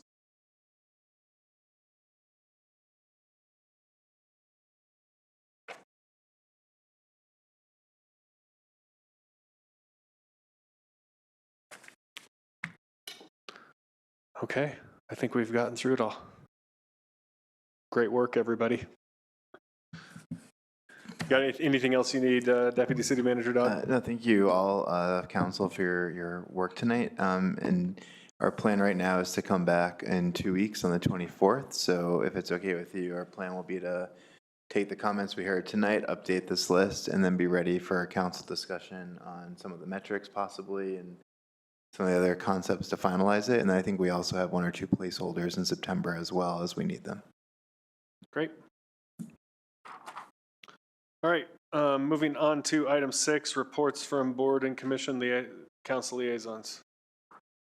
Any reports, Member Summerson? Yeah, just super quick. Cultural Arts Commission, they reviewed a draft of the Englewood South Art Strategy that'll be coming to council with a presentation on Englewood South sometime in the near future. And then just an FYI for everyone, I'm part of the latest cohort for the Municipal Leadership Academy and start that this week with a road trip to Alamosa. So. All right, Member Prang. Thank you. 2 updates. We had our Malley Trust board meeting on August 3rd. We spent some time taking a look at kind of the cadence of revenues that come into the fund in anticipation of having a future conversation about approaches to spending and some thresholds that we might want to look at around that. And we also spent some time looking at some proposals. There was an ask by staff to replace all of the tables and chairs in the kind of card playing eating area, as well as update the furniture with the sofas and armchairs at the entrance lobbies and the one that's next to the desk. And after significant conversation and research from staff, I'm happy to say that the trust approved that ask. So that will kind of round out a freshening up of the Malley Center as a whole. Shouldn't be a lot of big expenditures moving forward, a lot of new things going on there. So hopefully people will get over there and enjoy that. And then we had the Budget Advisory Committee last Thursday. There were updates from City Attorney's Office, an IT update, and an HR update. One of the things that really stood out to me in that conversation was when the IT department gave their department update and savings. One of the things moving forward that I think everybody will be very happy to hear is that there is a stand-up of a data governance committee internally to the city. And they will be working on creating that citywide policy for data security. And I was told when I asked questions around that, we can anticipate a draft plan being brought forward by the end of the year. So really exciting work going on there. That's all I have. Thank you. All right, council member's choice. Member Ward. Just one brief update. I forgot last week. I did go to the RTD Board of Directors meeting 2 weeks ago, as we discussed at this council session. I got some really good feedback from that meeting about, as I was walking out, I talked to one of the RTD employees who approached me and had been in discussions with community development over the parking space issues, but things had stalled a little bit.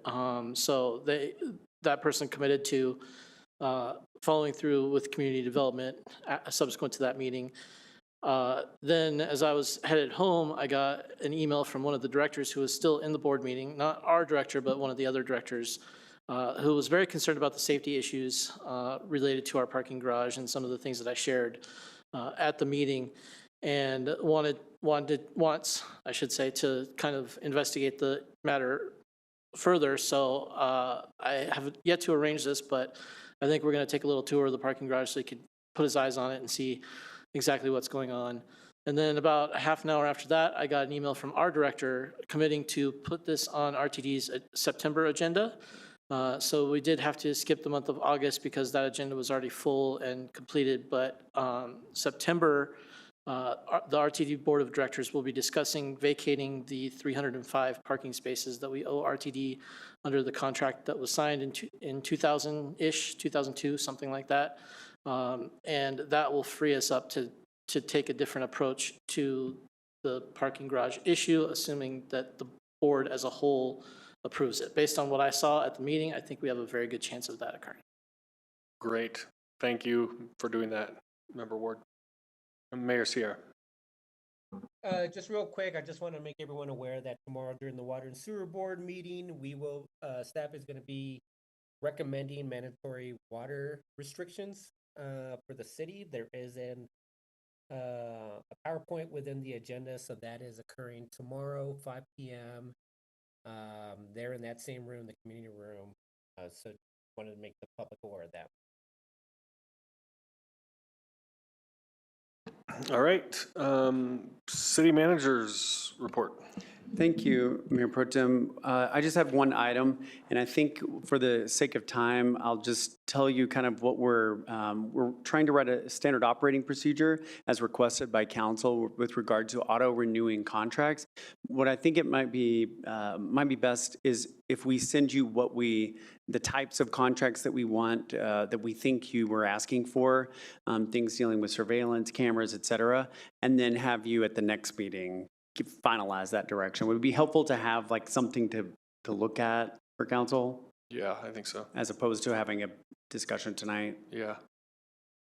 I think it's too late for this long discussion on that tonight. Okay. Yeah, Member Somerson. I'm not interested in having a long discussion tonight, but it's my understanding that a contract has auto-renewed.